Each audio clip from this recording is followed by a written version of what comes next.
Ladies and gentlemen, the program is about to begin.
Ladies and gentlemen, please take your seats. The fireside chat is about to begin.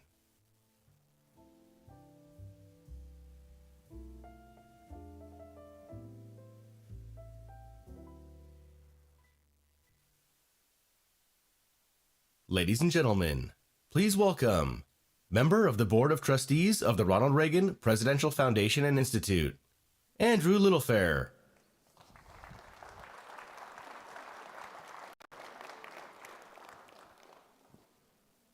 Good morning. Throughout the 20th and 21st centuries, successive presidential administrations have had to adapt to the changing nature of security threats. They've had to build and rebuild the nation's war-fighting technologies to stay on the cutting edge. Some played catch-up. Others, like President Reagan, tried to move the country ahead of the curve. But by and large, that build-up and those strategic advancements were the purview of the Department of Defense, or its predecessor, the Department of War. Today, the U.S. Department of Commerce is helping lead the way in the decades to come to ensure that America has the technology to compete, to defend itself, and to project strength. Much of this, of course, is because of the central role that semiconductors and other advanced technologies play in modern life and modern warfare. A reliable and resilient semiconductor industry that protects America's technological leadership is essential for our country's prosperity and security. And so the Bipartisan CHIPS and Science Act put the Commerce Department in the middle of our national security apparatus. As Secretary Gina Raimondo has embraced this new role and with an unmatched drive and enthusiasm. Indeed, Defense Secretary Lloyd Austin now calls Secretary Raimondo his battle buddy. And Secretary Raimondo has said she is connected at the hip with the national security community. She is charged with leading the disbursements of CHIPS and science funds, while also navigating export controls to ensure that American technology does not find its way to the Chinese Communist Party. And now Secretary Raimondo faces a new question. With the upcoming transition in Washington, what can be done to ensure continuity to the policies that keep America safe and strong? Please welcome back to the RNDF, the 40th U.S. Secretary of Commerce, Gina Raimondo, and our moderator, Ms. Jennifer Griffin, Chief National Security Correspondent for Fox News. Thank you very much. Thank you. Thank you. Thank you. Great. Well, I'm honored to be here with you, Secretary Raimondo, 40th Secretary of the U.S. Commerce Department, also known as the CHIPS lady, fondly.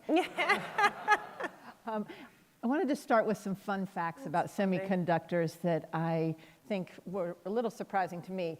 Did you know that 150 semiconductor chips are produced every year for every person on the planet? That is 1 trillion chips produced a year. Yeah. And growing. And growing. The US used to produce 100% of the world's semiconductors, and now it's just down to 8%. You obviously have set a goal to change that. Talk to me about how you have transformed the Commerce Department. What has changed since you took over? Yeah, thank you. Good morning, everybody, and thank you for having me. Fundamentally, we have modernized the Commerce Department and broadened its mission so that it is a critical part of the national security apparatus of the US government. And the reason is because that's what's necessary to meet the threat. So today, more than ever, national security requires technological security, requires the United States to lead and have a lead over all of our competitors in technology, particularly in AI and semiconductors. It requires secure supply chains. Make no mistake, we cannot be the greatest country and the most secure country on earth if we are reliant upon a single company in a single country for semiconductors, a particular critical mineral, particular component, particular chemical. So in my tenure, we have fundamentally recognized that national security, technological security, economic security are linked. And so now the Commerce Department is a more muscular, modernized agency, centrally positioned in the national security work. And you were the first Commerce Secretary to be invited out to the Reagan Defense Forum. So that says a lot about the centrality of the Commerce Department to national security. Now, you also have been put in charge of handing out basically $53 billion for the President Biden's signature bipartisan legislation, the CHIPS and Science Act. How much funding has gone out the door? How many grants have you given? And how many chips are being made in the US right now as a result of this legislation? Yeah, thank you. So as I look around, I see Tom Caulfield, I see a bunch of people from the companies that have received CHIPS funding. By the end of the year, so quickly, $39 billion is for the company incentives, and then $11 billion is for the research. And I don't know if Senator Todd Young is here, but he was a huge leader in the research and development piece of the CHIPS bill. By the end of the year, of the $39 billion, we will have obligated about $35 billion into 26 companies, and almost all of the $11 billion for research and development. So we're getting the job done. Most excitingly for me, when I started this, people said, you're never going to get TSMC to expand in America. Right? Just for all of you probably know this, but TSMC is a Taiwanese company, currently makes 100% of the world's most sophisticated leading edge chips. You want to talk about NVIDIA? All their chips are made at TSMC, all of them. People would say to me, you're never going to get TSMC to expand in the United States. Wrong. They're doing it. You don't believe me, they're doing it. TSMC, under the leadership of this president and the Commerce Department, is building out 3 new huge facilities in Arizona to produce the world's most sophisticated semiconductor chips in America with American workers. It's an incredible thing, and you're all safer because of it. We've invested with Micron, Global Foundries, Texas Instruments, SK, Samsung, all the leading companies. As you said, Silicon Valley down the road is Silicon Valley because we invented the chip. We took our eye off the ball. We've gone from making 40% of the world's chips to less than 10 and none of the leading edge chips. That stops now. TSMC right now is making leading edge chips at the same yield and quality as they're doing in Taiwan. So anyone who says Americans can't do it is dead wrong. But it's not been completely smooth sailing. It's been anything but smooth sailing. Let's be real here. Yeah. Why has it been so hard to give money away? What are some of the workforce issues that you faced? Yeah. Regulatory issues? Yeah.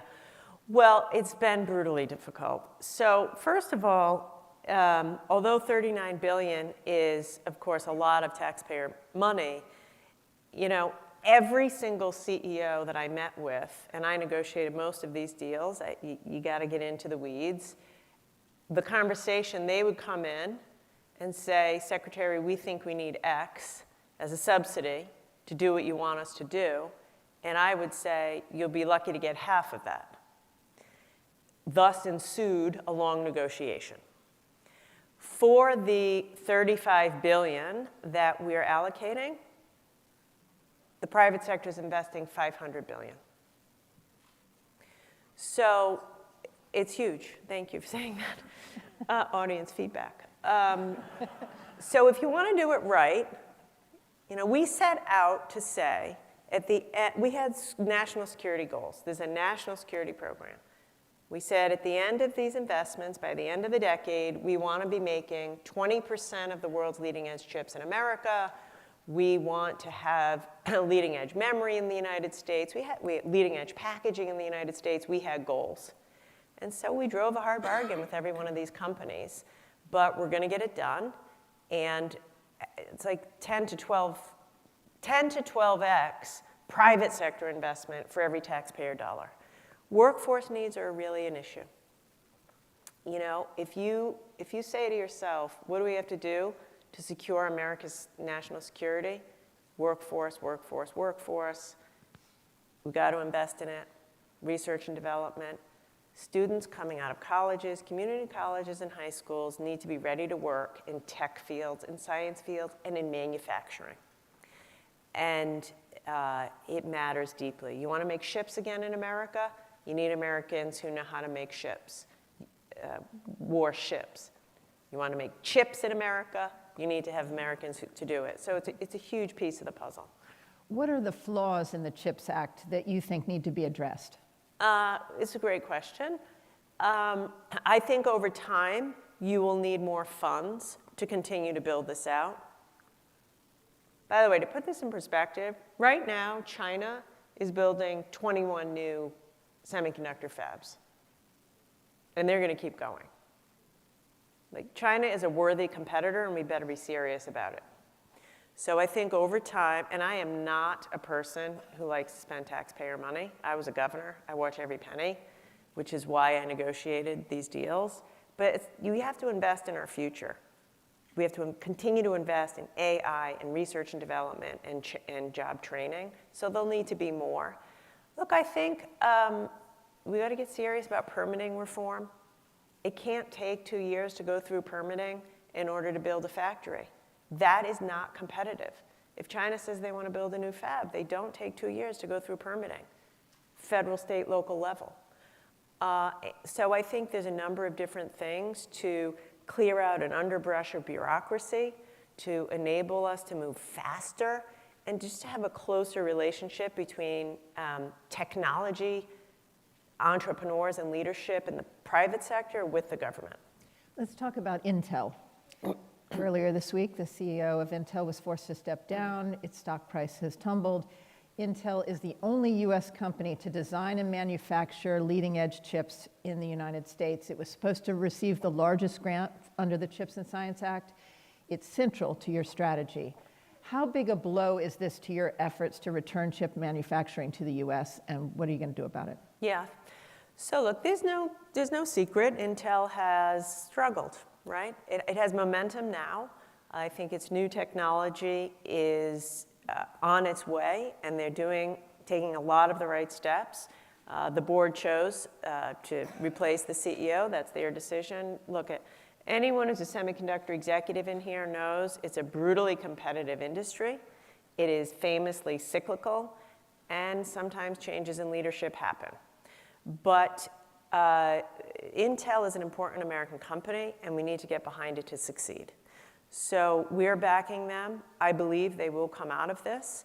And although you're correct, it's an important piece of the program. We have a portfolio. You know, right now there's only one company in the world who has proven it can manufacture leading edge chips, and that's TSMC. And now they're doing it on US soil. So we're also going to be investing with Samsung. So we have a portfolio, and we're going to stay behind Intel and do everything we can to help them be successful. What they need is customers, by the way.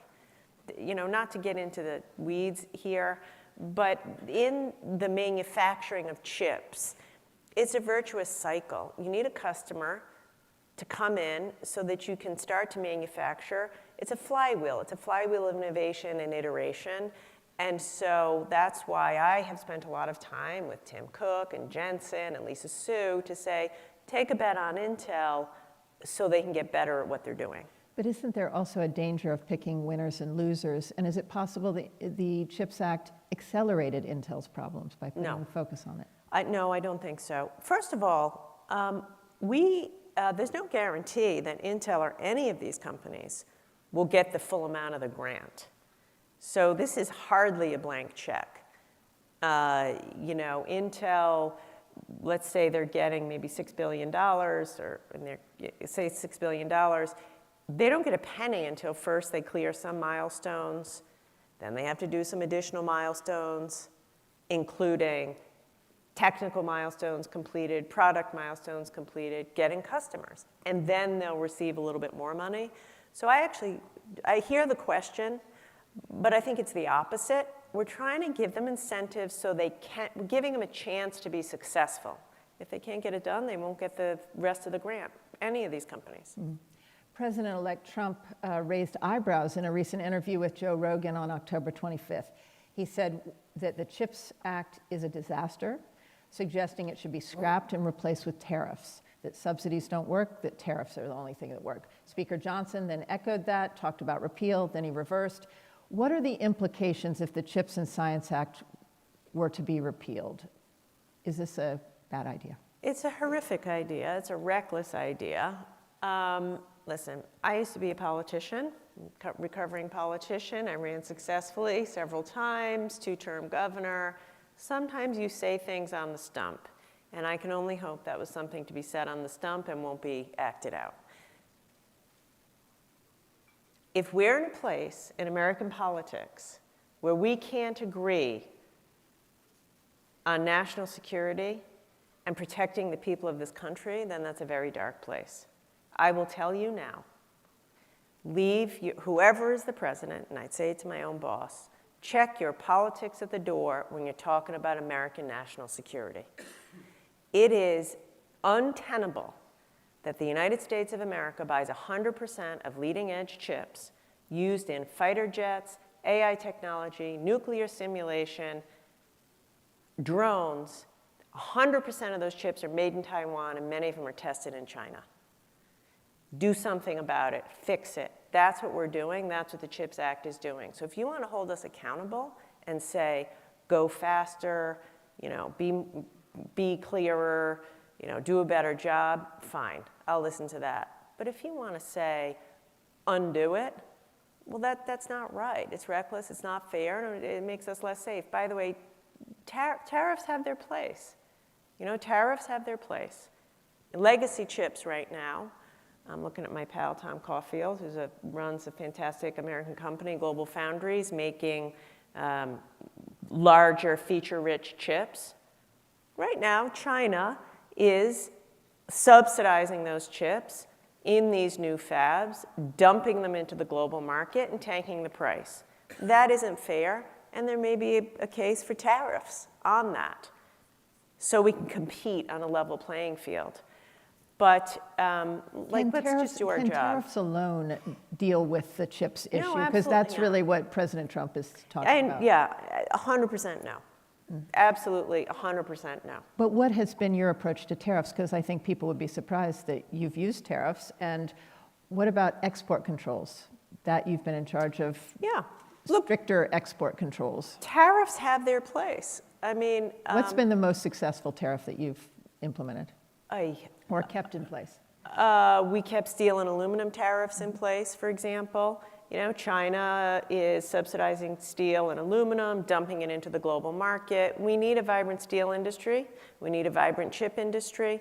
Like whenever China, or any country, but it's mostly China, overly subsidizes, we can't compete. We could compete on a level playing field. But it's not a substitute. You know, we need investments in research and development, investments in workforce, investments in infrastructure so we can be great in the US. Export controls, you brought up export controls. I'm looking at Alan Estevez, who runs BIS. I think of export controls as a precision strike, right? So when thinking about being on the battlefield, you have different tools in your toolbox. Export controls are a precision strike.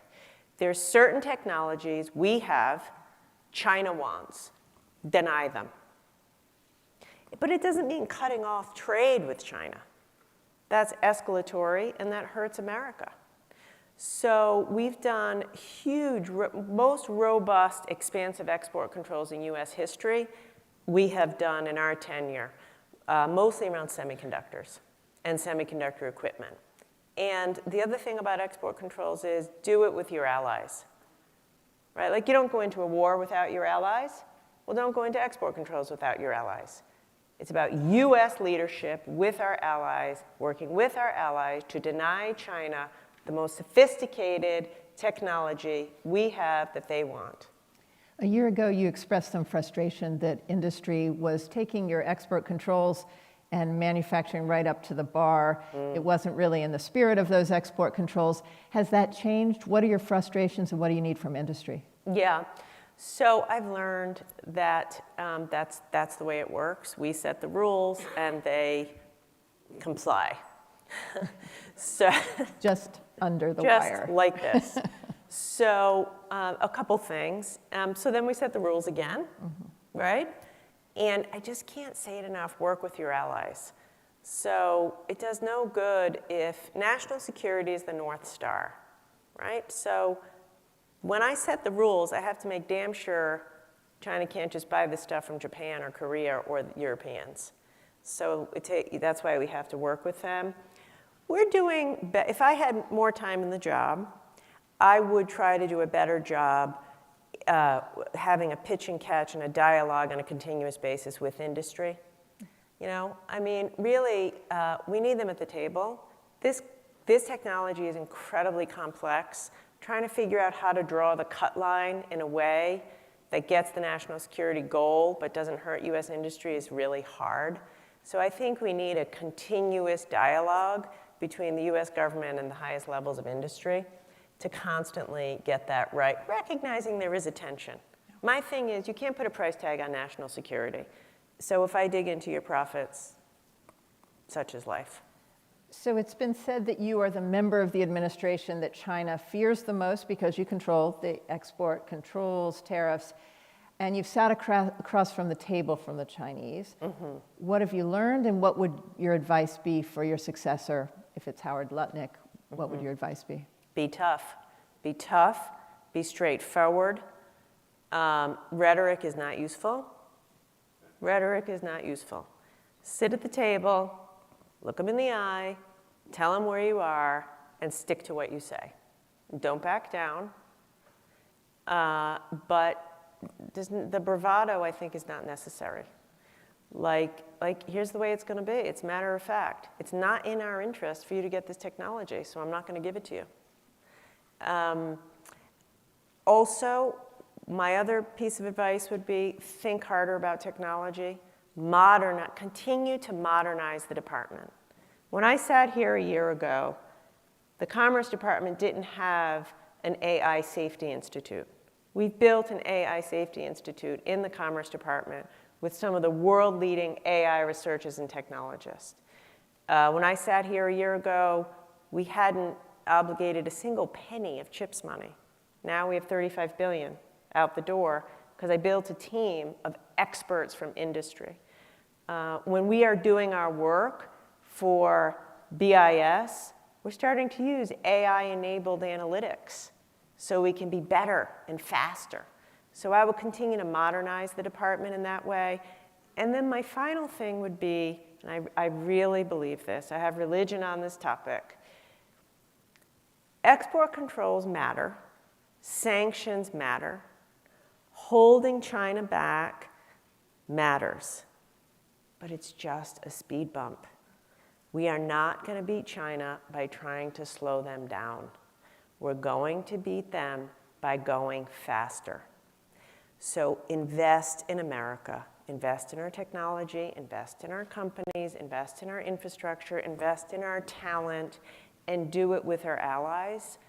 The collapse, or that's too strong of a word, but the softening of Europe's economy, the softening of Europe's tech center, like that's a problem.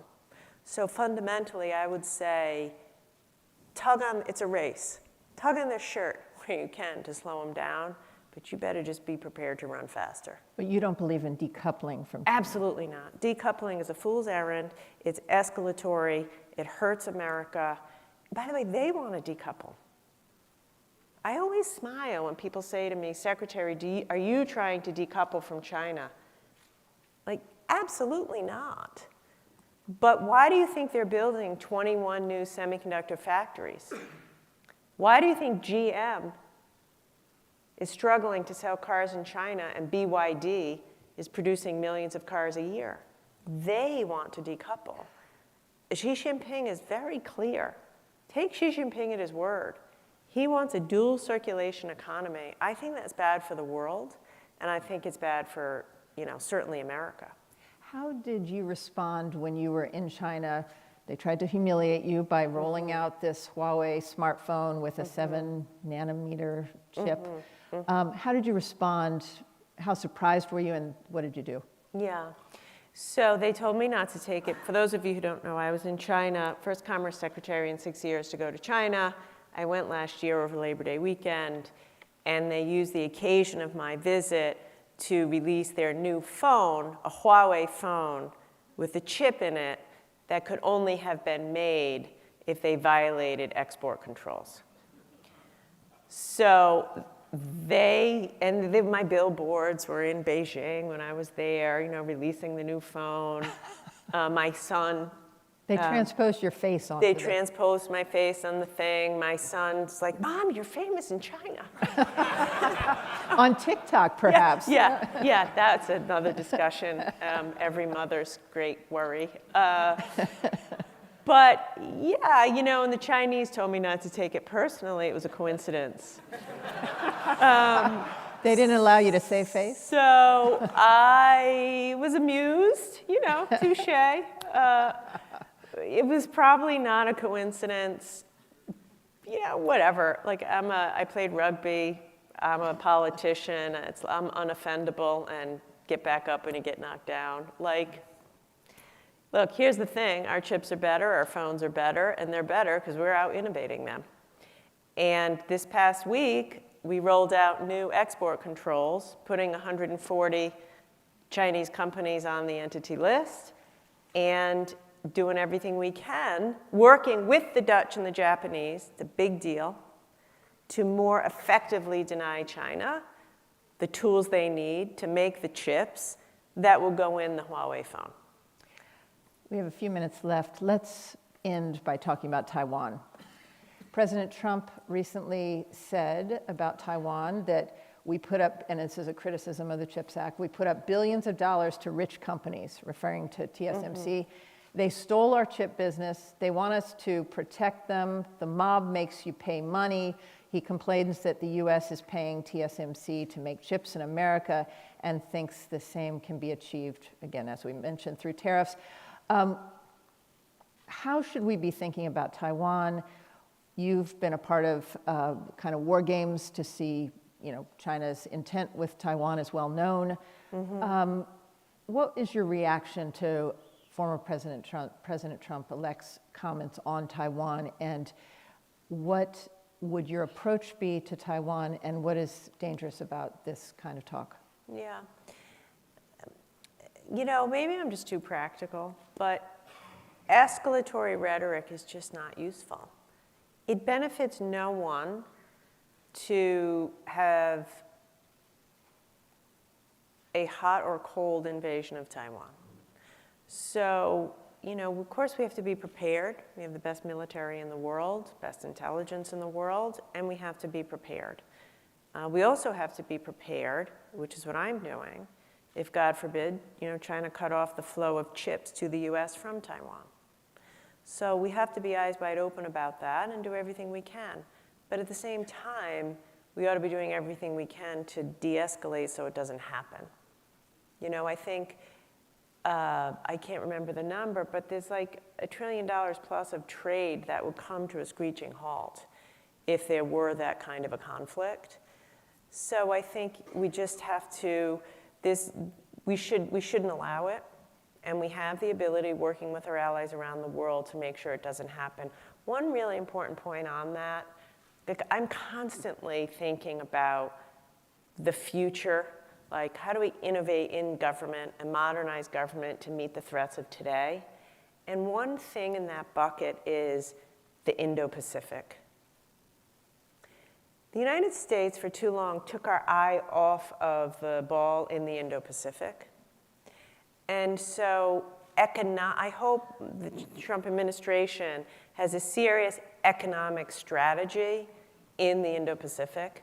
And if he pulled out of TPP, if it's not going to be TPP, it better be something else. Because if you allow China to totally corner the market in Indonesia, the Philippines, Malaysia, have total access to all those critical minerals, have all of the IT be run on Huawei rails, all the AI be run on Huawei chips. Guys, that's a bad day for national security. So I think it's super important, and it relates to Taiwan. It relates to Taiwan. We need to be stronger in that region, which reduces the probability that that will ever happen. What are your priorities in the next 2 months? What are you going to try to achieve? What do you have left that is undone, that you're frustrated that you won't have a chance to achieve? Oh my God, that is such, look, I'll be very honest. Like I'm sad to be leaving because I have a lot more work I want to do. So what I'm trying to do now is just tee it up for the next administration to be successful. I have all these CHIPS Act deals that I need to complete.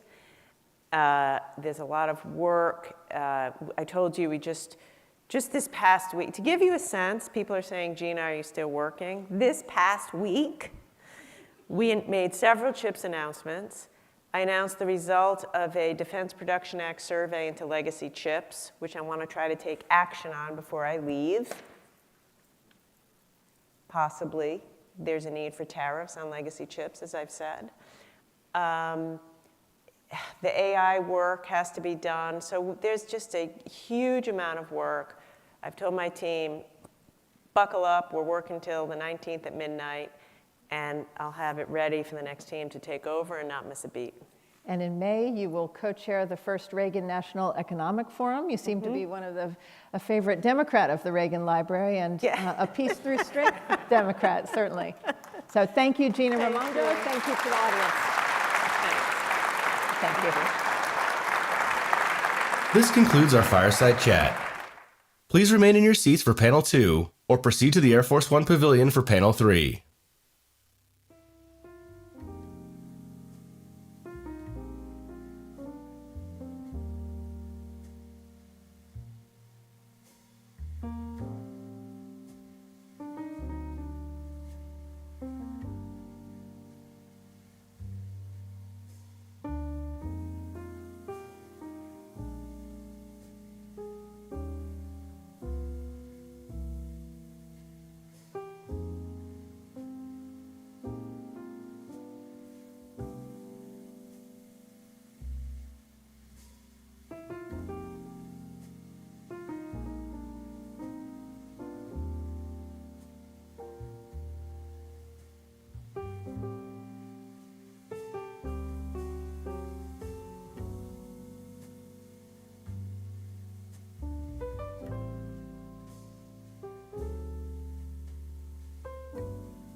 Ladies and gentlemen, please take your seats. The panel session is about to begin.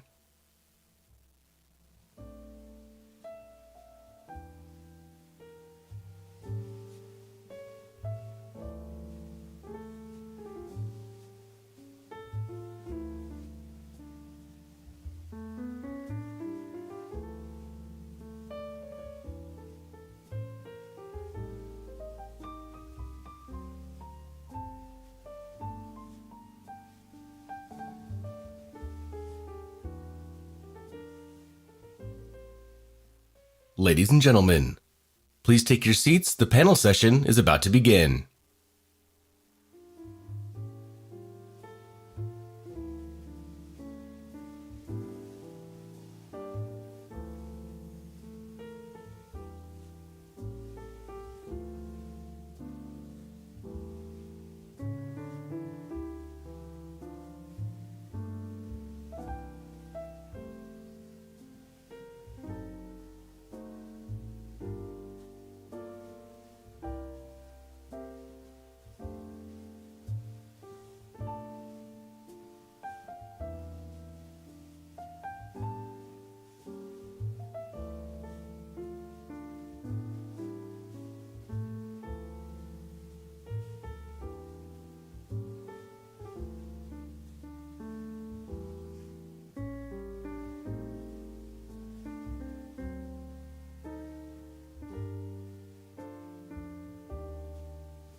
Ladies and gentlemen, please take your seats. The panel session is about to begin.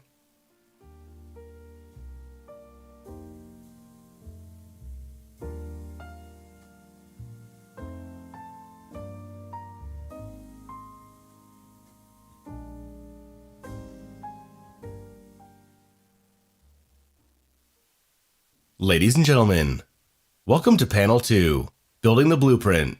Force structure, resources, and the next national defense strategy. Please welcome to the stage Ms. Tara Kopp of the Associated Press and our distinguished panelists.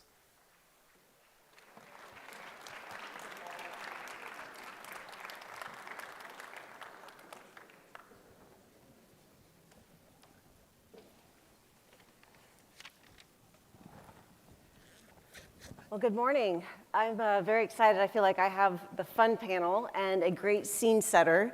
And we get to talk about the National Defense Strategy, which I think will be exactly a blueprint for all of the discussions to follow. So the last National Defense Strategy was released in 2022, just a few months after Russia invaded Ukraine. And I think you'd find it hard-pressed to find a 2-year period where we've had more seismic change in the international security landscape in recent decades than we've seen since 2022 and 2024. We are about to embark on a new national defense strategy for 2026. And today, I'm really excited to have the following individuals with me to talk about what does that strategy need to look like, what are the gaps, and what have we still not implemented in the last strategy? You know, where are we right now? So to my left, we have General Eric Smith, the Commandant of the Marine Corps, Admiral Samuel Paparo, the Indo-Pacific Commander, Larry Culp, the CEO of GE Aerospace, and Chairman Ken Calvert with the House Appropriations Defense Subcommittee. Gentlemen, thank you so much for meeting with me today and for talking to our audience. I am going to start with just kind of 2 newsy questions since I've got you guys up here. First, I'd like to talk about the North Korean soldiers assisting Russia. What do we know right now? How many are there right now? Are they fighting? And really, why did North Korea send them in the first place? What are they looking for? Admiral Paparo, if you don't mind starting with you. Well, thanks so much, Tara. There are just over 12,000 North Korean soldiers in Russia right now. I don't know that they're in active combat right now, but they're in a combat zone. They were not asked for by Russia, but they were offered and accepted. They arrived in plain view, and by which I mean North Korea sent them via LST to port, and then they were transported over land. They were provided by North Korea in the hope of a concession, but there was no actual deal for a concession.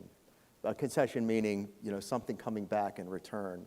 The desire there is likely ballistic missile technology. North Korea is seeking to build a nuclear deterrent, re-entry technology for re-entry vehicles, submarine technology to update their submarine force, which is a Russian force, a vestigial Russian force that's not been updated for a very long time, and then finally some air defense, notably fighters and surface-to-air missiles. We've seen some agreement for some fighters coming back, and little else so far, but we're watching closely. When you say some agreement for fighters coming back, are you talking about people or jets? MiG-29s, Su-27s. Okay, and is there any indication that any of these kind of wish list things are actually being implemented right now, or is this just them putting out, this is what we want for the men that we're sending? MiG-29s and Su-27s, which is formidable, but early fourth generation. Okay. I also, in any other time frame, what has happened this week in Seoul would probably be our main headline. Instead, it seems to be like third or fourth down the list. But General Smith, I wanted to see, based on what has taken place, did you have any conversations in that day or in the days to follow with your counterparts to really assess what the impact is and what does that mean for U.S. forces on the peninsula? Well, what I would say, what it means for U.S. forces on the peninsula is nothing. We are there to deter DPRK. We're there to fulfill a treaty obligation. We're there to preserve the peace. That hasn't changed, and it won't change just due to an administration change. I mean, you have to look at the broader strategic implication of what is happening in South Korea versus what possibly could happen if it were to be destabilized by us changing our posture towards South Korea. So for us, I think it is, we are focused on the defense of South Korea, one of our 5 treaty allies in the region. Who was your first phone call when this all took place? I actually didn't get a phone call. I got a secure email that I acknowledged. My first phone call obviously is to Marine Corps Forces Pacific. I reach out to Lieutenant General Jim Glenn and just see what's going on and see if he's got a handle on things and if he needs any reinforcements or any support to 3MEF, who is also Marine Corps Forces Korea. And Admiral Paparo, same question with your relations in the region. Yes, Paul LaCamera was my first phone call, USFK, within seconds. In fact, it was very early our morning, late evening in Korea. Maureen, my wife, said, "Sam, your phone's going off." It was somewhere on the order of 0400. And thus was the phone call. Like Commandant said, no change in objectives, a heightened watch status because there is the potential for opportunism on the part of the North Koreans, but thus far no opportunism on that part. And then the chairman has had a conversation with Admiral Kim, who is the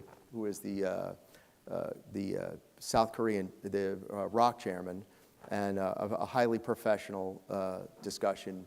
And I have exchanged messages also with Chairman Kim, and General LaCamera is in conversation every single day. Going forward, it's been reported that the Secretary was planning to visit Korea, but now is not. So what is kind of the assessment on the ground as far as more dignitary visits or, what's to come with the government? Yeah, presently the government is that the National Assembly has drawn up articles of impeachment which require a 2/3 majority in order to pass. That remains to be seen. President Yoon has gone on national television to transmit an apology to the nation, pledging that it will not happen again. So there is a little bit of political uncertainty in Korea. I'm convinced that from a security standpoint, there is stability there. There's stability from a civil-military standpoint. There is a stability from a security standpoint presently. And so it remains right now a purely political matter. There is peaceful protest in South Korea, but there's no real cause for military civil unrest at this time. Thank you. Chairman Calvert, I'd like to ask my first NDS question to you, and it's about the incoming Trump administration. They will be the first administration, they will encounter the 2027 deadline that we've all heard about and put out there as far as when China might want to or have the means to invade Taiwan. What advice are you providing to the incoming administration, and do you see any major changes that might be reflected in the 2026 National Defense Strategy to take into account that date that has had a lot hung up on it? Well, that date has been out there for some time, and we should take it seriously because President Xi has brought that date forward a number of times. So what we should do in Congress is pass our appropriation bills for the military can have some certainty on what resources are available, and that we get back to regular order. And our committee has done that in the sense that we passed all 12 appropriation bills by August this year, and we had 5 bills passed on the floor. But we need to get these bills done and give certainty to the military that they have the resources that are available, and the Trump administration can then work toward having the deterrence to give to our military, especially Indo-PACOM, and to make sure that we have additional resources, in my opinion, to fund Admiral Pompero's unfunded priority list, which is significant. So we need those additional resources. And I know that's difficult in an era where we have a significant national debt, but nevertheless, our national security is at risk, and we need to move forward. If I could echo what the chairman has said, when you get all of your budget in half of the year, that's what leads to waste, because you know it's a funnel, and you can dump so much into the funnel, and then it spills over the side, and that's what tends to lead to waste. You know, the Marine Corps just passed an audit. We're the only service to do so, and we're very proud of that. Congratulations. Yes, sir. I'm trying to tee that up for you, Mr. Chairman. Obviously, my subtlety needs work, but we can account for every dollar that was appropriated for the manner in which it was appropriated. But that becomes increasingly hard when you get all of your money in half of the year. It just leads to waste, fraud, and abuse. It just does. And so there are Marines who have to be paid. There are programs that have to continue, because what I know is that I treat every day as if it were the last day of peace, that tomorrow's the day we're going to war. And I have to believe that. I have a son who's a Marine. I tell him that every time I talk to him. Train like today's your last day of peace. That's what I owe to Admiral Paparo. I owe him those forces. I owe Paul LaCamera those forces to be trained to fight tonight, and as if today was the last day of peace. I wasn't going to hit the budget for a few more questions, but since we're here, I'll pivot. On the budget, if there's another CR, you've told me that there are some pretty devastating impacts to the Marine Corps, particularly from a service member perspective and reenlistment. What are you looking at if there is another CR? Yeah, we will not meet our end strength goals. We have Marines who have stepped up to reenlist. We've offered them bonuses to reenlist. We do those on multiples based on if you're an air traffic controller versus an F-35 mechanic versus an infantry Marine. You know, you get a different bonus. They've said, okay, we're in. We're going to reenlist for 4 years, and they expect to have that promise completed. Their families expect to have that promise completed, and when it's not, then they tend to look elsewhere. And the one thing that we can't buy back is manpower. There's a recruiting crisis going on. We're the only service to meet our recruiting goals this last year. And we work our recruiting force hard, but they're at a ragged edge. Again, my own son's an officer recruiter, and you know, there's no more to be had because the amount of people who are qualified to serve has shrunk as a proportion of society. How many do you assess you'll lose? Oh, we'll lose thousands. We'll lose several thousand.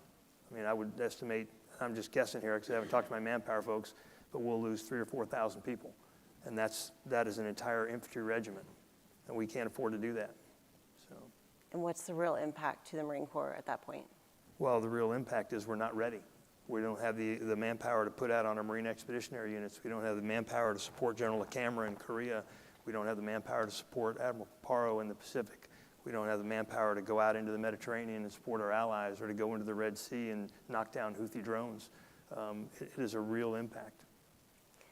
For Mr. Kolb, I want to get this also from an industry perspective. We'll stay on budget for a few more, and then I'm going to make us go back to Taiwan. But on the budget, from your perspective in private industry, how can you actually perform at the pace that's needed to modernize if they're not on-time budgets? Well, it's very difficult, as you would assume, right? Both from a development perspective and from a production perspective.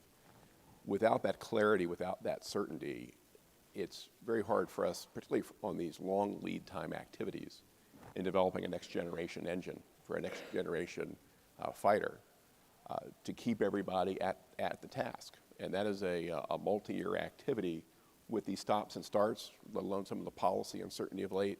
It's really hard. It's hard for us at a leadership level. It's also hard, frankly, for the engineers who have to go home and talk to a spouse and explain what that recent headline is all about and what it means for them. Now, for us, we have a little bit of a shock absorber, given that we propel over 60% of the commercial aircraft in the world today. So we can move a number of those people over so they don't leave the team, we don't lose that expertise. But whipsawing them back and forth is really hard. And all the more when you talk about production, because lots been written about the supply-based challenges, not only in defense, but more broadly post-pandemic, let alone some of the spikes in demand that we've seen. When you talk about the small and medium-sized businesses that are part of that supply chain, not just the big companies that are represented here, but the companies that we rely on for input 1, 2, 3 tiers away, they're at the end of the whip, right? And they can't really handle that either operationally or financially. So that clarity, that certainty that the chairman referenced would be very welcome from our perspective. And Chairman Calvert, as we were waiting to join here, you said something pretty astonishing, that a CR costs $2 billion a day? A month. A month. $2 billion a month. No new starts, inefficiencies within the department that are created, so it's not advisable. Let me just say in defense of appropriators, and there's a number of us here today on both sides of the aisle, we are opposed to continuing resolutions. We all hate them, but the process over the years, and this has happened over a number of years bicamerally and bipartisan, where the regular order has gone away, and we need to bring that back and bring that certainty back to our military. It used to be, a number of years ago when I first came to Congress, I remember, and Governor Wilson's here when he was in the Senate, we used to pass the appropriation bills every year on time with not a lot of controversy. It was a very bipartisan process, but somewhere down the road that came to an end. But we need to bring that back because we can't afford to continue to operate in this matter. So we will have a continuing resolution. Probably we'll be voting on it here in the next week or two. I'm hopeful, though, that even though it may go until, say, March, that's no reason that we can't immediately in January start working to get these appropriation bills completed as quickly as possible. But don't you think March is optimistic, given there will be a transition and there'll be new chairman named, and typically it takes a lot longer than March? Well, it's going to be difficult. I'm not going to lie. We're going to deal with FY25, and at the same time, they're going to set up a new OMB operation, and they're going to have to start working on FY26. So we'll be operating on both trying to complete the FY25 work and to get onto FY26 where we can make sure we don't end up in the same situation next year as we are this year. And this is going to slow down the administration in their first 100 days because they're going to be caught up in this budget morass. So, you know, we had 1 2-year budget in recent memory, and I have heard from every single service how it gave them the stability they needed. It gave them a little bit of breathing room to plan long term. What do you feel about a 2-year budget? And granted, your committee would lose some influence if there was a 2-year budget, appropriations committee. But is that worth it to give the Department of Defense a little bit more planning, a little bit more runway, some more stability? The short answer is that's not going to happen. Why not? Because for a number of reasons, institutionally. Number one, oversight is a big, important part of this process. We can give some flexibility within a 1-year budgeting process, appropriations process, on multi-year acquisition and so forth that the military wants to see. But there's not enough support within the House or in the Senate, for that matter, to go to a multi-year or 2-year appropriations process. If we had regular order and we were doing annual budgets and annual appropriation bills, this wouldn't even be discussed. It's because we're in this situation that people bring this up. But is it really a 1-year budget with oversight when every single year it's a CR? Well, that's because we have lost our way, and then we need to bring it back to what it should be, and that's an annual budget process, an annual appropriations process, and to work with the military and with the contractors on multi-year acquisition where it's necessary. Thank you. That was our budget pivot from the National Defense Strategy conversation. We are going to pivot back to the Indo-Pacific and particularly Taiwan. For all of you, what is your assessment of how the Trump administration views continued support for Taiwan? We heard a lot during the campaign about it's time to pull back from wars, it's time to not get involved. But what does that mean really for Taiwan and the ability to help them defend themselves? Admiral Paparo, I'll start with you. Well, I think it begins with the policy for Taiwan, which is a policy that's now spanned for 52 years, and why it is so. And it really is so because of the extent to which the economy of the United States and really the economy of all the market democracies are intertwined. And the knock-on effects of conflict in the Western Pacific, the effects that it would have societally on the United States, is why it's so absolutely important to deter conflict in the United States. That the basis of the Taiwan policy is the first communique that the matter shall be resolved peacefully, the inverse of which is that conflict by use of force shall be deterred with strength. And that's why that is so important. In fact, just for an exercise, you might go into any large language model and say, what is the effect on the United States economy of conflict in the Western Pacific, and what is the knock-on effects for unemployment and deaths of despair? And you will see what the interests are for the United States of America in peace in the Pacific. And you'll see that it's hundreds of thousands of lives over 5 years. And that's the importance of peace through strength in the Western Pacific. And that's why why the policy of this, in fact, it is really the Taiwan Relations Act, which is the remit of the Defense Department, that the department shall be ready to come to Taiwan's defense, and that the department will provide defensive weapons and defensive services. And then the third communique, which is a Reagan communique of the summer of '82, which is that the reduction of that will be proportional to the reduction of the militarization of the Taiwan Strait, and the inverse is true, is the basis of that. And so I think that is the approach into Taiwan, and to have no more wars is peace through strength. And that is what I am hearing from really universally here as we're making the transition. Do any of you all expect a major shift in Taiwan policy under the new Trump administration? I think it's too soon to say. I wouldn't speculate what the second Trump administration would put forth as national policy. I think it's premature. As Admiral Paparo said, we've had something that has been in place for decades and has worked to deter.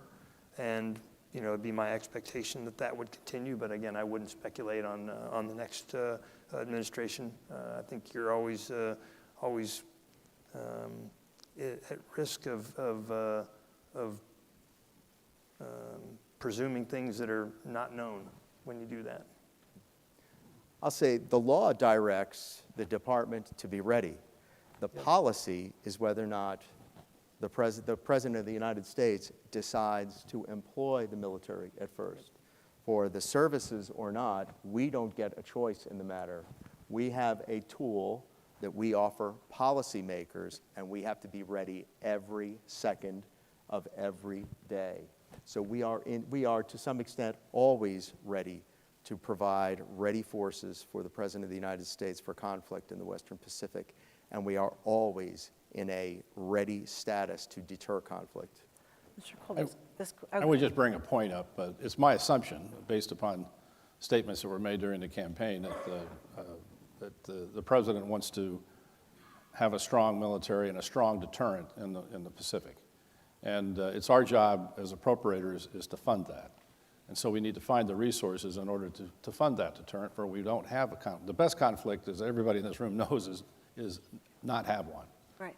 And a war with China would be disastrous to the economy, to every level that you can think of.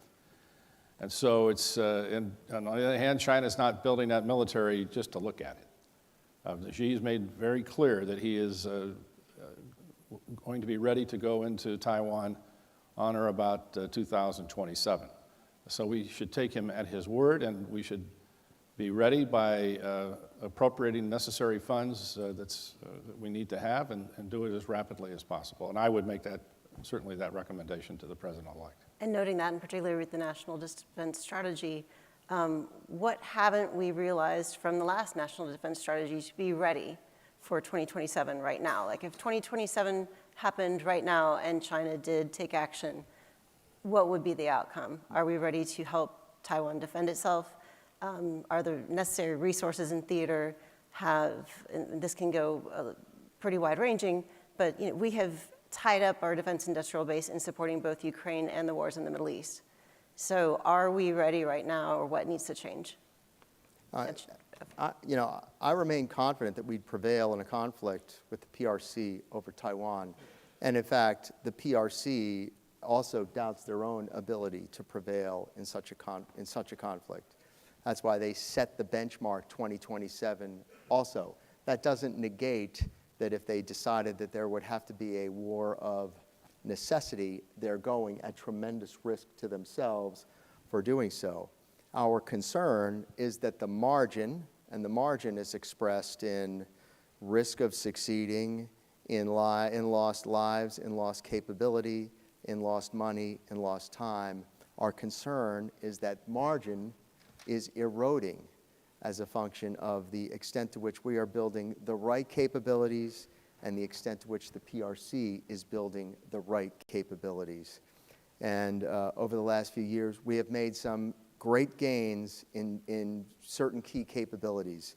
And for instance is, and a lot of it is in partnership with Doug Beck and DIU, but Joint Fires Network, which is our ability to more effectively bring the joint force together on common tracks to have to be more effective and efficient in executing fires and targeting. The introduction of Marine littoral regiments and multi-domain task forces, so that we're thinking joint fires into all domains in the way that we're multi-domain have been significant innovations in ways that we have been more effective.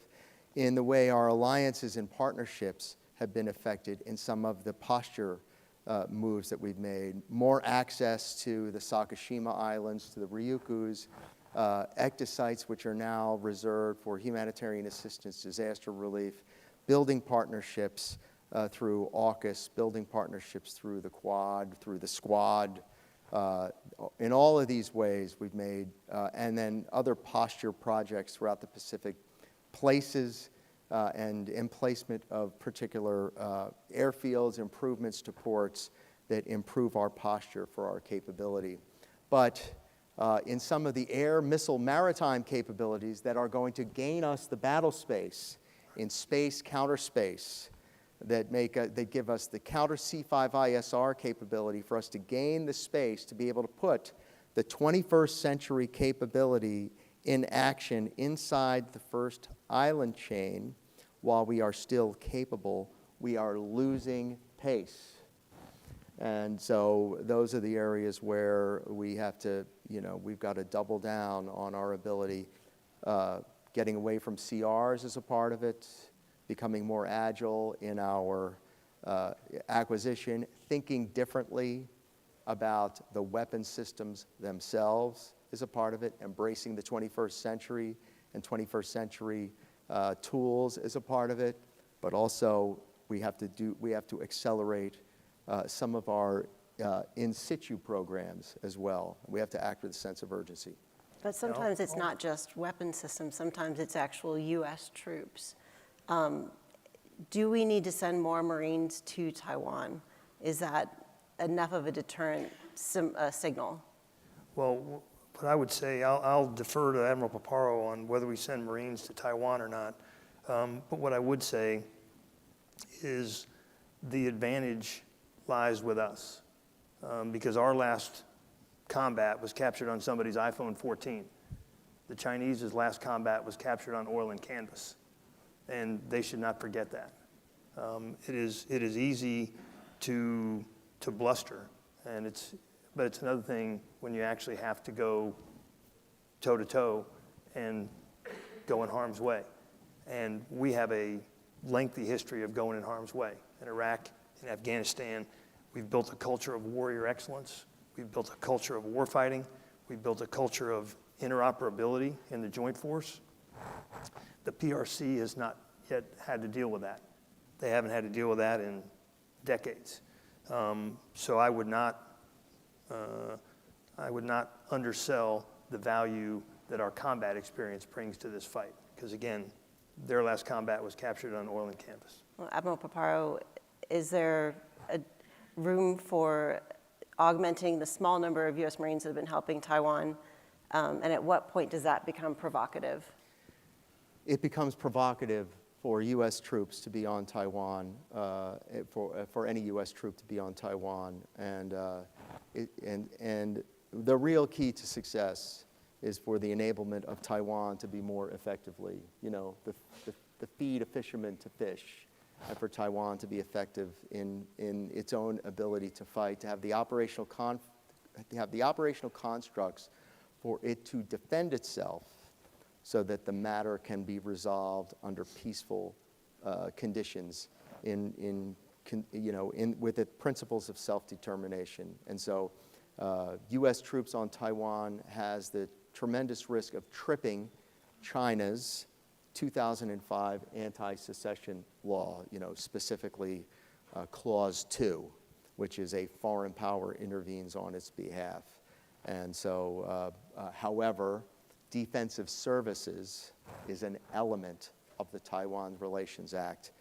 So I don't discuss U.S. presence on Taiwan. Okay. Mr. Cole, this week the National Security Advisor elevated the concerns in the defense industrial base, hour-long talk at CSIS. It was pretty fascinating. I think that the bottom line is that the defense industrial base is not ready. If there was a conflict right now over Taiwan, because we've been stretched so thin, the supply lines are challenged, your second and third tier suppliers are challenged. How have you been taking this on within GE Aerospace, and how do you see overall the defense industrial base needing to respond? Well, I don't know if I can speak for the entire defense industrial base, but from our perspective, we've really viewed 2024 as a year of investment in that regard with respect to our entire supply line. That's meant $100 million into our suppliers. It's $125 million in facility upgrades just in our defense footprint. But I wouldn't want anyone to think that it's fundamentally about rooftops and machines. It's also about people. And again, because of what happened during the course of the pandemic, the competing pressures we see not only in our own business, but with suppliers from commercial aviation, we've really had to go in and work the human side of things. We have, for example, I think now close to 600 engineers, our engineers, who are forward deployed into our suppliers, first, second, third tier suppliers, using what we call Flight Deck, which is our proprietary lean operating model, to really go in and not browbeat, not finger point, but really problem solve at the point of impact. And this has just been a critical element for us to drive better output through the course of the year. If you can identify a constraint, you get the best brains around that, whether it be a yield issue around a process, a machining operation that maybe doesn't have full capacity. We can break those bottlenecks. There's a lot that we can do. And all the more within our own team, one of the fun highlights for 2024 for us was when we launched GE Aerospace as a standalone independent company back on the 2nd of April. We made all 52,000 of our teammates shareholders. So for the folks in Evendale, Ohio, in Madisonville, Kentucky, in Lynn, Massachusetts, who are really the backbone of our defense industrial base, they have a vested interest in what we're doing, are working very hard to the Commandant's framing of what could happen tomorrow. That's very much on us. There's a lot, again, we touched on earlier with respect to visibility and certainty, which would go a long way, but we recognize that's probably a medium to long-term impact. There's some things that I've just highlighted that we're doing and hopefully are modeling for others that we can do in the near term with real impact. Well, even with your improvements to process, there's still the reality of money. And can we even afford to spin everybody up and be ready for Taiwan? So I want to get to one of our two Reagan survey questions that are appropriate for this panel. And the first one is just our national debt. You know, at some point, the national debt servicing is going to cut into everybody's budget. I don't think defense will be immune from that. So how do you posture the argument to continue to grow what you need so you can get your 31 amphibs so that we can have the end strength size that we need? How do you compete when so much of our national budget will be going to debt servicing? What I would say, just briefly, is, again, I may have already said this, but the day after you lose a war, if you ask people, what would you go back and pay to not lose the war, the answer is everything, anything. So I think you have to look at the real possibility of losing a war. And that's something that we don't do in America. We don't lose wars. We haven't, we don't, and we won't. But you can't just say that. I mean, we can as Marines, because that's what we do. We say it and it becomes reality. But you have to ask yourself, what would you pay the day after you lose a war to have that day back? And the answer is anything and everything. Chairman Calvert. I'll offer a note in support also. Commandant and I were born the same year. In the year of our birth, defense was 11% of GDP, and that was before the Vietnam War, and the threat environment was not as grave as it is today. Today, the defense budget is hovering at around 3% of GDP. Chairman Calvert, how do you convince your colleagues to plus up the defense budget when it looks like so many agencies may be taking a pretty steep cut in next year and the year after? I believe, and I think a majority of the American public believe, I certainly believe most of the people in this audience believe, that the first priority of the United States government is the security of its citizens and a strong national defense. And so it's our responsibility in Congress is to find efficiencies throughout the government and to, I have some hope for this Dodge Commission that we can find waste and abuse and all of that, but also that we can have a growing economy of at least 3 or 4% per year where we can start bringing in additional revenues and also the efficiencies that we need to find, and including the Department of Defense. I don't think there'll be any argument that There's some things that we can do in the department that could save money, and to fix the procurement system and to have a military that's more nimble. And certainly we need to have technology. And Doug Beck's here, DIU's been a big important part of that. What we've done with AppFit, we've funded that to about $1.3 billion. Office of Strategic Capital, where we can bring commercial companies that are efficient, that can create products that the department can use, that have dual technology that we can put in the field as rapidly as possible and more effectively and more cheaply.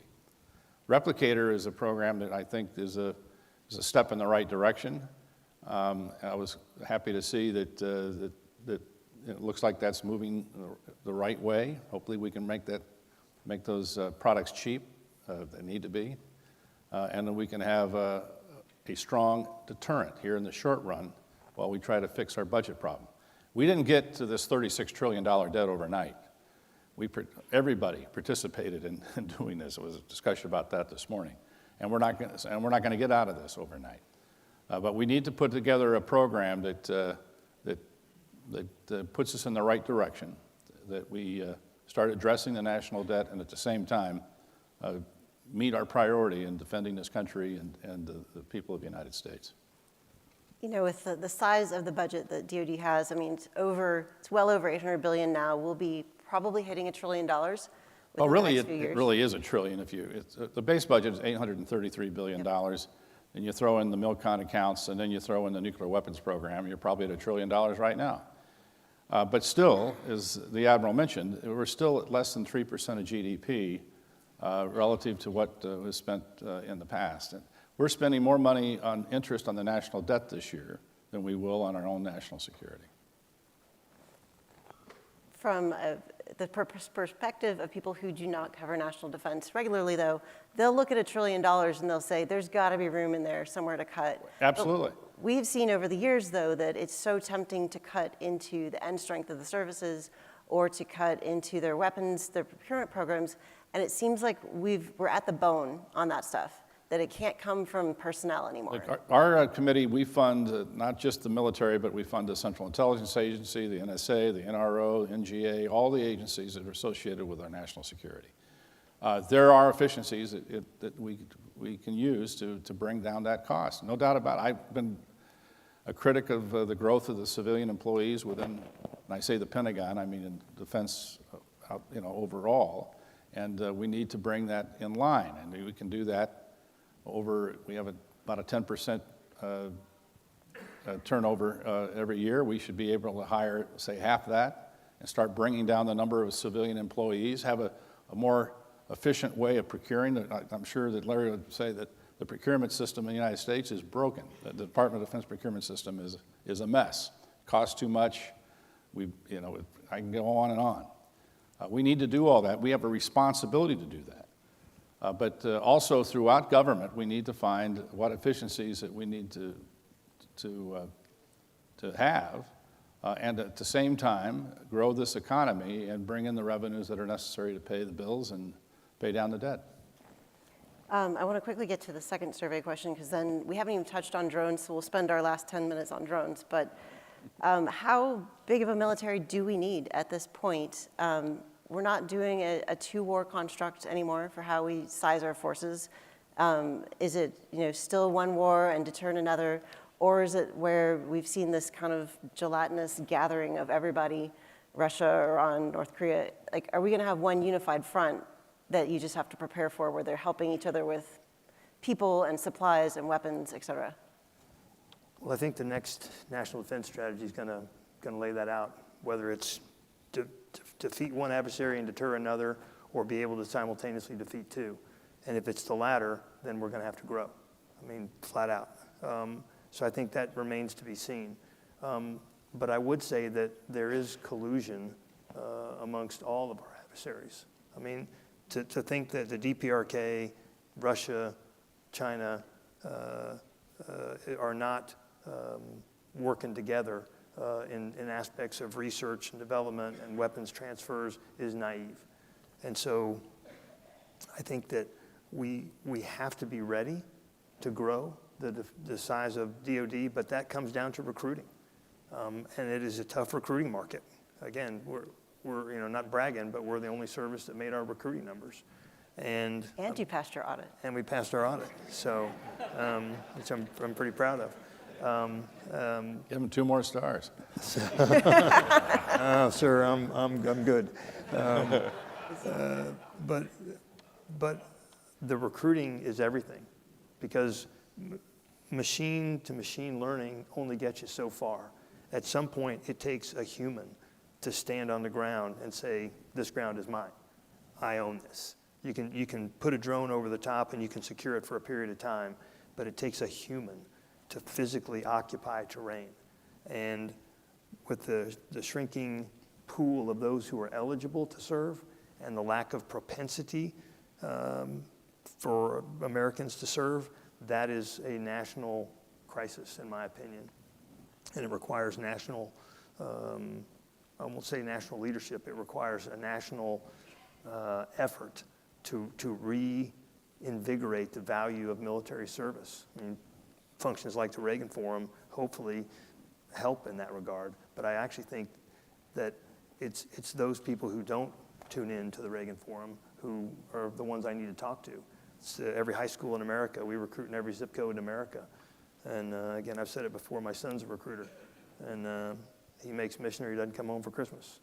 And that's... Is that a family thing, or is that a... no, it's a Marine Corps thing. So we hold you accountable. And if you don't make your mission, we relieve you. That's just the way it goes. It's a mission. You don't fail our mission. I want to jump to drones for our final 10 minutes of discussion. Admiral Paparo, INDOPACOM just got authority to protect forces from drones. How are you going to implement that? And how do you really protect all of the forces on the ground from these swarms that we're seeing not only overseas, but here at home? Yeah, and I want to have a conversation about it, and because I want to have a conversation about my employment of drones, because it's really important to me. It's an important mission set to me. And before there were drones the way we're talking about them, what was a drone? You know, a drone was a bee that had very little value. And so we tend to think about a drone as being an unmanned aerial vehicle or a one-way attack thing that flies in the air. Well, we have a one-way attack thing that flies through the air. It can go 1,100 miles. It's very stealthy. We can change its course in flight. It can fly by GPS, or it can fly by terrain following. We can communicate. We can check its health. It's one of the stealthiest things of all time, and it can put a 1,000-pound warhead anywhere in the earth.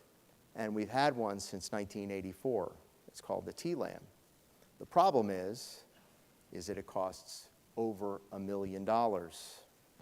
And all of the exquisiteness that we built into it is destroyed the moment we employ it. And the value of drones is that all of the value in the drone is elsewhere. And this is the paradigm that we're trying to shift to, is that weapon systems that we can deploy with no regret, is all of the brains are elsewhere, where we can have a supercomputer that can be far better than anything that we can put into a weapon over an unbreakable network that is encrypted to the point that an enemy can't break it, that has the agility that an enemy can't jam it, and we can send a weapon system out with a cheap warhead and with a cheap sensor and weapons that cost hundreds of dollars so that we have the graceful degradation. So as we think about how to defend against drones, how we employ drones is that we've got dozens, if not hundreds, of cheap things deployed at no regret from secure battle space with cheap sensors, with valuable warheads that are accurate, over unbreakable networks with brains, super brains, that are elsewhere. And we are always in generations of overmatch with our adversaries or our would-be adversaries. So generally speaking, if we are fighting them where our exchange ratios are, we are paying millions to shoot down something that costs thousands, You know, that we're on the wrong end of that. Now, we can't ask the warfighter on the tactical edge to make that choice. Their choice is things that cost hundreds against lives that are priceless. So they defend. The hundreds versus millions choice is made at the programming level. Directed energy, high power microwave, electronic warfare to defend against it. That's how we defend against drones and mobility, counter-targeting, C5 ISR, and as we're thinking about how we defend, we have this tendency to think about one or the other, when in fact the equation is, I'll geek out on you a little bit, 1 minus quantity, the product of quantity, 1 minus PK1 times quantity, 1 minus PK2 times 1 minus PKN. And so many, many independent means that the product of which confers survivability on the battlefield. And oh, by the way, on the back end, repair, treatment, and everything that comes on the backfield. And that is across the enemy's kill chain, how they find, counter-targeting, how they fix, how they attack, going after their networks, and then ultimately how they come after us ourselves. And I think high-power microwave, pulse-directed energy, and we're getting better in directed energy also. And I have seen some capabilities here. Back to DIU, back to replicator. Let's get faster at bringing these capabilities to bear, because I've seen them and they can work and they will work. And not just against drones, but also against DF-17, DF-19, DF-21, DF-26, DF-27. And so that's how I'm thinking about how our potential adversaries are employing drones. And it's also how I'm thinking about how I want to employ drones, not just in the Taiwan Strait, but in the excessive 9-dash line claims in support of our allies, in the Senkakus, any place where an adversary potentially wants to hold battle space and where I don't necessarily want to hold it, but I want to deny its use to an adversary. But what about the converse, where there's a potential blockade situation by China with drones? How do you, if they're en masse, based on what you've just said, like how do you break through that? Deny the enemy, I gave you the recipe for defense. Deny the network. And by the way, the enemy is going to do that to us. If we build a defense system that entirely relies on unmanned, this is why the potential enemy is working on quantum, which will work on decryption. This is why they're working on EW from the surface through the troposphere, through the stratosphere, and we're in constant levels of overmatch. And if we put all of our eggs in a basket where we're focused on a single network that can be cracked, then we have built a single point of failure.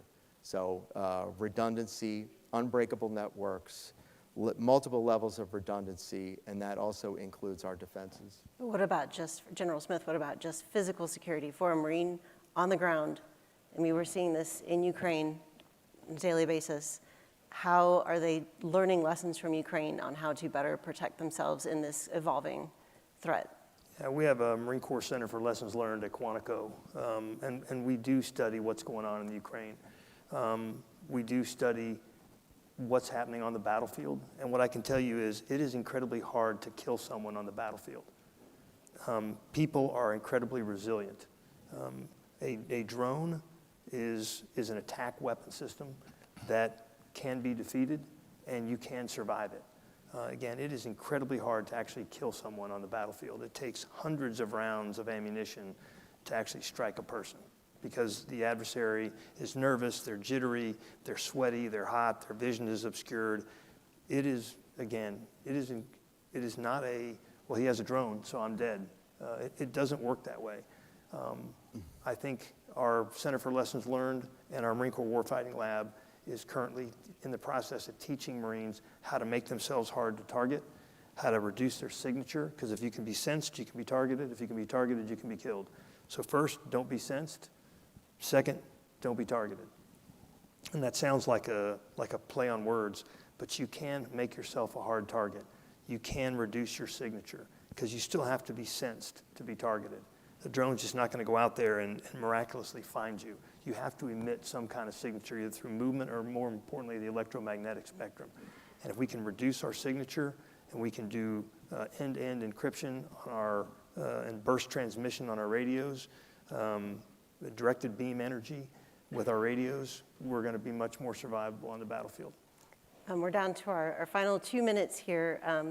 Admiral Papara, I kind of wanted to give you the last minute and a half that we've got, because it is your AOR where we're seeing the potential threat, and we're really steering ourselves in our next national defense strategy. What do you want to see as these dialogues begin? Well, I want to see a continued focus on the Indo-Pacific, but I don't want to see an exclusive focus on the Indo-Pacific. And that is because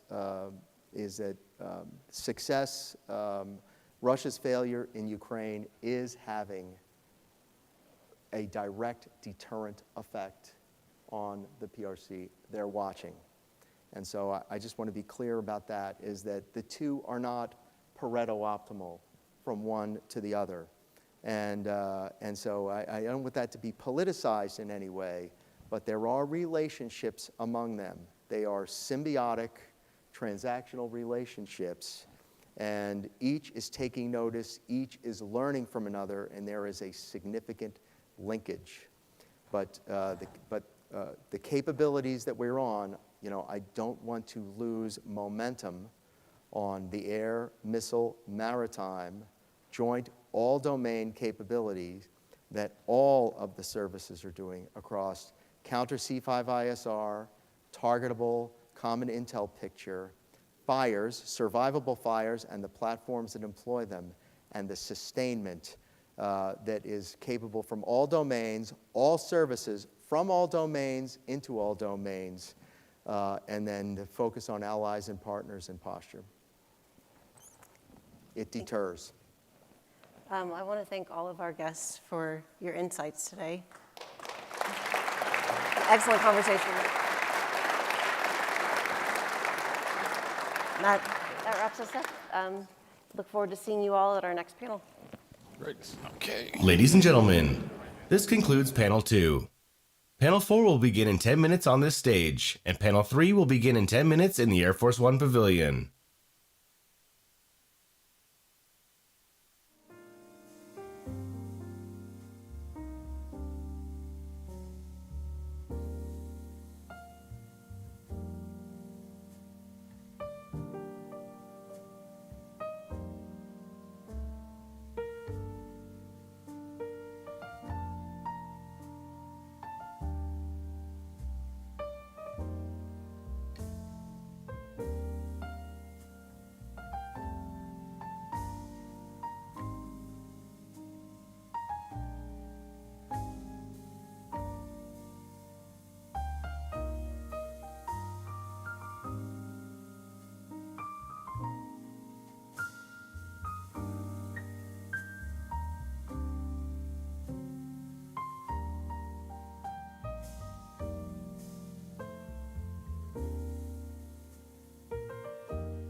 Ladies and gentlemen, please take your seats. The panel session is about to begin.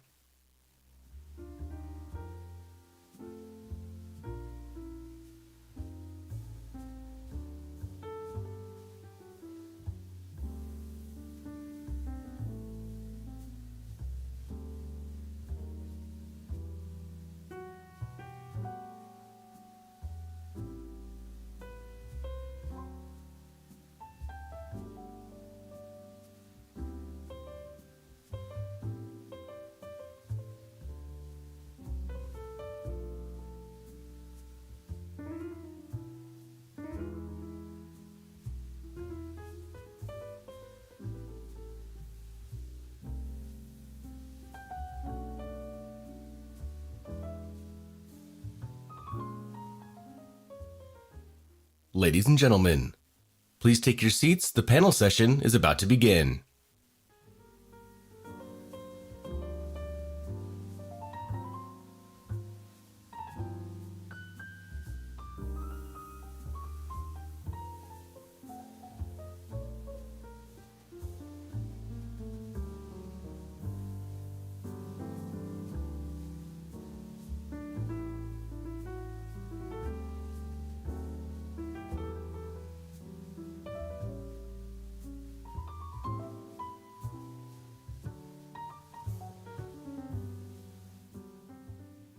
Ladies and gentlemen, please take your seats. The panel session is about to begin.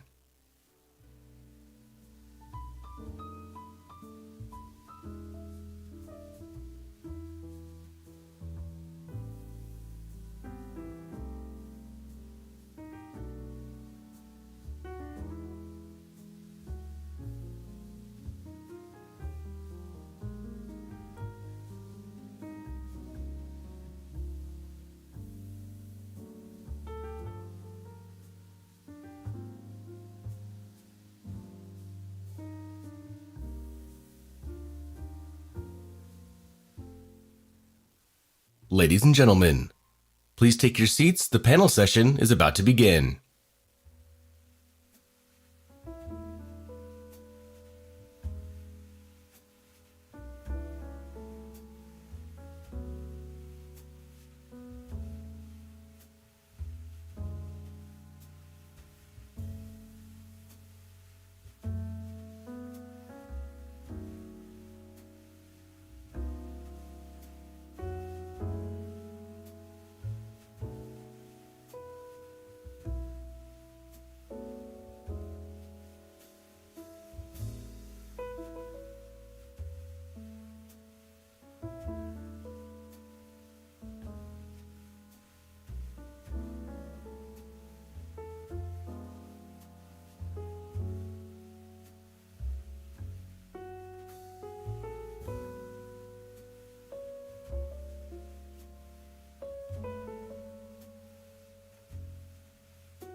Ladies and gentlemen, welcome to Panel 4, The Innovation Imperative, Modernizing Defense Capabilities at the Speed of Relevance. Please welcome to the stage Ms. Sharon Weinberger of the Wall Street Journal and our distinguished panelists.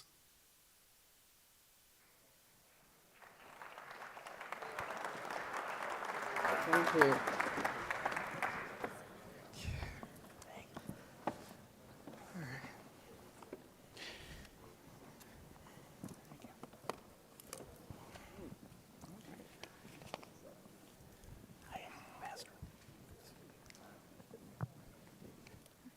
Great.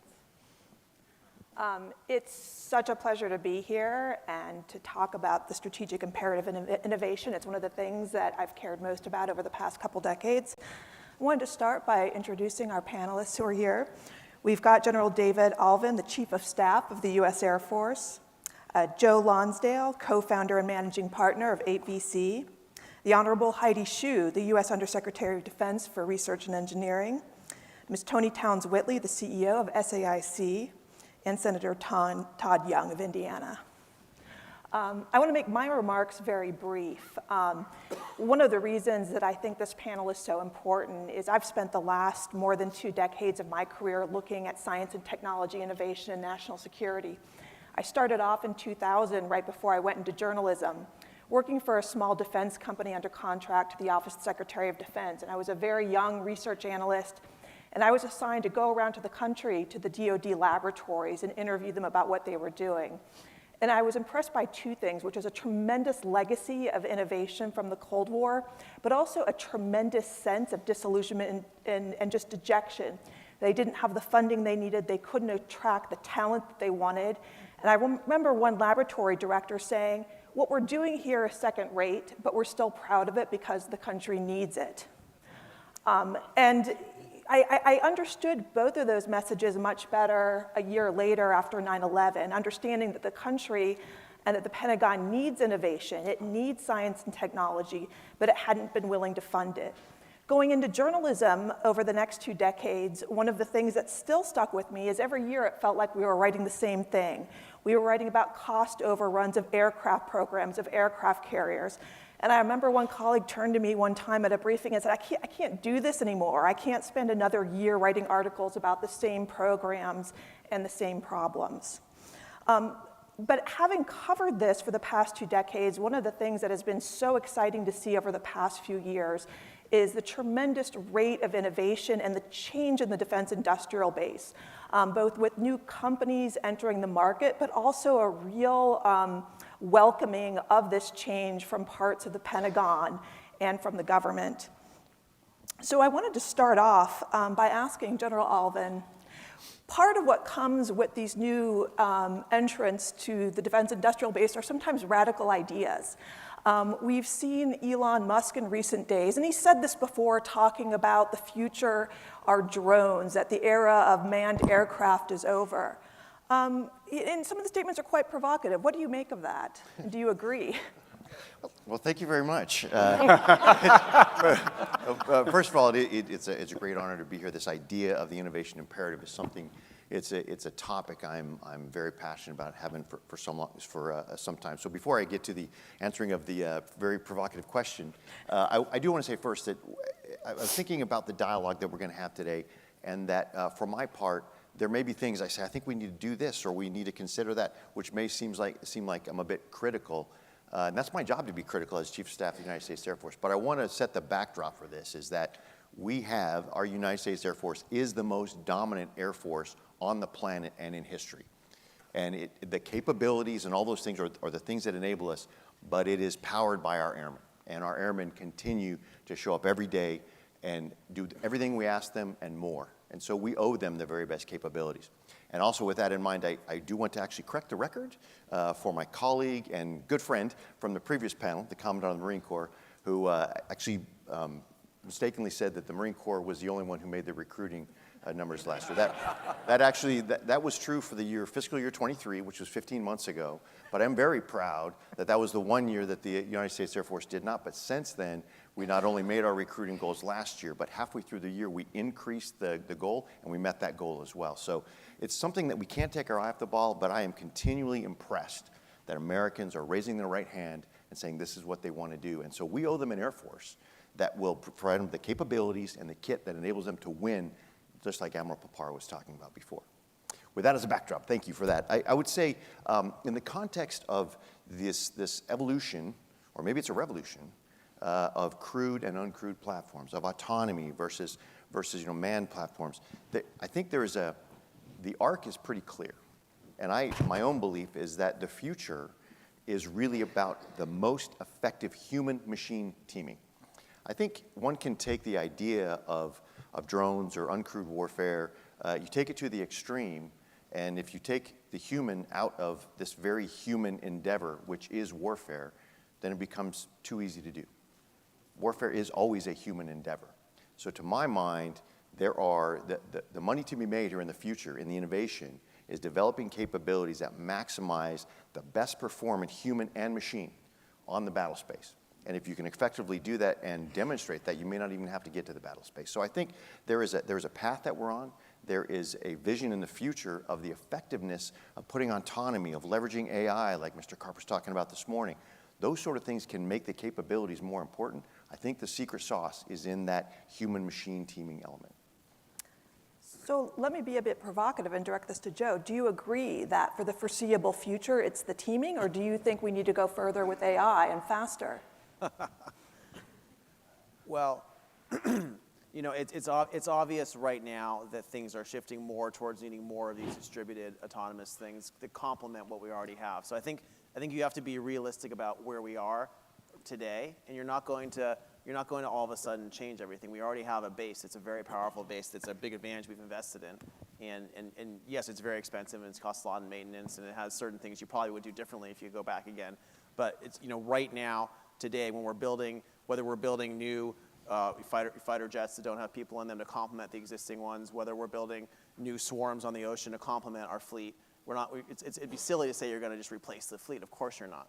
And so, you know, I think we're in a really positive area for America where you have great groups on the innovation side. You have people, you know, when we first started doing this, you know, 20 years ago when I was founding Palantir with Dr. Karp, dozens of meetings, like, why are you guys building in defense? You're some kind of aliens. His hair wasn't as crazy back then, but it's still like, well, who are these people? And we shouldn't forget, even we helped invest in the first couple rounds of Anduril. When my firm was considering, do we back our friends from Palantir and Palmer Luckey to start Anduril, there was literally other people we were talking to in the science world. We do a lot in biotech, and they said, we're not going to work with you guys anymore if you're doing these crazy defense things because it's just completely inappropriate. You shouldn't be doing this. So, and that was only 8 years ago.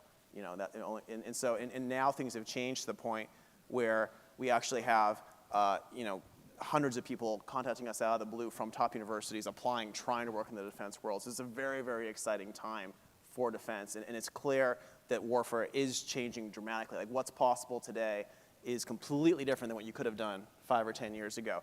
And I think it's almost impossible for any of us to know exactly where AI is going to be in 2030 and 2035 and what it's going to allow. So I think the thing we know today is we definitely want and need to have advanced manufacturing capacity in the US expanded. We need to apply these technologies to build these like smart swarms and smart ways of complementing what we have right now. I think whether or not we're going to have manned fighter jets or whether or not we're going to have lots of people on the boats in 10 years, I don't think that's a debate you have to have today. I think we have to build with the best talent. We have to experiment and complement, and then we kind of have to iterate from there. Let me actually then go to a quick follow-on question for you. As someone who started Palantir over 20 years ago, you've had a better perspective than most on what it's like as then a startup trying to work with the Pentagon. Can you talk about what it was like then versus what it's like now, how it is different in trying to deal with DoD, or hopefully better? Yeah, so I mean, back then there was no DIU, there was no great people like Doug Beck like funding this innovation, doing a really great important work there. There was an assumption in general for a long time, I think, after the consolidation of the primes, that those were the only people to work with. And if you were something else, you were kind of like an interesting, weird, small company that should not really be taken as seriously. That was kind of the energy for a long time. It took a huge amount of persistence to break. And I think the path that Palantir and SpaceX kind of created, and that Anduril has now also like kind of pushed even harder, is now opening a path for the new companies like the Saronics and Epirus and so many other ones that are here that are great new companies. So, and you know, I think what we're still missing is, even back then there was no way to compete and get in. Today, we do have some competitions, but even today, what will happen is, yes, you will be allowed into the competition, sometimes very hard, but you get in. And for example, you know, you'll use your electronic warfare shield and shoot down the drones 9.5 times further away than the big primes, and you'll still not get the big contracts. It'll still take many more years. It'll still be really hard, but at least there's a recognition from a lot of the generals and admirals and people that we do need help from these new companies. These new companies may actually be the best because they've seen that. So I think we're in the middle of a big shift right now, and I mean, a lot of us are hoping there's a revolution coming where we do put in more competition, where we do hold the bureaucracy accountable, where we shock the bureaucracy and force it to do some of these things. And so it's not there yet, but it's gotten a lot better. Great. It's a great lead-in for the Honorable Heidi Shyu, because you've been at the vanguard of really pushing a lot of these efforts to get startups to work with the Pentagon. What more needs to be done? What might you like to see the next administration do to push this even further? Yeah, I completely concur with what Joe said. There is a fundamental shift that we've seen in the last several years. And it's a bit of a wake-up call for the big guys, right? because a lot of the commercial capabilities are being accelerated very rapidly. And the fact that there's venture funding for either private equity or the venture folks willing to invest in DoD startups. It's a huge pivot. So acceleration is happening. You know, I think another fundamental area that I'm seeing is the House providing funding like APFIT, accelerating production and fielding of innovative technology. This funding has helped small company to get into low-rate initial production, right? And the fact that APFIT to date has funded 46 companies, a total of $590 million. That is huge for a small company. So small company are saying what has happened with this funding is it's being a multiplier of 3x. They've gotten 3x more procurement money from different services to complement or accelerate the production, okay? So that's been huge. I've met a number of the small APFIT companies say APFIT has totally changed their lives because they have gotten not just the initial tranche of money to get into production, but as the other services see the value of that, it has helped them to accelerate the capability, okay? They've gotten more funding. More services are knocking on their doors. They are just incredibly busy now. So that was really heartwarming to hear from a number of small companies that APFIT has benefited. I think the other pivot that I've seen is you are seeing small additive manufacturing companies that's changing the landscape, okay? Because you can now do additive manufacturing very, very rapidly. The big primes are seeing that as well. They see the fact that they have supply chain problems. They can't get the parts that they need. That's why they're late, they're behind in their delivery. But now they have alternative sources to go to these smaller companies that can additively manufacture parts. So huge shift in terms of what's happening. And I would say one last thing is, Office of Strategic Capital. One reason we DoD stood that up in the last 2 years, and actually with the help of the Hill to put it into the law, okay, we can now have the ability to help small companies who can't get the capital, okay. I've met with a number of small companies who say they want to submit a proposal to get a capital funding. They need to scale up. They can't afford. The bank will give them a 3-year loan at an exorbitantly high interest rate, right? So they need the ability for us to give them a guaranteed loan. So this will be the huge next piece, the Office of Strategic Capital, helping the small, innovative companies to be able to scale up in production. Let me actually just ask a follow-on question for that. What would be the metric of success for the Office of Strategic Capital in a year, 2 years? I mean, every office should probably be judged by what it gets done, what it achieves. What would you be looking for? Absolutely, because I will tell you, after visiting a number of small companies, they're at the point they say, I need to, let me give you a couple of examples without naming the company, how's that? Okay. One company said, look, we were manufacturing the state-of-the-art switch. We went to Sweden. And then the company got bought out by China. They want to onshore the capability. And they have gotten some venture funding, but not enough. They need a loan to help them to go, to literally finish building out this manufacturing facility so we can produce a state-of-the-art switch within the US. And that is what's going to be critically important for OSC to help them with the capital, okay? And the revenue is, you know, these small companies, the revenue is just starting, right? So this is why it's hard for them to get the loans, okay? But they are thrilled, they're smacking their lips, waiting for the OSC funding. Okay. Tony, as a representative of a company that's worked with the DoD for quite a long time, Yes. How are these changes with the entrance of startups, the interest in venture capital, private equity, how is that affecting a company like SAIC? Are there opportunities? Are there threats? Well, look, I think we see it absolutely opportunistic. I mean, I'm thrilled to be here, not only with the two themes we're talking about, of speed and relevance, but as my second time here, watching this ecosystem evolve. And I'm completely in line with my other partner, panel co-conspirators here, relative to the evolution that's occurring in an innovation ecosystem. I actually think even the term DIB may become anachronistic in some ways.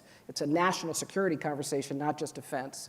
And it's not just an industrial base, it's truly an expanding innovation ecosystem. You take a company like SAIC that has been proudly part of this consortium for over 50 years and watch our evolution. Evolution in three fundamental directions. One, as an integrator, we don't build platforms. In fact, even in our AI, we call ourselves sort of gritty tech. We leverage best of breed by building out towards open system architectures that basically integrate systems. So our focus is on integration.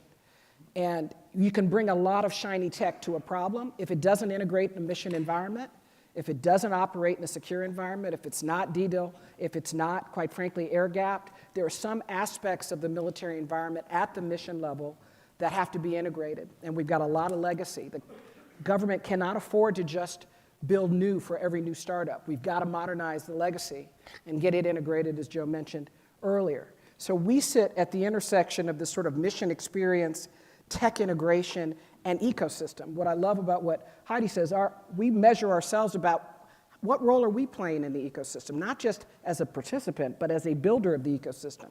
Every solution we bring at the data layer, we're bringing those same small businesses that are looking for OSC, they're also looking for our partnership because we're bringing them across that valley. And so we're building an open system architecture, which we believe has got to be a requirement going forward if you want speed and if you want relevance. If we talk about a program like we both know well, the Joint Fires Network, it hasn't gone that fast. We start with a very clear mission signal for the long-range kill chain and what that looks like to be fully integrated for, quite frankly, those that are at the edge of the warfight, those in our combatant commands. We were able to work with OSD to bring that with many, many partners, quite frankly, leveraging Palantir AI as part of that, and all types of partners. But you've got to have fabrics and mesh that allow us to integrate and plug and play technology from a startup all the way to a hyperscaler faster and faster. So for an SAIC, that this is what we invest in, is sort of being the integrator, the mission integrator. We see this opportunistically. We also know that, quite frankly, we see some of the challenges. We see the challenges relative if we don't operate at a data layer, as data may decouple from platforms, we can move faster at the data layer. But we also have challenges on policy, on titles and authorities, and how to get to the types of policies that support the kind of secure integration that has to happen, not only in a joint command situation, but what we see more of a demand signal is coalition fighting, which is going to be the way we conduct ourselves going forward. We have that with, obviously, with General Alvin relative to using cloud-based approaches to get to a command and control capability within the Air Force. All of that, we bring 30, 50 partners to the table, plugging and playing innovation. So the idea of speed and relevance for us is the ability, can we all agree to requirements that drive open system architectures that allow us to truly integrate in the most difficult environments around the world so that we can bring the best innovation at that speed of relevance. Great, thank you. Senator, until now we've been talking sort of theoretically about innovation. Let's talk about actual threats. You're the chairman of the National Security Commission on Emerging Biotechnology. Yes. What are the threats you're seeing that most concern you, and what are we doing about them, or should be doing about them? Thank you. And thanks to the Reagan Forum. This has been just fantastic opportunity, and a lot of meaningful things have been said over the last number of hours. So the National Security Commission for Emerging Biotech was created under the NDAA. We are charged with investigating, with elevating, and with coming up with recommendations for members of Congress, the not just the techno-economic competition we're in, but more specifically, the biological domain of that competition. Let me begin with the end. The Chinese are ahead. The Chinese are ahead of this competition. We know what it takes to catch up. What threats are presented by our current predicament? Number one, I'd begin with the warfighters themselves. If we lack the ability to take our amazing innovations and to scale those innovations through biomanufacturing capabilities, then our warfighters will lack the biomaterials of the future that allow them to suppress their thermal signatures. Then they won't have the access to the biosurveillance systems that are required to detect horrible pathogens and figure out the sorts of those pathogens, but potentially get guidance on how to counteract those pathogens in real time. We'll lack the ability to understand the nature of our competition when they benefit from certain types of human performance and enhancement measures that the Chinese Communist Party and the PLA don't hesitate to indulge in. So these are the sorts of things that we're trying to address at the warfighter level. When one thinks more broadly about economic security, our supply chains, our ag supply chains, for example, are deeply integrated into the Chinese's supply chains, their sourcing, their consumers. So we're going to have to figure out how to make ourselves more resilient and to understand on an ongoing basis vulnerabilities we have and come up with a toolkit of countermeasures to address those vulnerabilities. I'd apply the same thing to our healthcare systems and our pharmaceutical supply chain. So we can do this. We will be laying out a series of recommendations to address this, but the Chinese aren't slowing down. In fact, they are accelerating in a way that is frankly a bit breathtaking.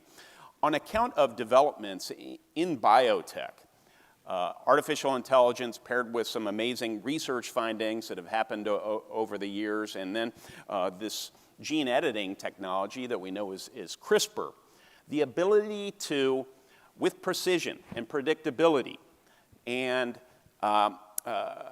repeatability, engineer biology so that you can produce all sorts of bioindustrial, biocommercial, and other products in ways that were never before possible is something the Chinese are way ahead of us. And so the example would be they understand that this revolution is led in part by access to biological data. They are right now on course to genetically sequence 1% of the world's population. That is a robust database. We are frankly not even in the data collection game as compared to the Chinese right now. So investments in these key pieces of biomanufacturing infrastructure, data infrastructure, some corrective measures taken vis-a-vis our market vulnerabilities, like strategic capital to assist with scaling, and a better educated workforce, especially as it relates to our ability to attract and retain talent in government, are among the recommendations, without getting into any specificity, that you will see come late March or early April to address this. When you talk to your constituents, let's take the database for example, how do you explain to them what is the threat of that? What could China do with that information?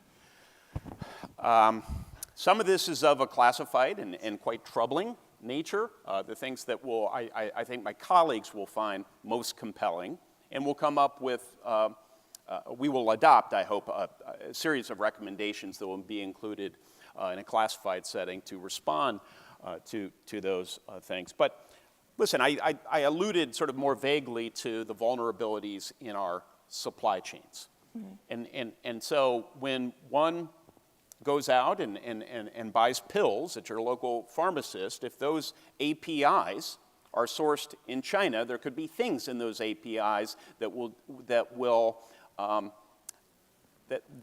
do very interesting biological things with one's body. We want to avoid that. Same would apply to our warfighters. Healthcare data. If an adversary country, China in particular, has access to the genomic code of individual human beings and different types of human beings that enables them to precisely target some of their adversaries with that information. So without, again, getting into more specificity, this is what is at risk. And I want to be encouraging because this can very quickly become a very dark conversation. But I think what you will find in this report is we have laid out in fairly simple and on balance, in a pretty economical way, how Congress, working with this incoming administration, can tackle this challenge and stay ahead in the world of biotech, including as it relates to its national security applications. Well, you've laid out the threat, and so going back, I believe Heidi Shu's office has been involved in bioindustrials. So can you talk a little bit about what you've been doing? First of all, I want to thank Senator Young for being such a huge advocate of biotech. It is critically important. I concur with him 100% here, okay? What we have initiated is a $1 billion effort across 6 years, right? We actually funded 34 companies, phase 1 projects, $60 million for them. And by the way, 90% of the company has never ever worked with the DoD before. So therefore, they're trying to figure out, the DoD ecosystem, right? We're actually helping them. In the areas we're helping them to figure out how to write a proposal to scale up their manufacturing capability. In the area, for example, biolubricants, biosolvents, bioenergetic material, namely propellants for energetics.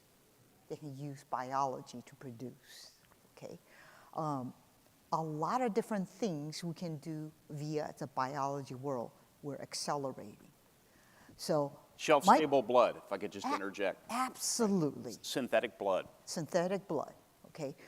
So the things that we're doing now in phase 1 is helping these 34 companies to literally develop their manufacturing scale-up plan. Phase 2 is going to fund them. We're going to down-select these 34 to probably the top 8 or 9 companies to be able to literally scale up manufacturing in these critical areas.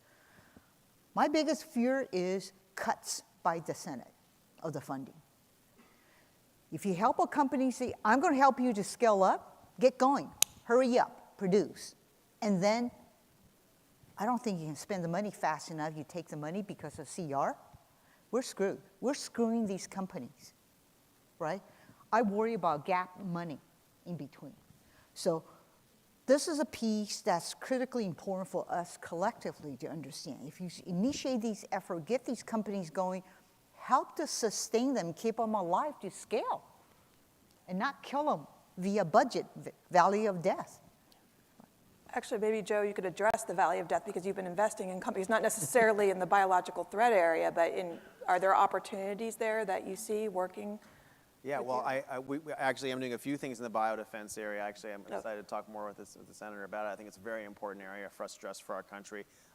It is interesting. I'm on the board of trustees here at the Ronald Reagan Library, and I think I am biased towards Reagan's general view of skepticism towards government involvement in these things in general. However, I absolutely agree that when it comes to critical national security, you have to make exceptions. You have to get involved, and that's a very tough thing to do right because the government does make a lot of mistakes. It does fund things that don't work. It does do things that maybe are not as economic, and it does strike me as fundamentally very unfair sometimes, where my smartest friends building the company tend not to be the ones that know how to talk to the people in the government, and so we definitely still have some issues there to fix, and I think the market does a good job generally of pruning things that shouldn't exist. However, if the government's going to be getting involved in these things, it needs to be clear about the multi-year budget and the revenue you're going towards. So if I'm going to be starting something new in these areas, it'd be very helpful for there to be a fair competition, to force there to be a competition where you down select enough companies and to know what you're going towards 2, 3, 4 years from now, to know that if you win this and it's critical for the country and you're the best solution, there's going to be a $100 million a year award or whatever it is the country wants to spend on it. So I think it's very interesting right now. There's a big disconnect between some of these programs to explore these things and between the people running the defense budgets to actually say, what do you win if you win it? And if you don't give us that, it's very hard for the good companies to be part of it. Can I follow up with that on Joe for one? When we see the lack of a consistent signal as we move R&D and more to the private sector, we're trying to make these multi-year investments, trying to understand what our Horizon 2, 3 is. And we said that, as much as we can look at the data relative to industry overruns and all, there's a challenge on the inconsistency of signal funding that may be as expensive. Yeah. We don't measure it the same way. We don't measure opportunity costs the same way, but one could argue that with all industry overrun and all of the responsibility we should take for what's not been either delivered correctly, designed correctly by industry, that inconsistency of signal, that lack of, if you will, long-term view, that probably has a cost to it that it's interesting to ask, how do we quantify that, and then how do we address it? It's a huge cost, because if you tell me you're going to spend $200 million a year on something, there's going to be a winner, I get you over the valley of death. I can invest, we can put together to work hundreds of millions of dollars towards the solution, but we can only do that if we know we're building the bridge towards something. General, I want to turn it back to you for a second. Last week, the Air Force announced that it was going to put off a decision on next generation air dominance. Can you talk a little bit about that decision and how NGAD will fit in with the collaborative combat aircraft? Like, what is the whole thing going on in big picture?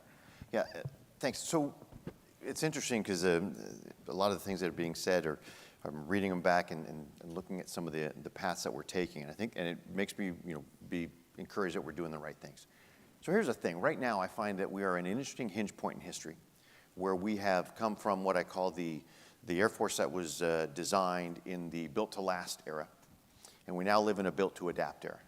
And the built-to-last era, it worked as long as there was this underlying assumption held true, which was whatever you built was relevant for as long as it lasted. And then if not, it becomes an albatross unless you do something about it, which is, I think, something else we should be talking about on this panel about delivering capability. So you have to make sure the things you have now work.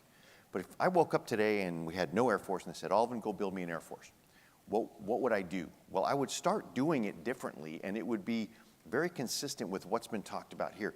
You would start with what are the systems, understanding the pace of change, which we all need to be seized with, the pace of change and what that offers and what it could prevent if you don't construct it right. That pace of change privileges systems over platforms. Get the systems right, get the architecture right, modular open systems architecture to where you have all the talent, unleashing the innovative talent in this nation to be able to have lower the barriers of entry to impact that. And then the cost of admission for building a platform was it has to be able to be compatible with the system. Then when the system gets upgraded, everybody's upgraded. We built a lot of our Air Force in a time where we had a platform-centric. I need this requirement for this platform to go do X. All right. I'm going to put this system, that system, that system. Ta-da, we have a great platform. But now we have another platform that maybe does thing Y. Now we have to do them together. We've got to integrate them. Multiply that times 10 times 15, and we have a challenge. That is the legacy force that we have now. So what we are doing in the building the force forward, when we think of collaborative combat aircraft, for example, we are starting with the systems first. We are starting with the open systems architecture, which is allowing some of the other companies to compete and have more of that intellectual capital go into there. We're also not designing it with the hubris that we understand what the future is going to be, so we're not going to build something that's built to last for 30 years. Because in a nonlinear world, it's probably not going to be as relevant. So you bring down the price point to where at some point you can either upgrade it or shoot it in the head. And so what do you do with that? You don't build a large depot maintenance structure and all those sort of things. So that's the moving forward part. And then the other is we need to make sure we have what the legacy force that we have, we can make more effective, more lethal. And that's why some of the things through Replicator, the Enterprise Test Vehicle, which is a low-cost cruise missile, those are helping that. So let's bridge to the NGAD platform thing. The NGAD platform, I keep saying the NGAD platform, because when people say, what are you doing with NGAD? NGAD, Next Generation Air Dominance, is a family of systems. That family of systems includes collaborative combat aircraft. It includes the open systems architecture, the government reference architecture. That's what is included in the Next Generation Air Dominance.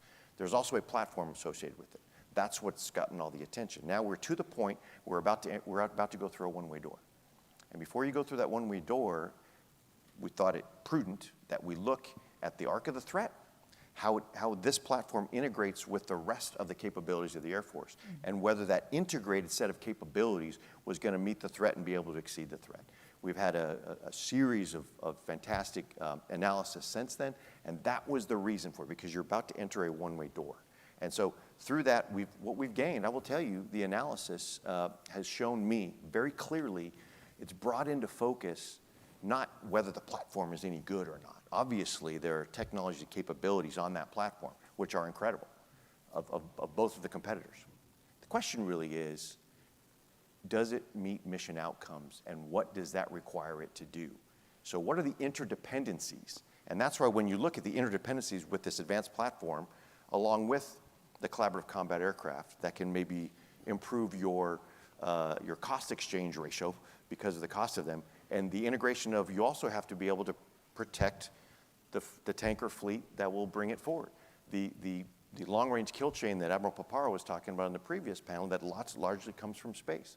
And you can have the best platform in the world that can survive anything in the air, but you don't design a platform for how it survives on the ground. But the interdependency, you have to have base survivability to make that happen. So looking at all of those and sort of the fully burdened costs, understanding a lot of the innovation has to come with integration. And so that was the purpose behind that pause and enabling us to bring the other parts of the force together. I will tell you, it's now becoming a little bit easier for us to bring the other parts of the force together based on something I've talked about in other venues, which is our reoptimization initiative in the Air Force. One of the things we brought up here was that great innovative companies and entities will come to the military and they trying to figure out if their stuff, if their precious IRAD dollars, which the smaller, more innovative companies don't have as much of, whether that's going to actually turn into something. Well, the way we have done it, because we have developed our capabilities within our Air Force in pieces. If you want to know the next thing about the next fighters, well, you go to Langley. What about air mobility? Well, there you go to Scott. Well, what about, if long-range strike? Well, you go down to Barksdale. So those companies come to our Air Force in those pieces. And the first iteration they get from that part of the Air Force is, yep, looks pretty good. So they might actually start investing in that. But by the time it aggregates up to the enterprise, it may not make the cut. That happens way too often. And when that happens, that's why it seems to be so hard to work with our Air Force and with our military. So by taking all of that expertise that's diffused across our Air Force and putting it together into one integrated capabilities command that has one force design, that understands the interdependencies and maybe the opportunities that weren't there before, by having that now, when those innovative companies come and have their precious IRAD dollars, they can understand what the real likelihood of those dollars turning into a program of record, because we can give them the entire picture rather than pieces. And so I think being able to transition our Air Force from one that was a platform-centric Air Force into one that is system-centric and has a better understanding of how all these fit together for a single force design, that's the way of the future for our Air Force. And that was part of this evaluation. Great, thank you. I feel like on one hand, everyone is always very polite on a panel and says everything's great, but also I think there's a lot of interest in changing the system. So Joe, I was reading an essay recently by Steve Blank who talks about us being in a once-in-a-century opportunity to change the Pentagon, to fix the Pentagon. Do you think things need to be fixed? What radical things should be done? I love Be it. impolite is the implication. Yes, provocative is the Steve's word. sitting right here in the front, by the way, so no, I'm a big fan of Steve. I get to be the one who's impolite here. Listen, I mean, I'm old friends with Elon and Vivek, and I have to admit, I am excited about a lot of the stuff that's going on. A lot of people even say that America's had these major disruptions in our country every 75 to 90 years with the founding and the Civil War and the 1930s, Great Depression, New Deal stuff.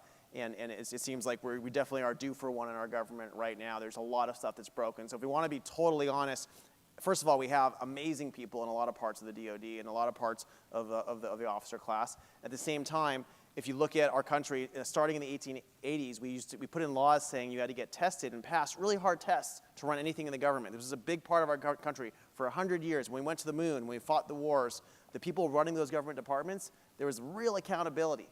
And we decided those tests were racist, disparate impact, whatever. We got rid of them. We got rid of those tests about 40 years ago, and it's gone downhill a lot. And then the last 10 years, it hasn't always been prioritizing merit. It's been even less. It's been even more focused on identity politics. And that's a big problem because a lot of the people in the Pentagon right now, a lot of the civilians, a lot of them of all backgrounds would not have been able to pass those tests.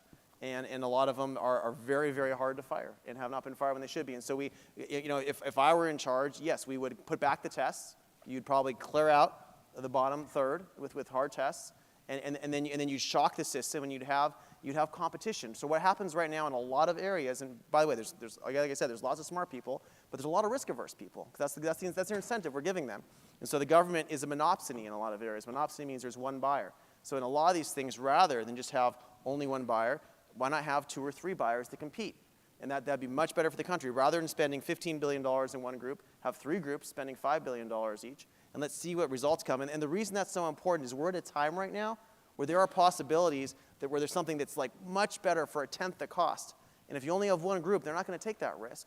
But if they know there's 3 groups and they're competing and they're going to have egg on their face if someone does something much better for cheaper, they're going to be forced to start looking at those types of risks. They're going to be forced looking at the new stuff we're doing. And so I think shocking the system is necessary. I think forcing that competition is necessary. And I really hope we're able to find ways to do that. Yeah, just a couple more here since we're going there. On the acquisition side, I mean, the reality is that the requirements driving process needs a commercial assist. These are some difficult tasks in writing these requirements in some of the most complex environments. And I think, as you heard from General at the end here, integration is a very core component of innovation, but this is some of the most complex integration that exists. And I say that as a daughter of Comptroller of the Army, 3-star. Back in the day on the E-Rank, acquisition executives were some of the brightest individuals in this country in the Department of Defense were in the acquisition space, unquestionably.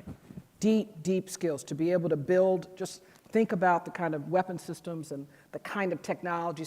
Our company, quite frankly, 55 years, starting with nuclear physicists that were just phenomenal in their day, and those who remember those days.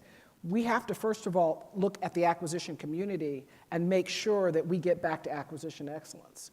We've got to get the top, and that means we need young people coming out. I still teach at my alma mater. We've got to get folks excited coming out of these STEM and computer with some of these skill sets to go to government and be part of the acquisition. I'm so excited to hear young people say, I want to actually be part of helping the government acquire tech, because this is a skill set that we're lacking. And when we don't do good commercial assist on the requirements front, and then we look at what happens all the way down the path, we get surprised about what was built, how it was designed, and obviously the proliferation of poor systems, they get locked down, and then the opportunity cost of what we just spent 5 years or 10 years on starts to show itself. So I think that's one. The second is just on this ecosystem, we need all parts of the ecosystem. As a company that's been an integrator for, again, 5 decades, we're all in the venture community right now as we're trying to find new capabilities.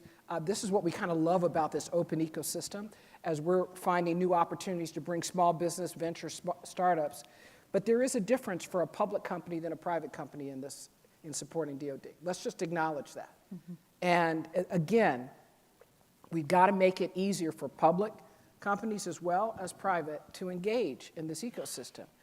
We've got publicly traded company, and almost every private company that wants to go public, give it time, welcome to my world, you'll be there. That there's got to be, we live in an environment where shareholder value and shareholder responsibility is real. And so this is the signal, if we could get to a little bit better signal between consistency of signal, consistency of funding, a more less monopolistic, but more of a sort of competitive environment, and more field exercise that shows demonstrable capability up front.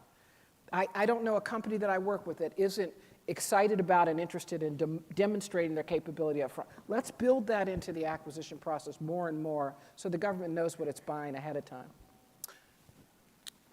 Let me just, there's not a lot of time left, but let me observe and acknowledge to all of you that Congress really needs to up its game considerably if we're really going to optimize our system, whole of government, whole of society, for this generational, perhaps multi-generational techno-economic competition. Chevron deference, now gone. We need more hearings. We need more consultation with subject matter experts so that we can figure out how to adapt our legal system to the day-to-day requirements to develop and ultimately deploy technology. I've spoken about the challenges related to biotech. Again, Congress is going to be charged with taking those things seriously and responding robustly. Artificial intelligence. Imagine a world, if in just a few years in which we could literally cure certain cancers, types of Alzheimer's disease, that could be within reach. Imagine a world in which we could eliminate traffic. Imagine a world in which every man, woman, and child have access to a personalized, individualized tutor. That's what we're trying to unlock, but we need a regulatory atmosphere for artificial intelligence. And on this area, as with many other areas, there's been a measure of stasis, to put it charitably, within Congress. So we really need to act boldly. I think we are up to the task. We have historically stepped up during moments like these in the past. But as a new administration comes in, I think a certain change in our metabolism institutionally, more Joe Lonsdale, is more disruption paired with the wisdom of people like the General and Heidi, and we will meet the moment. So what are the things we should look for coming out of the Senate in the next couple months? Well, the next couple of months, I hope, and this is my legislation, so self-interested, but I think there's a real imperative, we need to stand up and give legal certainty to a voluntary standards entity within the White House, certainly within the executive branch somewhere, to interface with our national security community, our AI developers, our civil rights community, and others, so that our developers can go out there and know that we're not going to come up with some ridiculous, heavy-handed legal structure. Instead, we want to accommodate the great innovation that's happening in the world of AI during this age of AI.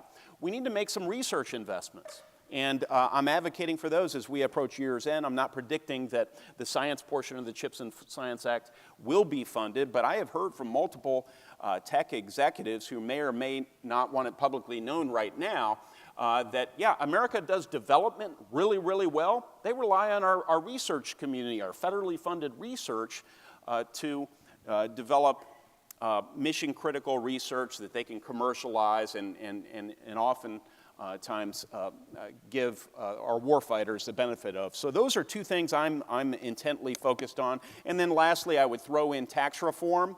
Let's make sure that America remains the best place in the world to do business, to grow businesses, and to start businesses. And if we do those things, I think I'd be pretty happy over the next year or so. Great, Yeah. thank you. Thank you to our panelists. Yeah. I think Thank it's you. a good discussion, thank you. Ladies and gentlemen, this concludes panel 4. Please make your way to the first floor of the Air Force One Pavilion for our Peace Through Strength Award Ceremony and keynote luncheon.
Ladies and gentlemen, please take your seats. The fireside chat is about to begin.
Ladies and gentlemen, please take your seats. The fireside chat is about to begin.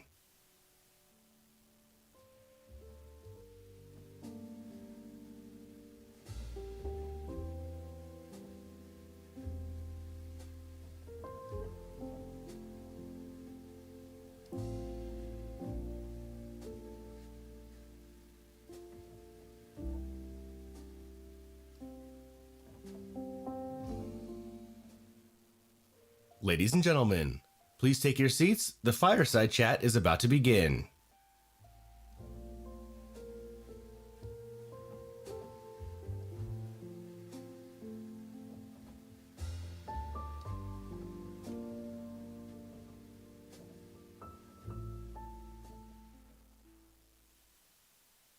Ladies and gentlemen, please welcome member of the Board of Trustees of the Ronald Reagan Presidential Foundation and Institute, John Momtazi.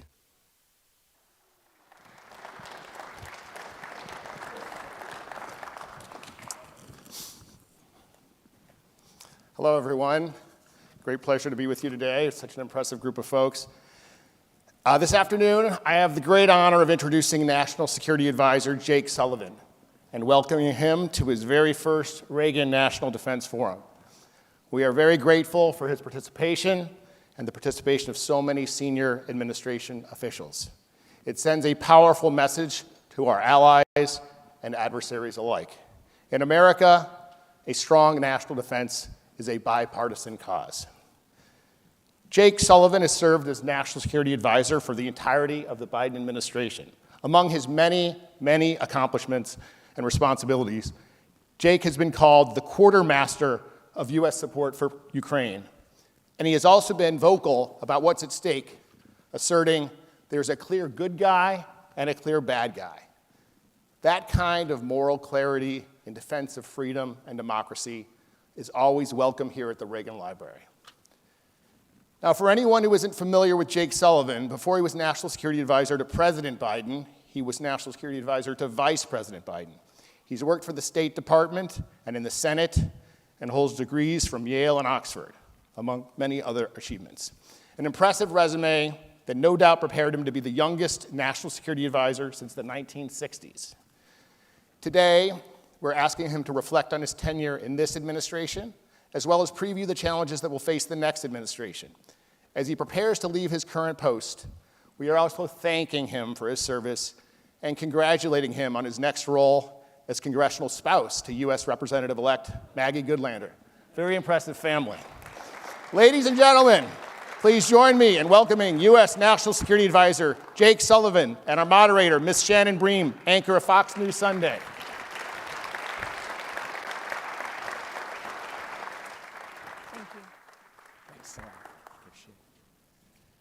And And thank you, Jake. I'm glad you made it here this year. I know you've had to cancel in the past, and it's a very busy time, so we appreciate your time that you were able to make it here today. Well, thank you for having me. Okay, so let's start with the headlines. Obviously, minute by minute, there are new advances by rebel forces in Syria. Did the administration see this coming? Assad doesn't seem to have the support he would have 10 years ago from the likes of Russia and Hezbollah and Iran, who've been weakened. What's your take on the current state? Well, it's important to start by observing why this is happening. And it's really happening for two reasons. First, Assad has been brutal and repressive to his own people and totally intransigent in terms of actually trying to provide a better life or better future for the people of Syria.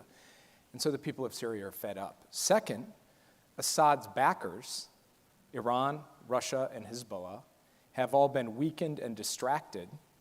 And so he has not had the support from those three actors that he expected to be able to count on and has been left basically naked. His forces are hollowed out. And so while we saw preparations for a rebel offensive, the speed and scale of it and the fact that it's moving so rapidly through the country, this is a feature of having lost the support of these backers because each of them, Iran having been exposed and weakened, Hezbollah having been badly degraded by Israel, and Russia being ground down in a war of attrition in the east in Ukraine, none of them are prepared to provide the kind of support to Assad that they provided in the past. So here we are. So the primary group leading the insurgents has been classified as a terrorist group by the U.S. How worried are you about what comes next? Well, it is a source of concern. I mean, this is a group, HTS, that has been designated as a terrorist organization by the United States, that has had elements affiliated with groups that have American blood on their hands. We really think that there are three things we have to be particularly focused on. One, that the fighting in Syria not lead to the resurgence of ISIS. And we are going to take steps ourselves directly and working with the Syrian Democratic Forces, the Kurds, to ensure that does not happen. Two, that our friends in the region, Israel, Jordan, Iraq, others who border Syria or who would potentially face spillover effects from Syria are strong and secure, and we're in touch with them every day. And three, that this not lead to a humanitarian catastrophe, both in terms of civilians' access to life-saving necessities and in terms of the protection of religious and ethnic minorities in Syria. And we're going to work with all the players in the region to try to make sure that we are accomplishing those three goals, which are in the interests and consistent with the values of the United States. Of course, there's a lot of instability in the region. So how worried are you about this spilling over the borders? You mentioned those bordering countries there. It is a concern. I mean, we've seen, obviously, over the course of the Syrian civil war, spillovers and refugee flows. And at its worst, we saw the explosion of ISIS onto the scene, which not only led to the fall of cities in Syria, but the fall of cities in Iraq and pressure on some of our closest partners in the region. So whether it's from the border with Jordan to the Golan Heights, to trying to maintain a fragile ceasefire in Lebanon, to that long border between Syria and Iraq, these are all areas that we have to pay close attention to, that we have to coordinate closely with our friends on, and stay vigilant to try to ensure that we contain the potential violence and instability, that we protect our friends, and that we ensure that ISIS not get new oxygen out of this that could lead them to become a greater threat to the United States or our friends. What about our troops in the region, the impact on them? So we have a presence both in Iraq and in Syria. That presence in Syria is there to work hand in hand with local partners to continue to suppress the threat that ISIS has posed going back many years now.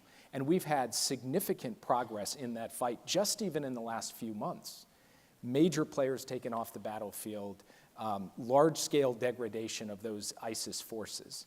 But of course, an event like this happens, and ISIS immediately looks to take advantage. And we have seen reports of ISIS trying out in the Syrian Badia, the desert, to try to reconstitute to a certain extent. So we will continue to take action against that.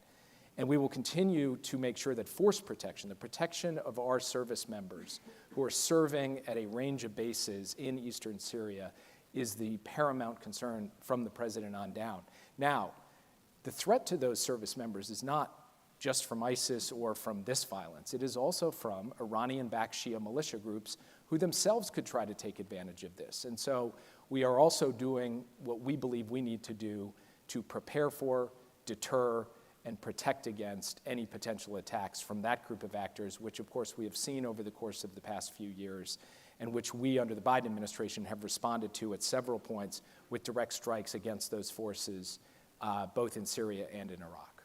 So a lot of the conversation this week is about the transition to a new administration, a second Trump administration. He's weighed in on social media, as he often likes to do.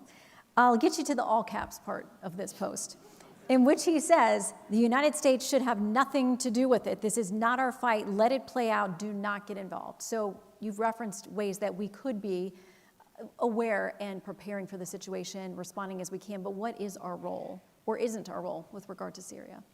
Well, first, I would note, and I was a little bit struck by it, earlier in the post, he said part of the reason this is happening is because of Russia's war against Ukraine. Mm-hmm.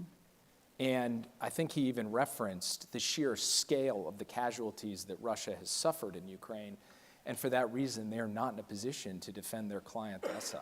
And on that point, we're in vigorous agreement.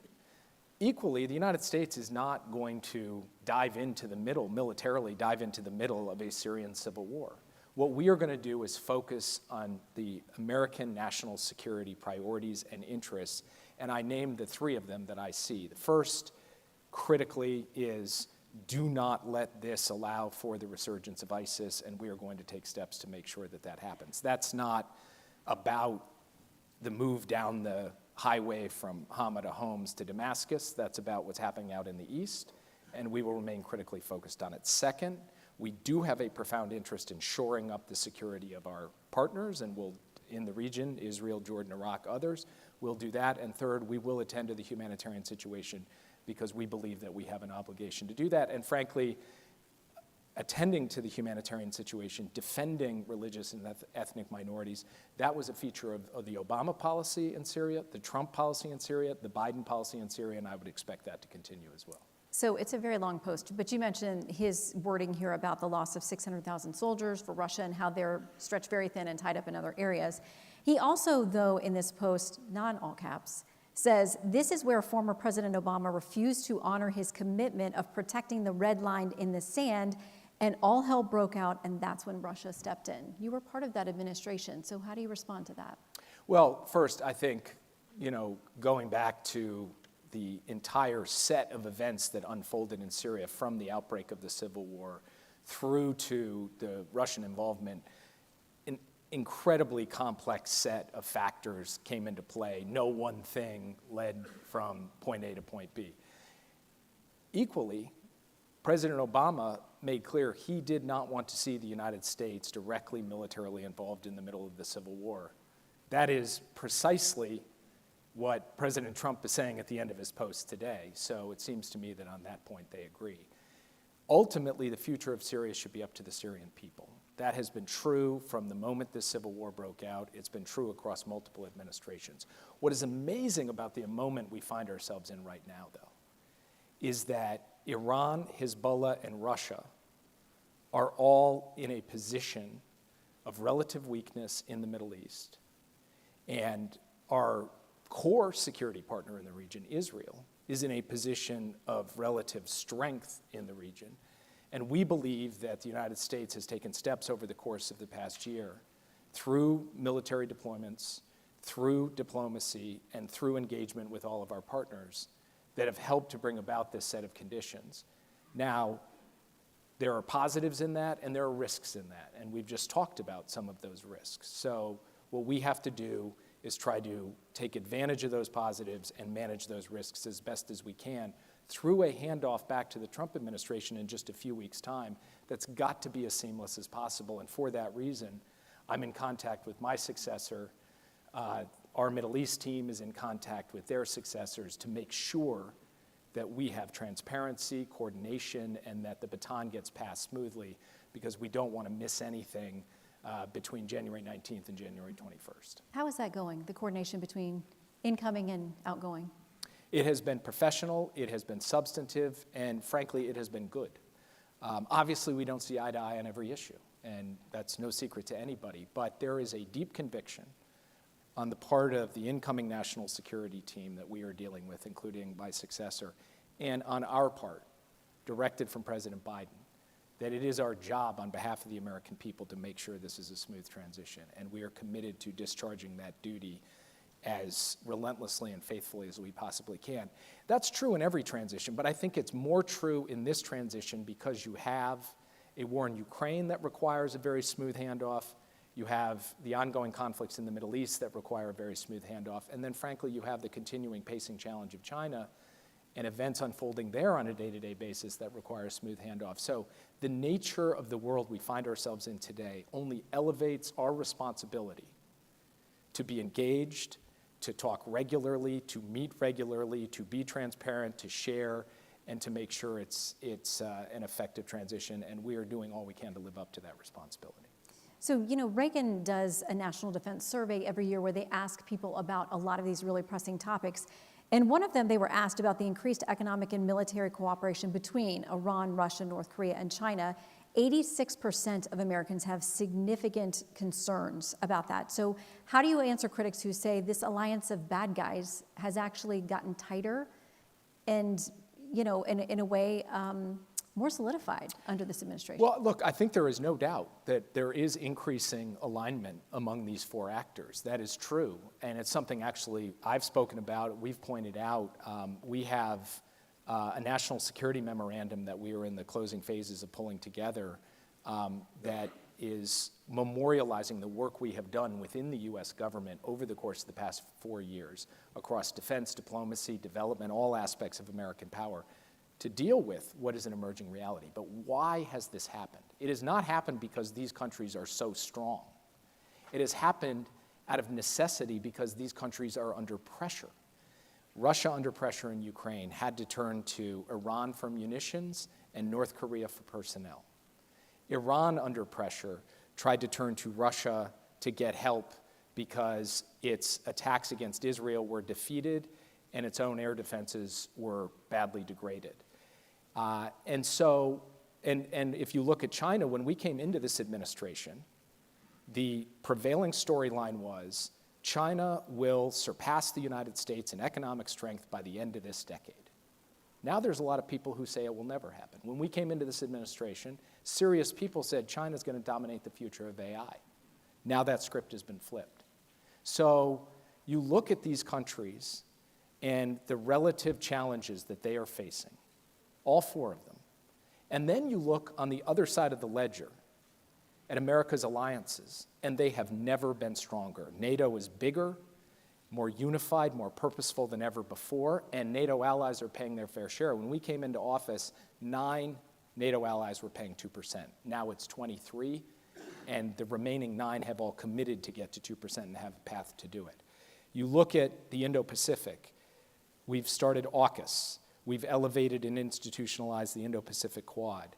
Our alliances with Japan and Korea are at an all-time high, and our trilateral cooperation with Japan and Korea is at an all-time high. And you just saw the resilience of South Korean democracy after this declaration of martial law and its retraction by President Yoon. India, the Philippines, Vietnam, we have new partnerships that are dynamic and effective. So on the one hand, you've got the American alliance system in the free world, strong, vibrant, coordinated, organized. On the other hand, you do have this increasing convergence, but among a group of actors that is facing serious challenges, serious pressures, and serious strategic dilemmas. And even within that group, this Russia-North Korea cooperation is not something that sits very well in Beijing. So there are internal contradictions that are problematic on their side of the ledger that we will continue to look at and see how we can deal with from a strategic perspective going forward. The final point I will make, if you look at the hand we are passing off in terms of just the basic foundation of American power at home, our economic and technological engine, arresting the slide in our defense industrial base, diversifying and making more resilient our supply chains. These are steps where we feel that the United States has a foundation of national power domestically that is healthy and strong at a time when the Russian economy, the Chinese economy, and the Iranian economy are all in various states of disrepair. So for all of these reasons, it's a challenging world, it's a complex world. The post-Cold War era is over. A strategic competition is underway to determine what comes next.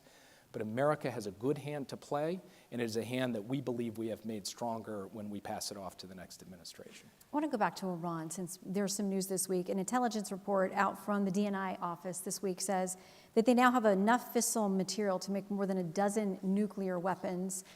And so when you talk about them being worsened, there are critics who will say sanctions waivers, unfreezing assets and giving them access to that. It was a top Treasury Department official, Wally Adeyemo, who himself said that if they get their hands on cash, they're going to use it for nefarious reasons, admitting things are fungible.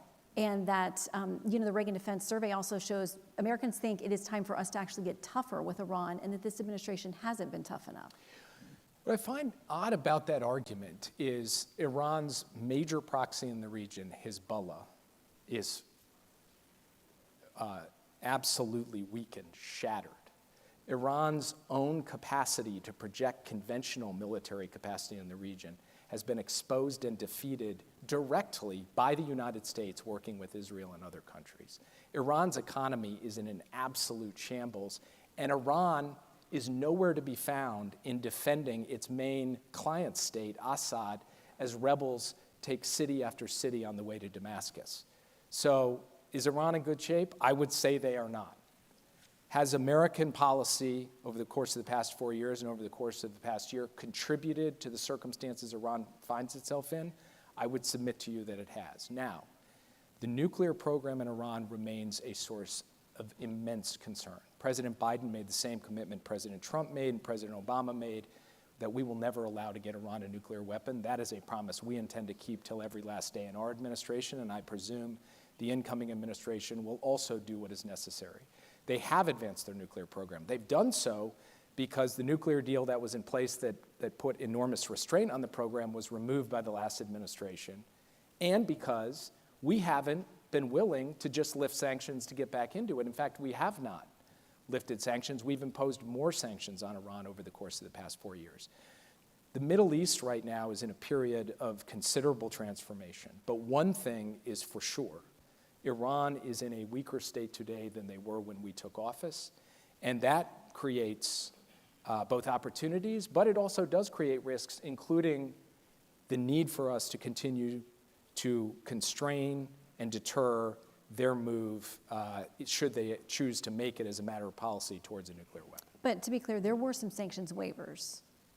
Well, for example, we did authorize the movement of $6 billion for humanitarian purchases, which was a policy of the previous administration that money in certain bank accounts could be spent down by Iran for food, medicine, and other approved humanitarian transactions. We used that same mechanism that Secretary Pompeo put into place as part of a deal to get American citizens who had been held for years, predating our own administration in Iran, in part because some of those Americans were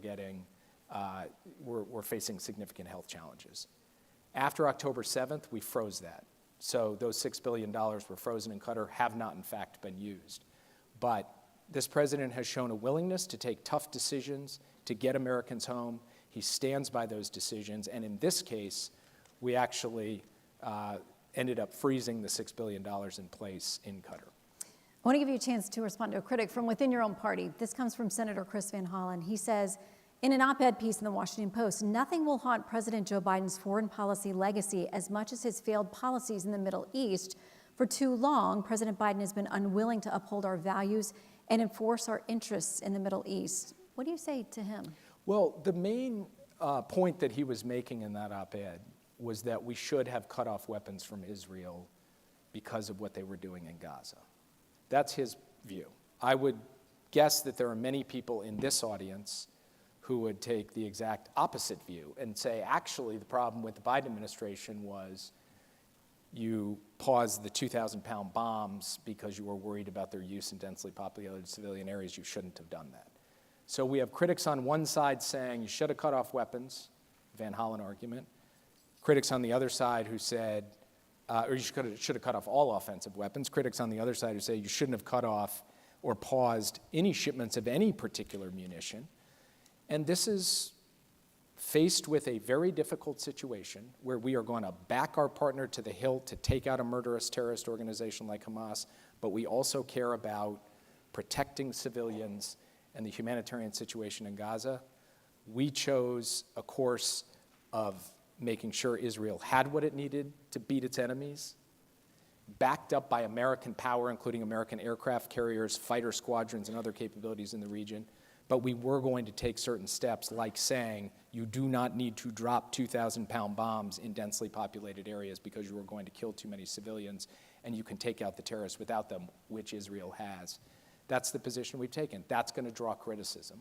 We're willing to take that criticism because we believe that we have alighted on a course that has stood up for our ally, has stood against our common enemies, and at the same time has done our best to alleviate the humanitarian suffering in Gaza. What's the latest on negotiations over ceasefire and getting the hostages out? Are you hopeful that will happen on the Biden administration watch before January 20th? I have now learned not to use the word hopeful and Middle East in the same sentence, so I will not do that. There are ongoing talks. We are going to use every day we have in office to try to get a ceasefire and hostage deal in place. I meet regularly with the families of the American hostages, both those still living and those who have tragically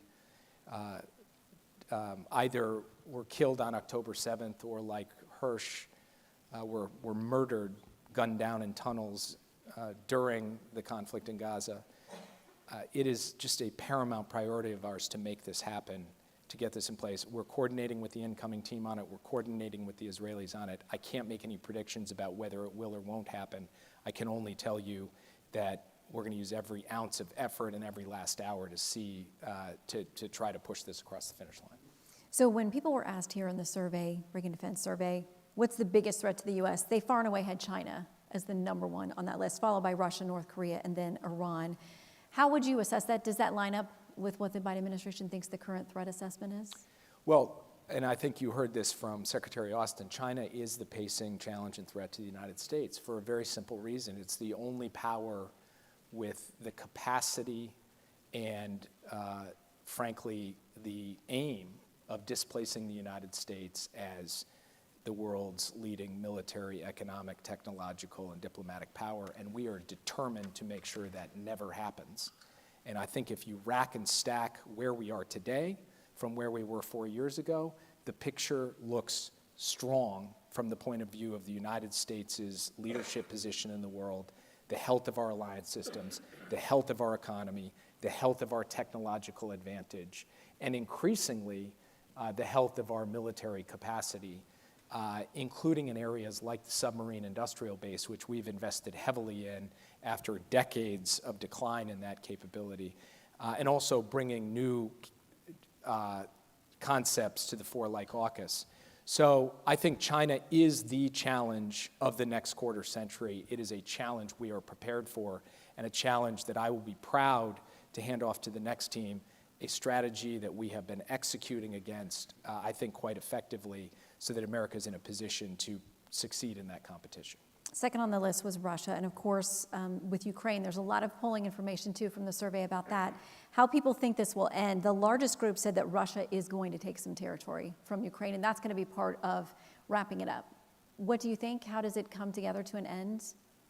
Well, President Zelensky himself has said that this war has to end at the negotiating table, and our job has been to try to put Ukraine in the strongest possible position on the battlefield so that it's in the strongest possible position at the negotiating table. And that has required us to mobilize the largest effort of security assistance since the Second World War and flow massive quantities of munitions to Ukraine. And they are taking that, fighting courageously, innovating themselves, particularly in the drone space. I cannot predict exactly how the war will end, nor can I dictate to President Zelensky or the Ukrainians how it should end. Our job is to take that 50-nation coalition of countries that we built from scratch and continue to surge capability until we're out of here. And President Biden has directed me, and I have directed all of our agencies in our national security enterprise to do a massive surge of assistance and to up the economic pressure on Russia.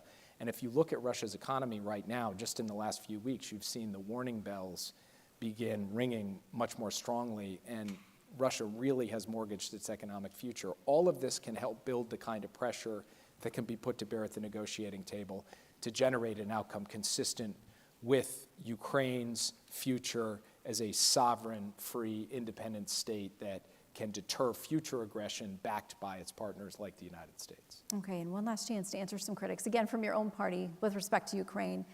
Top Democrats like Senators Coons and Blumenthal, Congressman Gregory Meeks over on the House side, they've disagreed with hesitation, they say, from the White House, first to provide equipment or materials, but then to limit the use of it. They say it's been too little too late with respect to Ukraine. How do you answer that critique? Well, first, I very much respect the bipartisan support from the Congress, but we have spent every dollar the Congress has given to us, and we've been waiting for Congress to give us more money, not the other way around. So the idea of too little too late, we have surged everything that we've had forward. Now, there are certain capabilities that people have mentioned.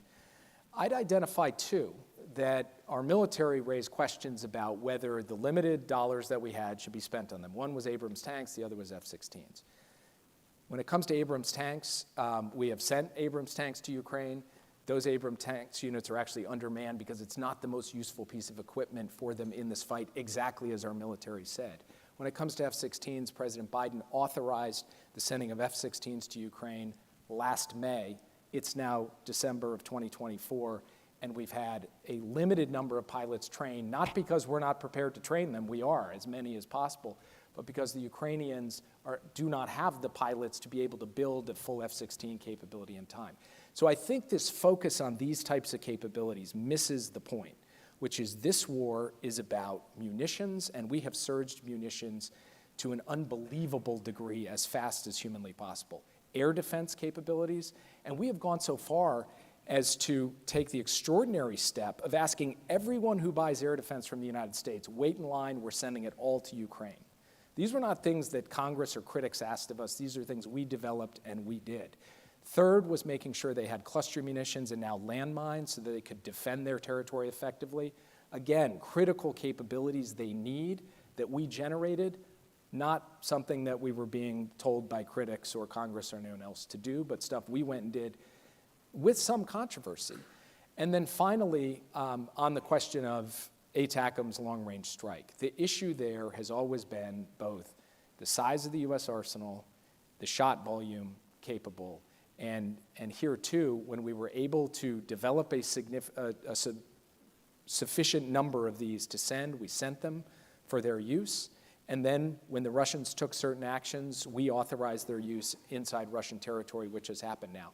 But I would just say to everyone, anyone who thinks that is a silver bullet for this war does not understand what is happening in this war. It is not a silver bullet. It's one additional capability. But where this war is really being fought is on basic munitions and then the question of manpower, which is something Ukraine has been trying to surge over the course of the past few months.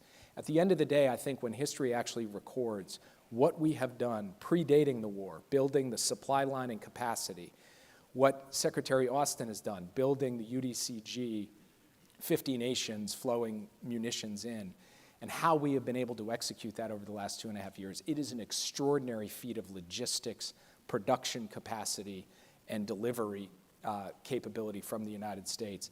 And first reason Ukraine is where it is because of the bravery of the Ukrainians. Second reason is because of the munitions provided by the United States of America, and I'm damn proud of what we have done to help Ukraine stand up for its freedom. Well, in the midst of all of that, yes.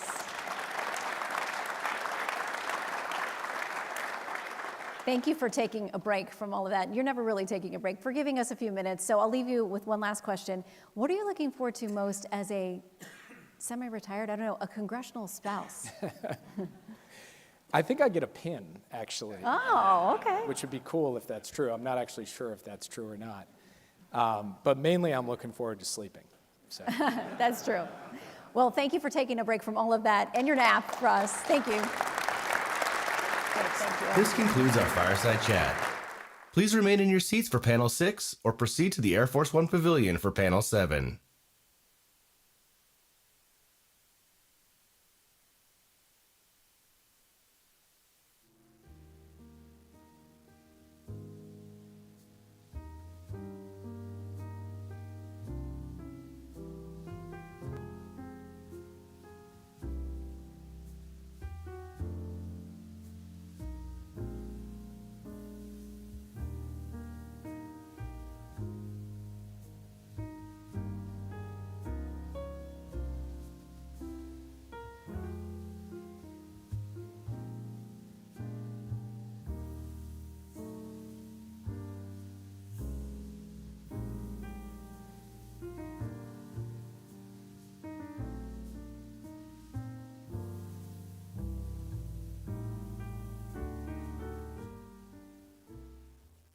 Ladies and gentlemen, please take your seats. The panel session is about to begin.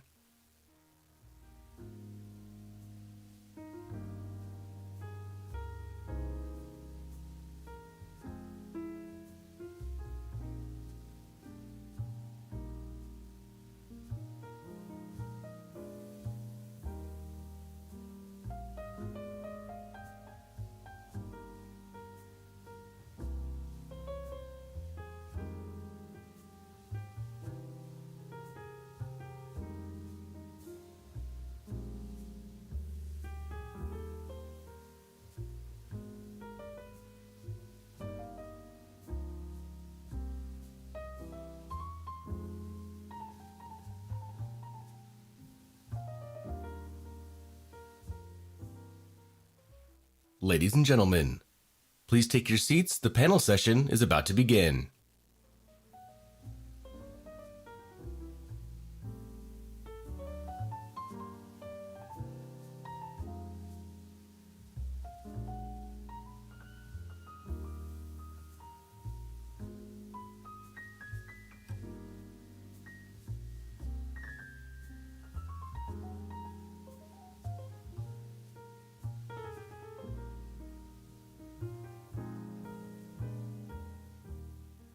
Ladies and gentlemen, please take your seats. The panel session is about to begin.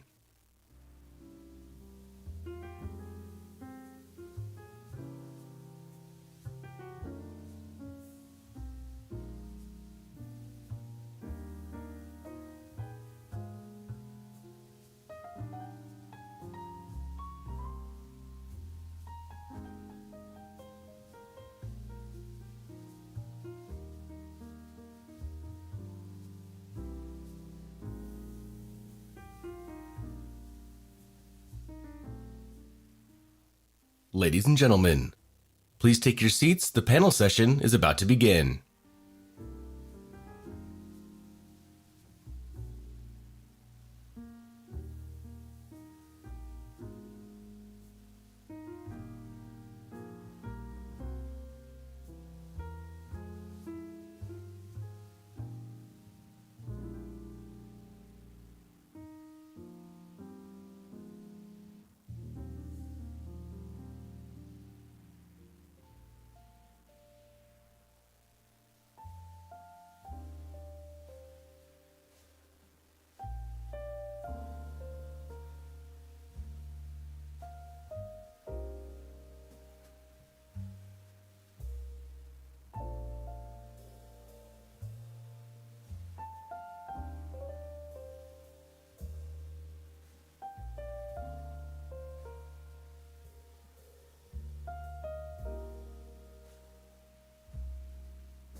Ladies and gentlemen, welcome to Panel 6, The Middle East in Chaos, Countering Iran and Its Proxies. Please welcome Ms. Courtney Kuby of NBC and our distinguished panelists.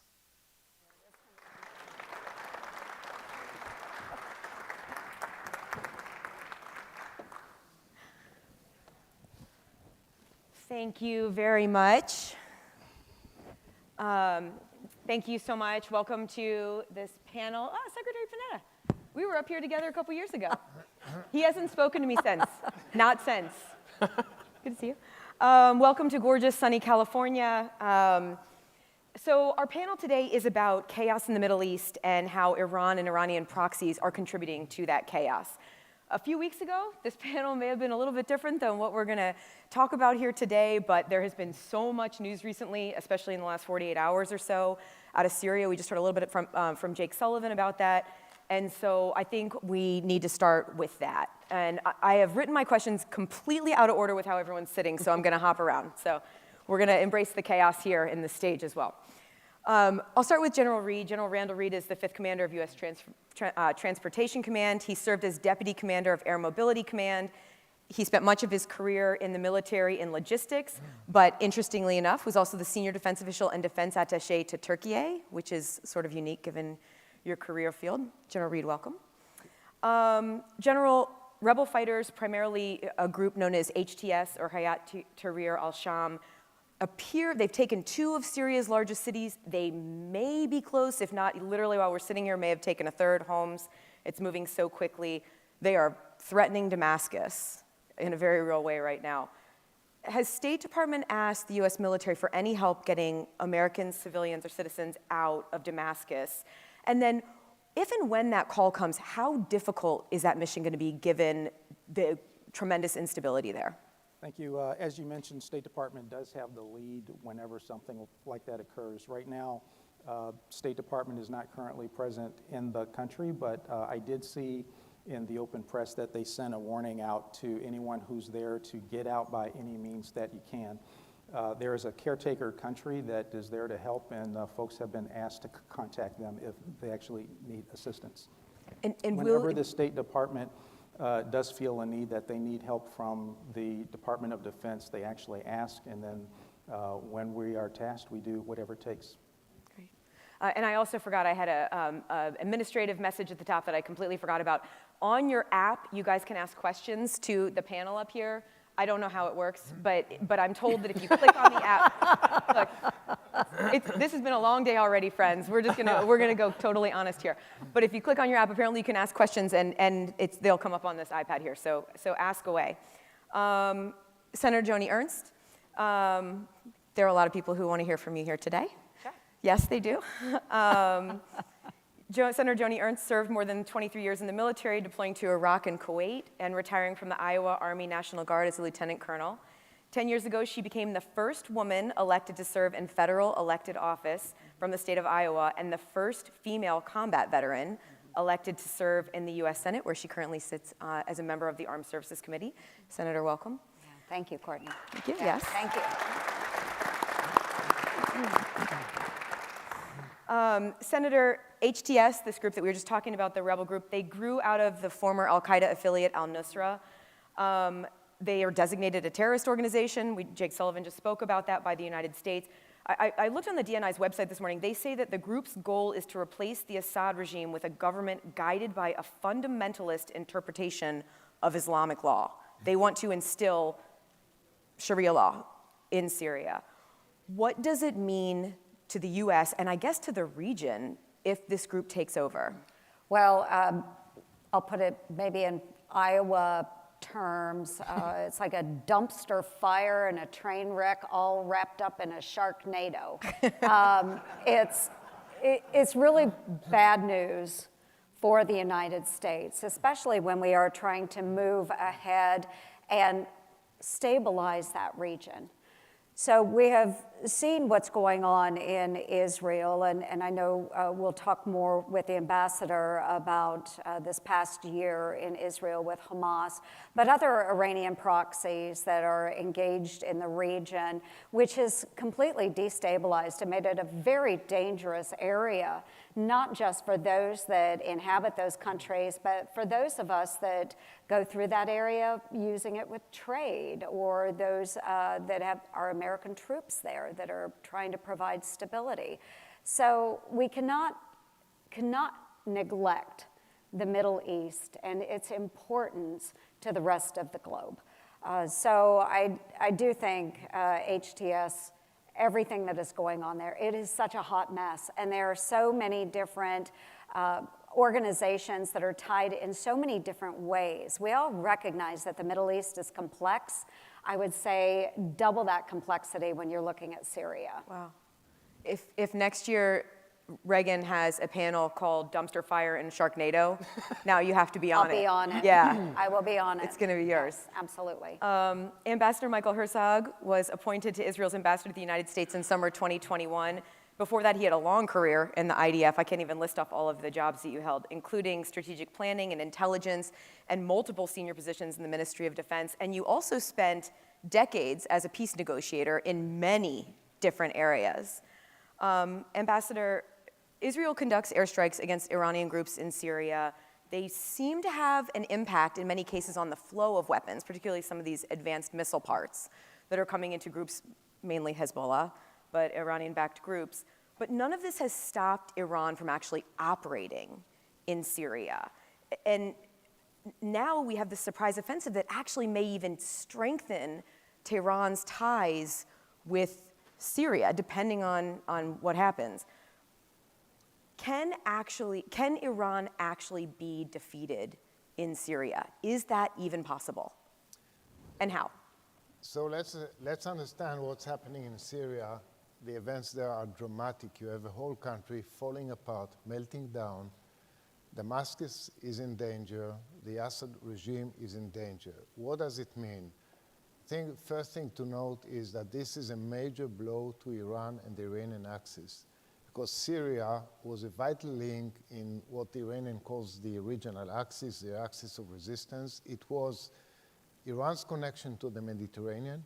It was Iran's connection to Hezbollah in Lebanon to arm them, to build their capabilities, and it granted them access to Israel's border. All of this now is denied. I don't know what will happen in Syria in terms of who will control what part of the country, but this is a major blow. On the other hand, there are no good guys in this story, because on the other hand, you have jihadists, as you noted. So short term, if you ask Israelis, they will recite our prime minister in the 80s, Menachem Begin, who was, when the Iran-Iraq war broke, and he was asked about it, he said, I wish both sides success.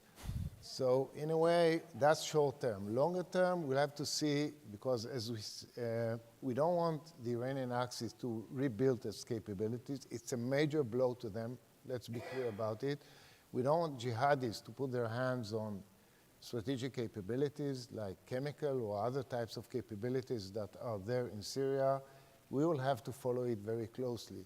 But this came about, this offensive, because we degraded Hezbollah in Lebanon and the whole Iranian axis, and I assume we'll talk about it. They saw an opportunity, and suddenly everything collapsed. The whole Syrian army collapsed, the Syrian regime collapsed. Nobody expected that. That's where we are today. So is it possible that, so HTS, you seem to think that HTS is going to potentially, would kick out Iran out of Syria. Is that what I'm taking? That's what they're doing right now.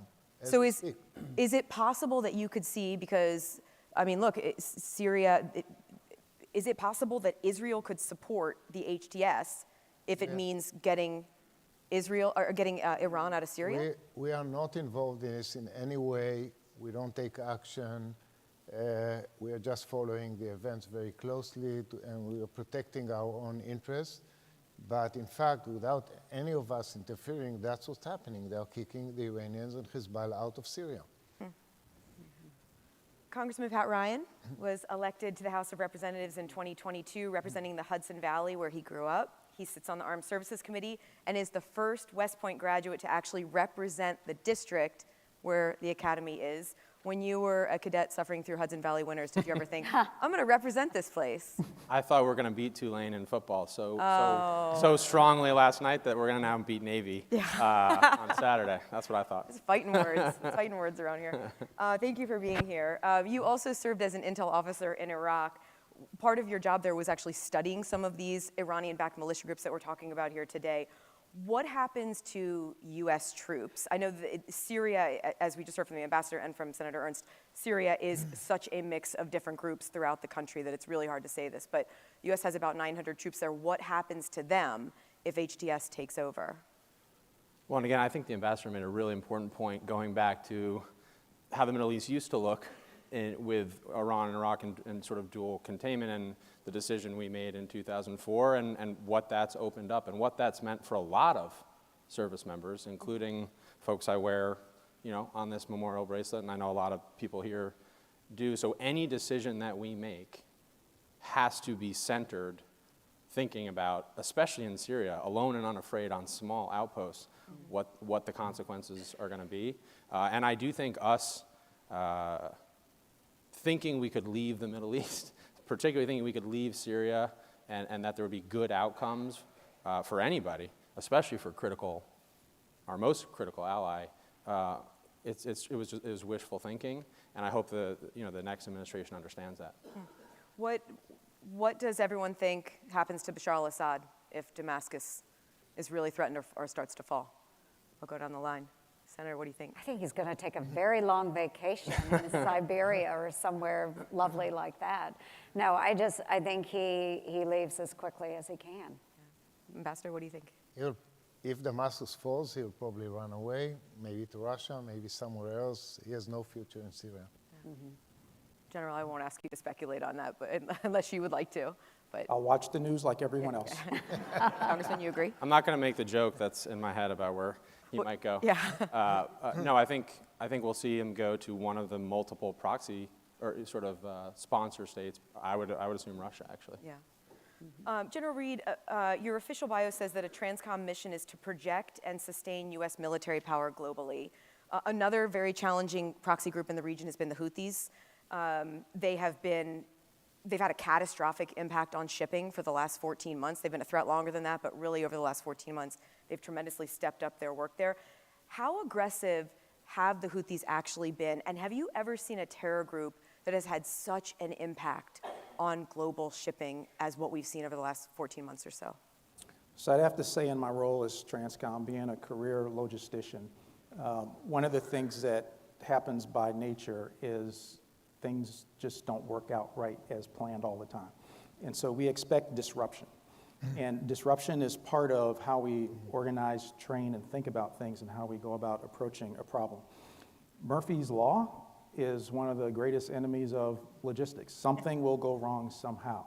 So the way we think about things to start out with is that we already have to get ready for Murphy, but then we need to get ready for someone who will try to stand in for Murphy himself. And the Houthis are trying to do just that.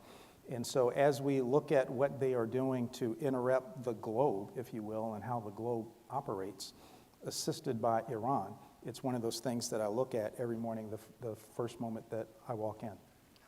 What is going through the region? What needs to get through the region? What is passing through the region that needs to go somewhere else? And so with that, we take a look at what they're doing, what impact they might have, what impact they think they're having, and then work with the theater commander to circumvent that. And what are you seeing right now? I mean, how would you say the Houthis, I guess, op tempo is right now in threatening shipping and anything going through that area? Is it decreasing at all, or are they still effective? Shipping is still happening. And so thanks to the CENTCOM commander, he is taking some action to protect shipping. The industry by itself has other ways to get things through. There's more ways to get things done other than shipping, so we can truck, we can send things by air. That's the nature of logistics. And as globally in TRANSCOM, we look at contested logistics, period. This is one of these things that we expect is that we'll need to have multiple ways of getting things through so that, one, there's no single point of failure and there's no single point of success. Senator Ernst, how do you stop the Houthis? The thing that I find really remarkable about this complex problem is they, in some cases, on with millions and millions of dollars of advanced interceptors and missiles and things to take out this threat. So how can the U.S. break this cycle with the Houthis?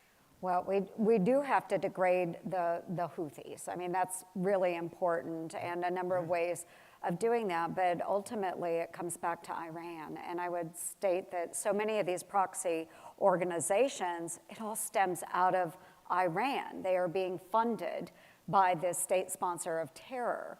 And so to degrade the Houthis, we need to go back to their financial supporters, their backers, and make sure that those funds aren't flowing to these terrorist organizations, including the Houthis. So yes, they are going to use Iran. They're going to take the products from Iran. They are going to develop rudimentary missiles, projectiles, and go out in their tiny little boats and assault ships. They're going to do whatever they can to disrupt, whether it's the United States and our shipping lanes, our allies. Noticeably, they don't stop the Chinese. But all of these major authoritarian states are somehow involved in the sponsorship of the Houthis and other terrorist organizations. So we have to put Iran back in a box. We have to make sure that we are enforcing sanctions. We have to make sure that there are secondary sanctions so that they can't find the loopholes to get through that and continue to fund these organizations. We've got to get serious about this. The Houthis need to fear us. They don't fear us. Hamas certainly didn't fear us. You can name all of these organizations, but we have to show strength. We have to mean it. We can't make a red line in the sand and then not do anything about it. So in the meantime, you know, for all of our defense industrial base folks, let's look at cheaper ways that we can combat these ornery little terrorist organizations that are just using, you know, crap to throw at our allies. I mean, we have to be really serious about this threat, but do it in a way that's sustainable. Because I'll tell you, as much as we want to degrade the Houthis, we want to degrade Hamas, we want to degrade Hezbollah, I think they're around to stay. So we need to go to Iran and make sure that we're compressing them as much as we can and constraining their actions. So you're talking about pressure on economic and maybe political pressure on Iran, or are you talking about even more? Are you talking about actually striking inside Iran to stop the... Well, I'm not going that far. I think, obviously, start with diplomacy and economic pressures with those sanctions. But for heaven's sakes, let's not forget, we had a drone strike that killed 3 American troops at Tower 22 in Jordan earlier this year, in January. 3 soldiers, reservists, with the 718th Engineer Company. I get really passionate about that because that was one of my former units. I was a platoon leader with that organization. Have we done anything about those 3 American deaths? Anybody? Right. Mr. Ambassador, Iran has taken direct, unprecedented action, striking in Israel this year twice, firing on 2 separate occasions hundreds of projectiles into Israel. After they fired 200 ballistic missiles at Israel in October, Israel struck back, destroying Iran's missile production capability and taking out most, if not all, that's not really clear. If you want to clarify that, you're welcome to, of their S-300s, their strategic long-range air defense systems. This was a serious blow to Iran's offensive and defensive capabilities. Can Iran attack right now, like they did twice already this year against Israel? And have you seen any change since the October Israeli strikes on Iran? Have you seen any major change in Iran's military posture or operations that you can share? I know that ambassadors love to talk about intelligence up on stage, so I thought I would ask you that one, but feel free. So this takes me back to what happened since October 7th. Essentially, if you look at the story of the last 14 months, we were confronted not only by Hamas in Gaza, but by the whole Iranian axis. So Hezbollah joined on October 8th. The Houthis joined later in October of 23, and then Shiite militias in Iraq and Syria, and ultimately Iran itself, as you noted, hit Israel twice massively. Now, before October 7th, the Iranians would never even contemplate such a strike on Israel. They always fought us to the last proxy. The reason they did now is because they felt Israel was vulnerable, was preoccupied at war, was weak, and they thought they had an opportunity. The way we hit back at Iran after the last strike was such that basically took out their most sophisticated air defense capabilities, the S-300, and hit hard at their production capacity for missiles, mainly solid propellant missiles.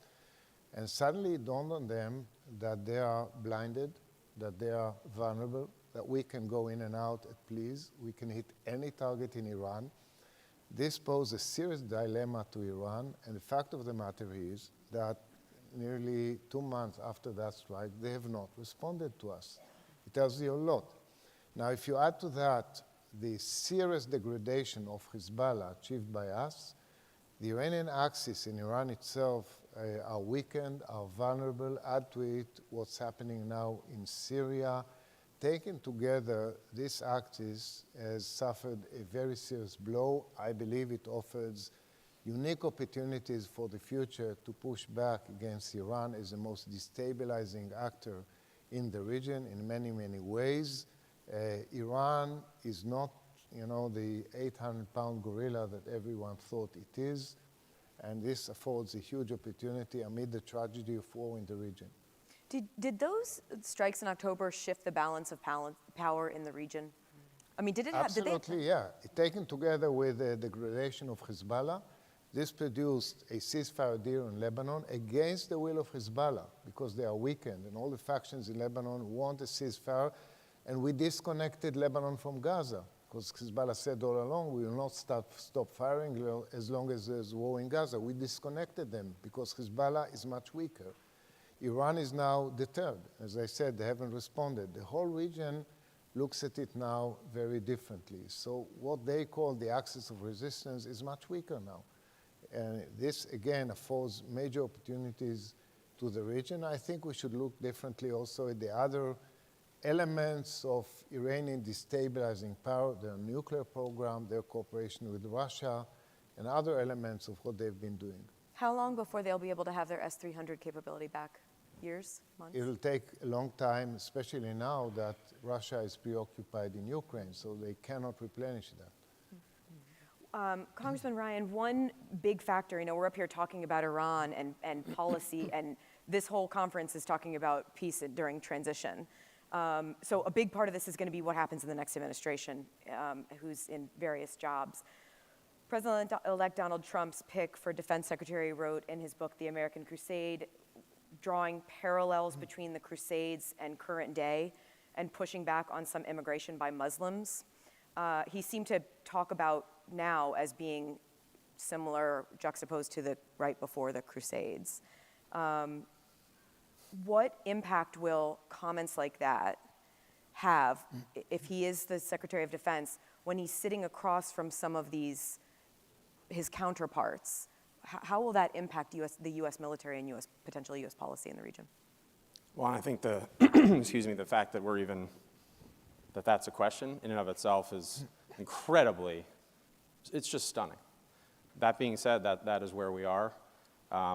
In a nonpartisan way, I have tried, since his nomination was announced, to speak about the seriousness of the moment that we're in, and today's panel, and just what's happening in Syria, of course, validates that, and the unseriousness of Mr. Hegseth for this job, not as an individual and certainly not as someone who put his life on line for the country, but for this job. And you think about the opportunity space we potentially have based on what you heard from the ambassador, all the momentum of the Abraham Accords. Okay, so we're going to now go and sit with the Saudis and other key Arab states, and our Secretary of Defense has directly insulted their entire culture and faith. That would be devastating. So that is another example, unfortunately, of the risks. And there are many other qualified folks for this job, that are out there, shall we say, that I would be much more excited to work with in a bipartisan way. General Reed, one of the things that he has also talked about, Pete Hegseth, is this idea of restoring lethality to the U.S. military. You're a four-star general. You've been in the military for a couple years now, made a career of it. Do you think that there's a problem with lethality in the U.S. military right now? I'll tell you, as I look across the room and I see my fellow comrades in arms who are in uniform here, there's not a one of us that will walk out of here in uniform and somebody from the American public will not say thank you for your service. And they say that because they understand their service is lethal and it's part of our middle name. They don't doubt that, ever. Our allies and partners around the world, they join us because they know that we're the partner of choice, one, because of the values that we bring, but also because of lethality. And when we assure them we're going to be there, they never ask the question, will you be with us? Because they understand the nature of the lethality. Our adversaries may or may not test us on that, but the Secretary of Defense has made it very clear. He's urging everyone, don't open up the can. Because if they make a bad choice to start something, your force is ready to finish it. Senator Ernst, you posted on social media that you plan to meet with Pete Hegseth again next week. You called your conversations with him constructive. Where are you in the process right now?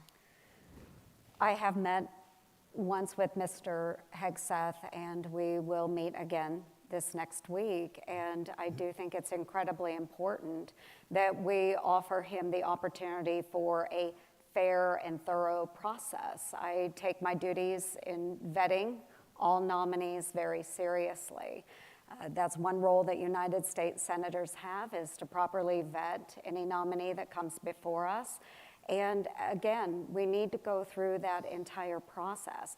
So I'm excited to have the opportunity to sit down with him again, but there will be a very thorough vetting before he moves forward. So look forward to seeing him in front of the committee as well. And I know that he'll be there and have to answer some very tough questions. What do you still need to hear from him? There are many things that I would like to hear from him, top of line, things that I have worked on in particular through the Armed Services Committee in the United States Senate. I am a survivor of sexual assault, so I've worked very heavily on sexual assault measures within the military. So I'd like to hear a little more about that. I'd like to hear about the role of women in our great United States military. And certainly one thing that our Pentagon has failed to do is come out with a clean audit. And I want to know, how are we going to get the Pentagon through a clean audit? Balancing the books and managing and providing oversight for a $877 billion industry is extremely important. So those are some things. We will continue talking about that, but again, I want to make sure that he has a fair process, and again, that we're vetting him thoroughly. Just one more. Senator Lindsey Graham said that he's not going to make any decision based on an anonymous source. If you're not willing to raise your hand and make the accusation, it doesn't count. Do you agree that the woman who accused him of sexual assault, who he paid money to, and then had her sign a non-disclosure agreement, do you believe that she needs to be public with her identity in order for her accusations to be credible? I think there are ways that the FBI will vet this and present it to the committee. So again, I do trust in our vetting process, and I look forward to that opportunity. So in the meantime, again, I'm going to continue to meet with Mr. Hegseth, and we'll continue to work through those issues. Mr. Ambassador, Mr. Hegseth also wrote about Israel being key to this American crusade that I asked Congressman Ryan about. How are comments like that, and some of the other comments he's been quoted about, making threatening statements about Muslims, how are those being received in Israel and in the region? Look, you put me in a minefield here. So I don't want to comment on these or that statements. I'll just leave it at that. I do actually have a couple. I thought we're talking about Middle Eastern chaos. This is related to the Middle East, though. But I do want to get to a couple of questions here, because I'm going to mix in some of these audience questions, because they fall in with whatever we're talking about. And this one's interesting.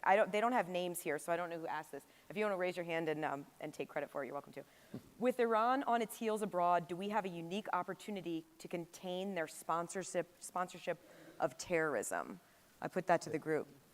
Mr. Ambassador, you look like you're ready to talk about it. The short answer is, as I explained, is yes, because I think the regional axis is under pressure, is weakening, is crumbling, and the whole region sees that, internalized that, and that offers us a unique opportunity, as I said, to pressurize not only Iran's hegemonic ambitions in the region, but also their nuclear program.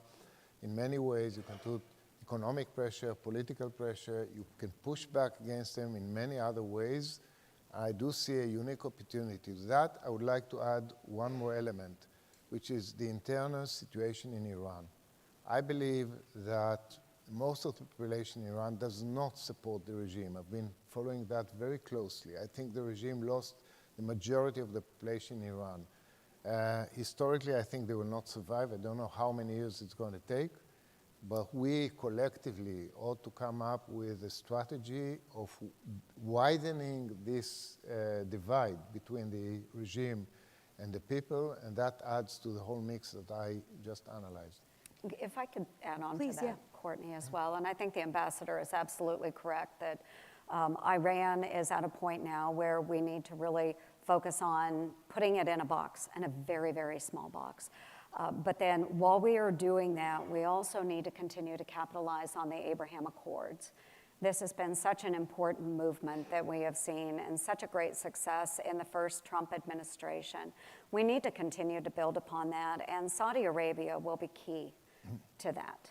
And they have still shown a willingness, even after October 7th and this past year, to move forward with their own agreement and join, maybe not the original accord, but to join into their own agreement with the United States and Israel.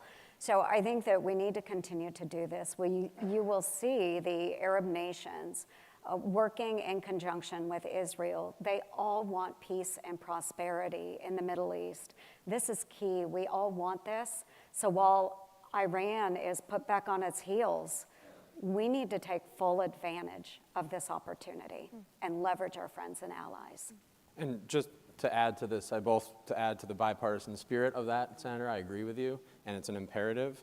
And I think the incredibly unprecedented direct military attacks on our most critical ally, Israel, have been and need to continue to be, both in April and October, a real wake-up call to all current and hopefully aspiring partners to this counter alliance and whatever the specific security arrangement looks like. I do think there's opportunity space here, and we need to lean into it aggressively.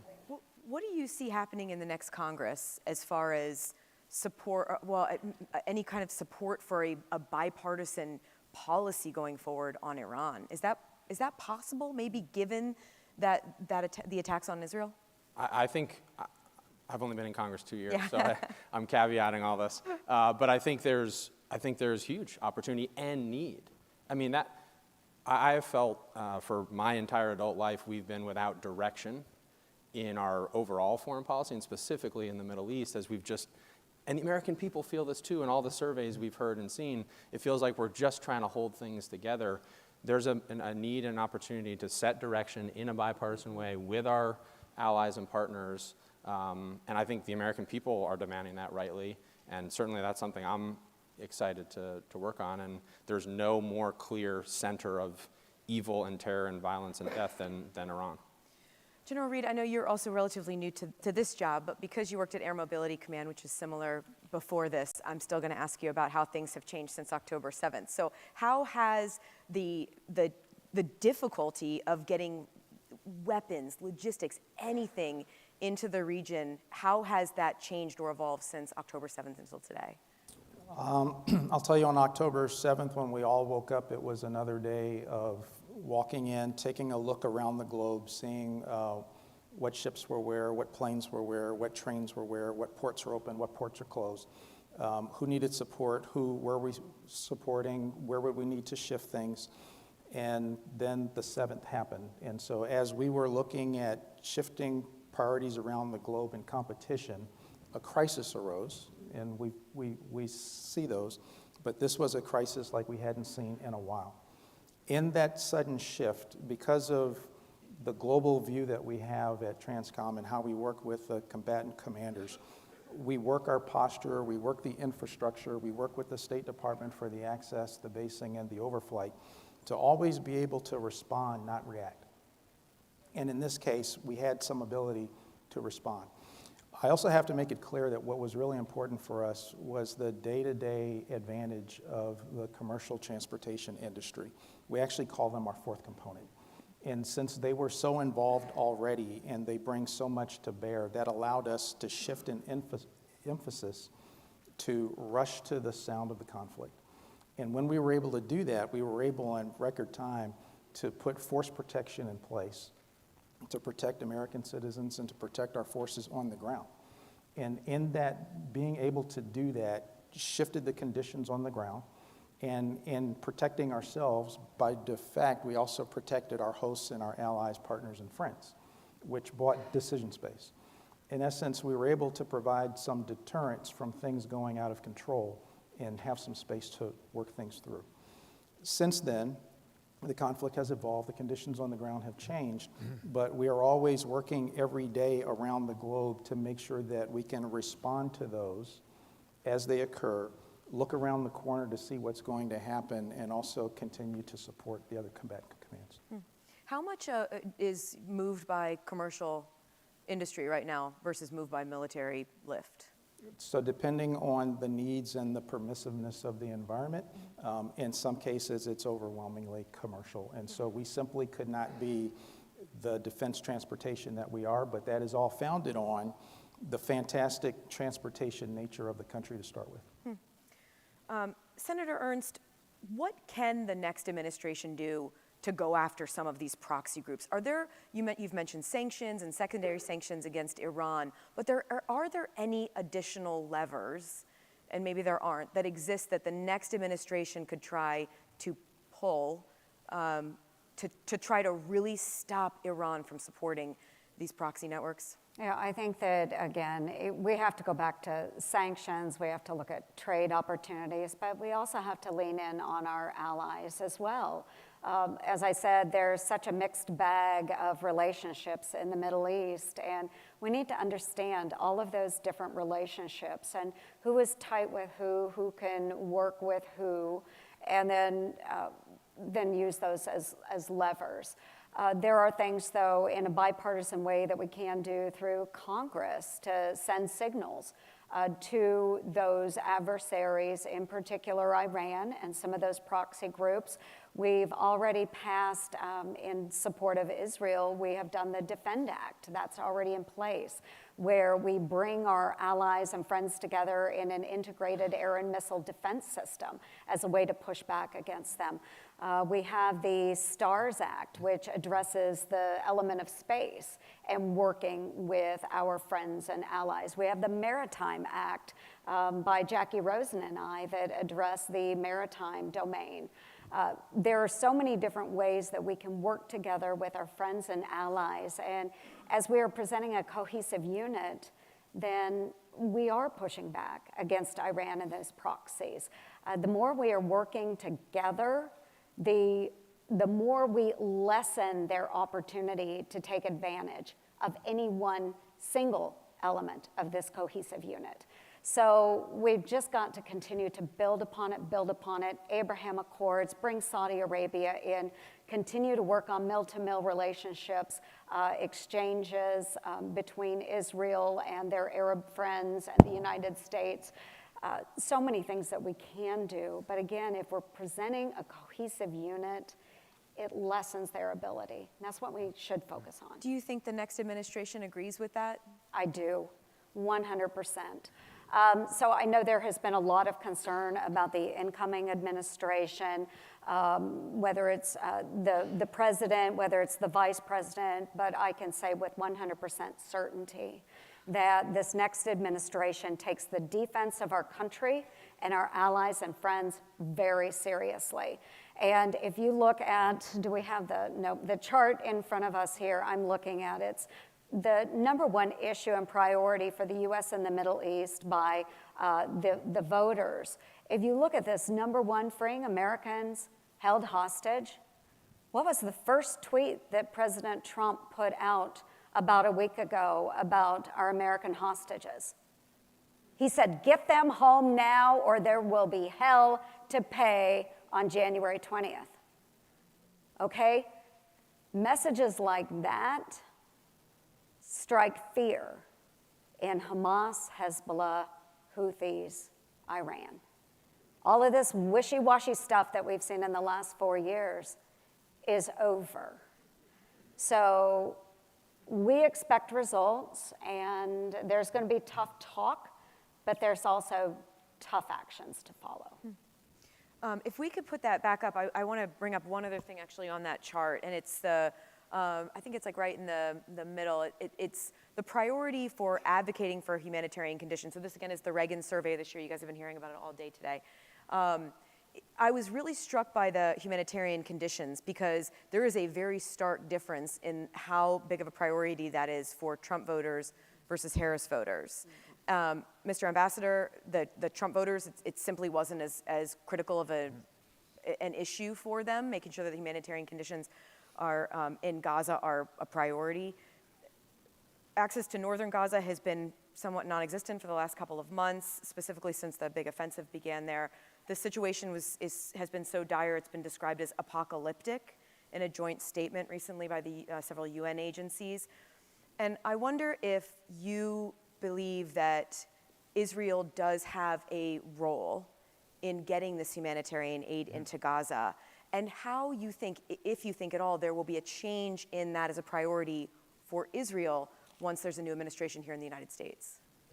Of course, we have a role in this because we are fighting a war in Gaza. So we have to make sure that humanitarian assistance goes to innocent civilians who live there. And they were caught in this war, which was started by Hamas. We did not start this war. Hamas turned them into human shields. And this is a tragic situation. And you have to understand what happened in Gaza. Hamas over the years built a huge underground infrastructure, terror infrastructure of nearly 400 miles of terror tunnels beneath the civilian population. In a way, we use our military capabilities to defend our population, like arrow systems and so on. They use the population to defend their military assets in the tunnels. That's what happened there. It's tragic. So dealing with the humanitarian situation is our interest, notwithstanding of this chart of who thinks what here in the US. It is our obligation. But it is very challenging given the fact that this is a war zone, that these people are caught as human shields. We are allowing trucks to go in, but they are being looted inside Gaza, some of them by Hamas, most of them by local gangs and groups and so on, who then trade in the black market. It's a major challenge that we are facing, and we are trying to overcome these challenges, and we continue to do so. I think that the counterpoint is that, Israel has carried out this operation there for over a year now. You have taken out Hamas and Hezbollah leaders, frankly, all over the region at this point. It's difficult to understand why it's been so slow to actually get that aid in and get around these gangs. So I'm glad you asked the question. Look, what we did was first and foremost destroy the Hamas war machine so they can no longer carry out another October 7th strike like they did. And we were successful in that. They were built in brigades and battalions like an army of terror.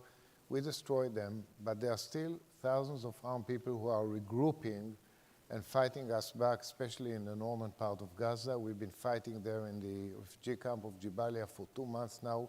We lost dozens of soldiers.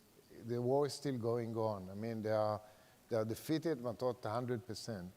But the major point to understand when it comes to the humanitarian issue is that Hamas still governs Gaza. It's still the major governance component in Gaza, and they use humanitarian assistance that goes in order to feed themselves and in order to keep themselves in power.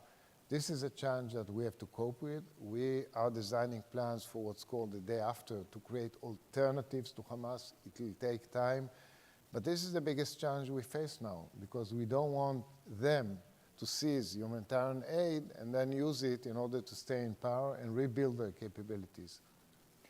I want to do another question from the audience here. It's kind of interesting, and I'll open it up to anyone who wants to take it. How should we change our strategies and policies to effectively counter the rise of violent extremism globally? Do we have a strategy? I don't know if anyone wants to take that. Or I could just move on to the next question if no one wants to take that one. Let me ask it a different way. One thing that I was struck by, Atlantic Council put out a report a few months ago where they said that the wild swings in U.S. policy towards Iran over the last decade have directly helped speed Iran's malign influence in the Middle East. And I wonder, Congressman, sorry, you're looking right at me, so I got to go with you first. Yeah, never make eye contact. Yeah, that's a mistake. Do you agree with that? I mean, do you think that the big changes in policy that have existed from administration to administration may have actually helped Iran, or may have even bolstered their ability to defend some of these groups? I mean, without question, our inconsistency and increasingly lack of credibility over multiple administrations of both parties for 20 years in multiple regions has created all these vacuums, and now you see the most malign, the most sort of vicious forces, Iran certainly in the Middle East being number one, but in other parts of the world as well on every continent. And similar to a point I made earlier, it is imperative that we are credible and clear in our strategy and articulation of our aims, that's how deterrence works, as everyone in this room knows better than anyone. And I'm hopeful that we'll see that from this administration. I do think an important question, we haven't talked about it here, whether it's in the Middle East or otherwise, is like I take your point, Senator Ernst, but what are we getting here in this next administration? Is it Mike Waltz, who I work closely with and have great respect for, and Senator Rubio, or is it Vance and Tulsi Gabbard? Like, that's a pretty different, talk about inconsistent, and I think that creates great risk both in the short term, but certainly in the medium term if we don't clarify where we're going here, and that's certainly playing out, I think, part of what's happening in Syria as well. And Courtney, if I can address that too. I would say a lot of times we point the finger inward and we think about our policies, but we do have to recognize that Iran has gone through some pretty significant shifts in the last several decades. If you think back maybe 20, 30 years where Iran was a flourishing country and they had stability and the women were going to school and allowed so many other freedoms, and they themselves had shifts in their policies and their political structures and who they put in leadership positions, and that has contributed as well. So I do think diplomacy is incredibly important. When we see war is when diplomacy fails, but we have to recognize that it's not just the changing structure of the United States in one administration to the next, but we also have to be able to adapt and follow the changes within some of these other countries as well. I want to bring it back to Syria. We only have a few minutes left, because one thing that I've been thinking about since all of this started with this unbelievable sort of lightning-like offensive by this rebel group is the possibility of chemical weapons somehow being employed here again. And whether it is that HTS gets their hands on them or Assad uses them to push them back, whatever it is. And so I'd like to go down the line. Sorry, Senator Ernst, you get to go first because you're furthest away from me. But what do you think is the possibility that we see Bashar al-Assad using chemical weapons or HTS, the rebels, somehow employing them? And how should the U.S. respond if that happens? I don't want to speculate on whether they would use them or not.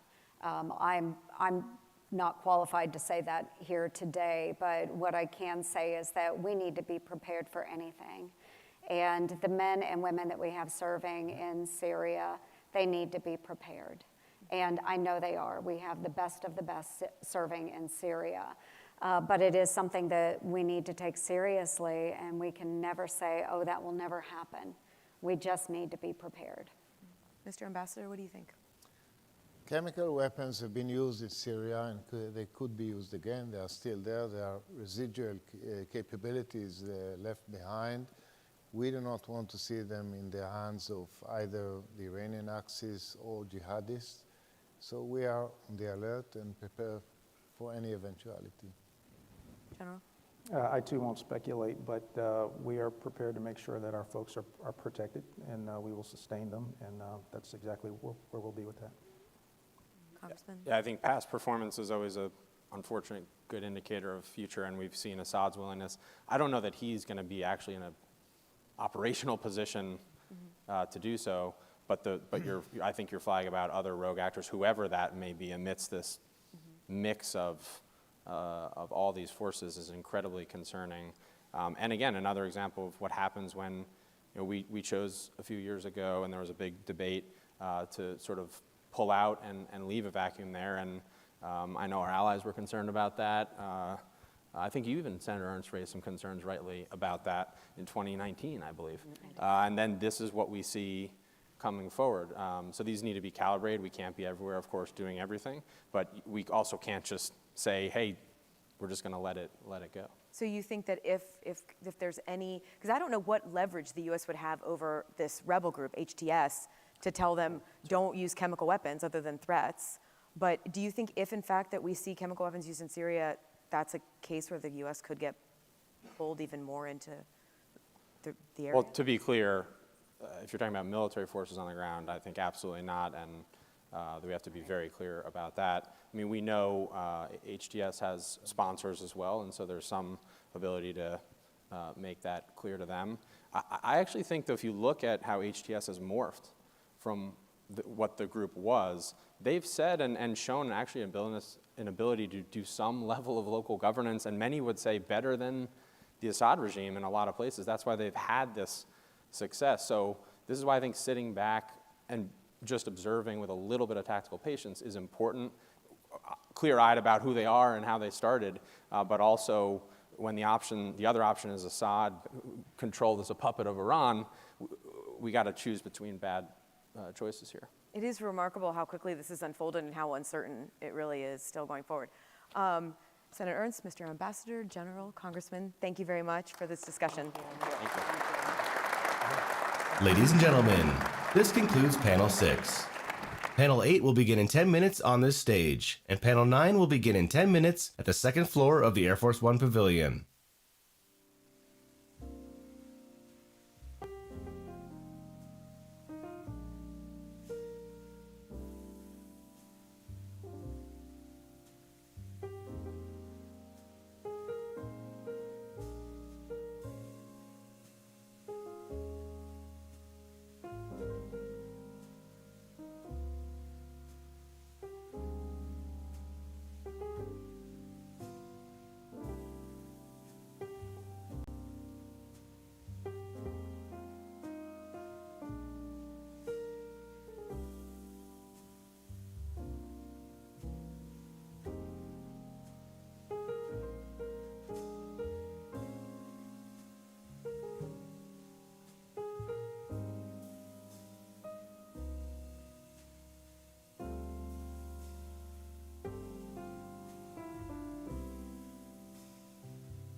Ladies and gentlemen, please take your seats. The panel session is about to begin.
Ladies and gentlemen, please take your seats. The panel session is about to begin.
Ladies and gentlemen, please take your seats. The panel session is about to begin.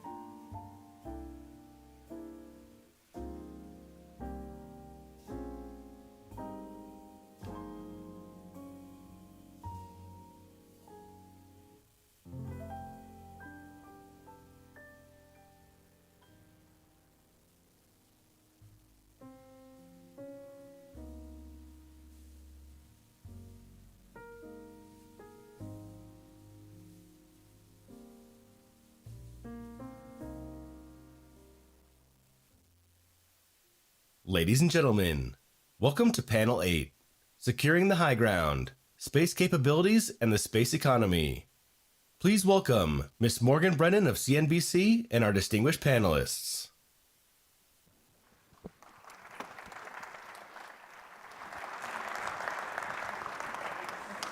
Good afternoon. All right. All right. This is going to be a great discussion. I'm a little partial here. I just want to introduce our distinguished panelists. Joining me here on stage, we've got Representative Rob Whitman of Virginia, 1st District. We've got Jim Takelet, the Chairman, President, and CEO of Lockheed Martin. We've got Dr. Derek Tournier, Director of Space Development Agency, and General Michael Gutlein, the Vice Chief of Space Operations for the U.S. Space Force. So gentlemen, it's an honor and a privilege to have you here on stage. Thank you. And I think, honestly, I'm just going to kick it off, maybe just get a few comments from you to start this discussion about this very topic, securing the high ground, how well we're securing it, what you're watching in terms of this topic as space becomes an increasingly critical warfighting domain. Well, listen, space has changed immeasurably here just in the last 5 years. If you look at what the Chinese have done, what the Russians have done in advancing capability there, think about that. If you combine Russia, China, and our other adversaries like North Korea and Iran, over 1,000 constellations in space. They are serious about making sure that they take over this domain. They're also fielding very aggressive capabilities in space, many anti-satellite capabilities, things that should really put us on notice. And we know, too, that the modernization of our military is going to be based upon what we're able to do in space. You look at communications, command and control. It is going to go through space. GPS is going to go through space. How do we create kill webs? That is layering. It's going to be in space. So the challenges are many. The opportunities are many. I argue that we have a great time in this nation's history to really take where we have been throughout the time, and that is advancing what we do best, our innovation and creative skills, to make sure we counter our adversaries. And listen, we've got our work cut out for us, but I want to give the Space Development Agency credit, want to give the private sector credit. We wouldn't be where we are today, folks, without incredible companies that do a lot, both in the launch business, in the constellation business. If it wasn't for that private investment, we wouldn't be where we are today. Space Force has done an incredible job. I think it's really important to understand, what decisions the Congress has made in putting those capabilities in place. So listen, I think that we are up for the challenge, but let's not undersell what the challenge is. It's incredibly deep, but I am confident that we are up for that.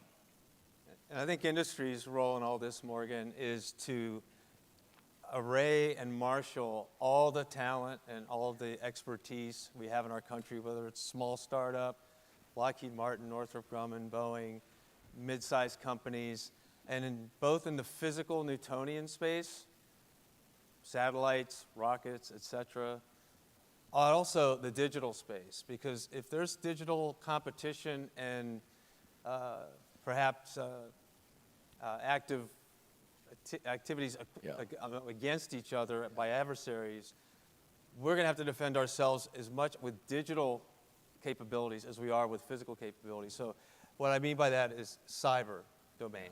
Yeah. The cyber risk to space assets is great in that domain as it is in any other. Yeah. We want to be able to spoof the spoofers and get ahead and stay ahead of them with digital. That means we're going to have to look at non-traditional companies in addition to traditional companies. So, for example, we're pulling together with our company some small defense-oriented companies and some tech companies ways to make an architecture we call 5G.mil, which allows satellite direct-to-terrestrial communications to the handset without needing a terrestrial network to do that. And so we're going to have to use all kinds of companies like Verizon as a partner of ours, IBM as a partner of ours, Intel to make specialized chips as a partner of ours. And so if you want to have joint all-domain operations, it's essential that you link those assets in a way that's resilient, multi-path, and invulnerable to whether it's physical damage or cyber or digital damage. I want to get into that more, but first, just to keep on going down the row here and get initial comments, and then we'll start digging into details. Well, I thought Jim was going to say the role of industry was to deliver on our SDA contracts, but since she didn't say that, I'm just hoping that that's going fine. But no, so let's talk about securing space and why it's important. So let's talk about what space is used for, right? So space is used to make sure that we can maintain our way of life that we're used to now. Everything relies on space. And from our perspective in this forum, we're talking about national defense, it's also the way we project power. So if we have to have a fight, we can make sure that we win an away fight. You can't do that without space. Yeah. So in Space Development Agency in particular, we're focused on that second aspect more. Space Force as general, which Space Development Agency is a part of. Space Force in general has a larger mission. It has to not only protect the space assets and bring the fight to space, but also be able to project the forces that enable us to win. That's what Space Development Agency focuses on. The other aspect of that, I'll let the general talk about. But from our perspective, we have two main capabilities we want to deliver.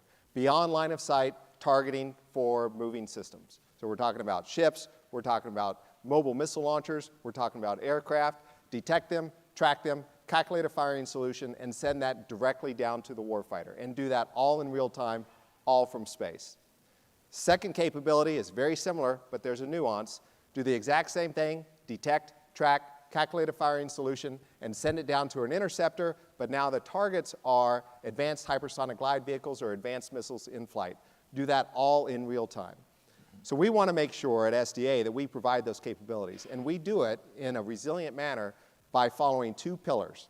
Pillar number one is proliferation. Hundreds and hundreds of satellites in low Earth orbit. You can actually secure and get a lot of resilience just from that proliferation, and that's how we do it. Pillar number two is the way we do it quickly so that we can make sure that we stay ahead of the threat is to use spiral development, which means every 2 years, by hook or by crook, we're going to get new capabilities fielded and operational so the warfighter can use them. So if you take those two pillars, proliferation and spiral development, that's how we get our resilience. So then if you start to pull that thread, I'm going to pull on what you said, Jim. Okay, so I'm not worried about things that can affect our systems on a 1v1 type thing, but there are two threats out there that I am really worried about. They're common mode failure threats. Number one is cyber. If we have a cyber vulnerability, it doesn't matter whether I have 2 satellites or 2,000 satellites, we could be vulnerable to that. So it is a big deal. We take a lot of protections against that. We do a lot of red teaming to make sure we ensure that. The second one is supply chain. Supply chain, the ability to actually produce these satellites at scale, and then supply chain interdiction. Obviously, if you're going to put these satellites together and you want them to be resilient, you have to make sure that you know the pieces and parts that you're buying are the pieces and parts that you ordered. So that's another area that we need our industry partners as well as in the government to make sure that we have assurance for the provenance of those parts. That's how we get resilience. And that whole mission is to make sure that we can provide those two capabilities. Beyond line of sight targeting, to take the fight forward, and then the ability to detect, track, and defeat missiles in flight. So let me start from a different direction, because when I get done talking, I'm probably going to scare the heck out of you guys. You today have the world's greatest space force carved out of the world's greatest air force, protecting and defending your space capabilities. And you should be extremely proud. There's 9,400 Guardians on the front lines today doing the military work. Today, when we talk about securing the high ground, there is a capability gap between the United States and our adversaries that's about like this. And today, that capability gap is in our favor. The adversary is quickly shrinking that gap. And we have got to change the way we approach space pretty rapidly to make sure that that gap doesn't continue to shrink, go to zero, or in a worst case, go negative on us. Because if it goes negative on us, it's going to be a really bad day. Because as Derek said, we rely on space for everything in our day-to-day lives, as well as the way we fight as a joint force. Without space, you cannot get crops out of the field. You cannot get gas at the gas pumps. You can't get groceries. You can't get ambulances to the emergency or fire trucks to the fire. There will be a very bad day without space, and we have to prevent that. And that's what your Guardians are doing every single day. But when you ask what we're seeing, and the congressman kind of talked about it, is we're seeing a new steady state set of behaviors that we haven't seen in the past. The adversary has become very emboldened to mess with our space capabilities. They've become very capable, and they've become very intent on their ability to deny our ability to use space. A couple years ago, there was a gentleman's agreement. You didn't mess with each other's space systems. Just flat out didn't. Today, it is the norm. It is a norm of behavior to jam GPS, to spoof GPS, to jam SATCOM, to cyber attack, to fly UAVs over CONUS. That new behavior, that new norm of behavior is very unsafe and unprofessional, and it could cause major strategic problems if we don't rapidly get after it and start really investing in our space capabilities. How do you get after it? And I ask that knowing that there's the anti-satellite technology out there. You're hearing about snatcher satellites that can kill other satellites on orbit. I mean, just 2 days ago, the New York Times publishes another op-ed focused on nukes in space and what Russia's been doing over the last couple of years. So when you talk about that capability gap shrinking, what does that look like, and how secure is our critical infrastructure in space, or not? Today it is secure. Today it is effective. Today that capability gap is in our favor. We used to believe as a DoD that we had to own and operate our own kit.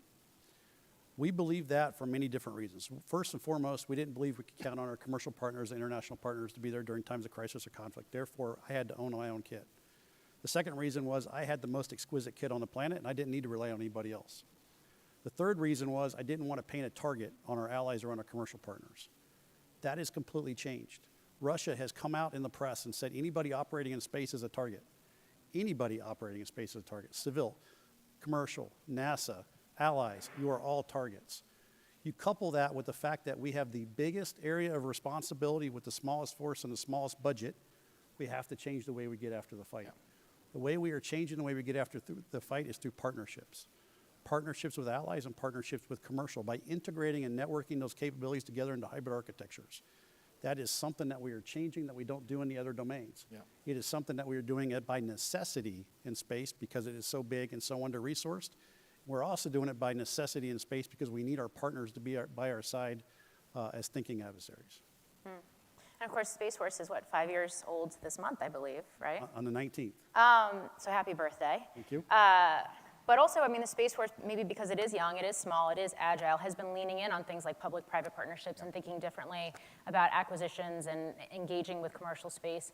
I don't know about anybody else, but I've spent this whole weekend doging, like having conversations about Doge and conversations about acquisition reform and cutting costs and what it's going to look like with an incoming administration, et cetera, et cetera. So, Congressman, I'll go back to you and ask the question, when we think about the intersection of commercial space and national security space, civil space, space infrastructure and architecture, is this an example of something that is actually working in the DoD?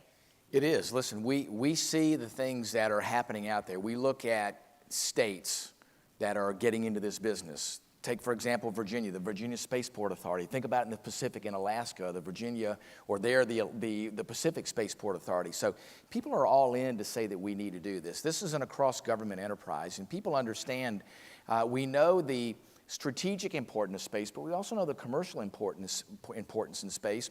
And as has been pointed out here, it used to be that those were parallel tracks, but they were in different lanes. Today, they are parallel tracks in the same lane.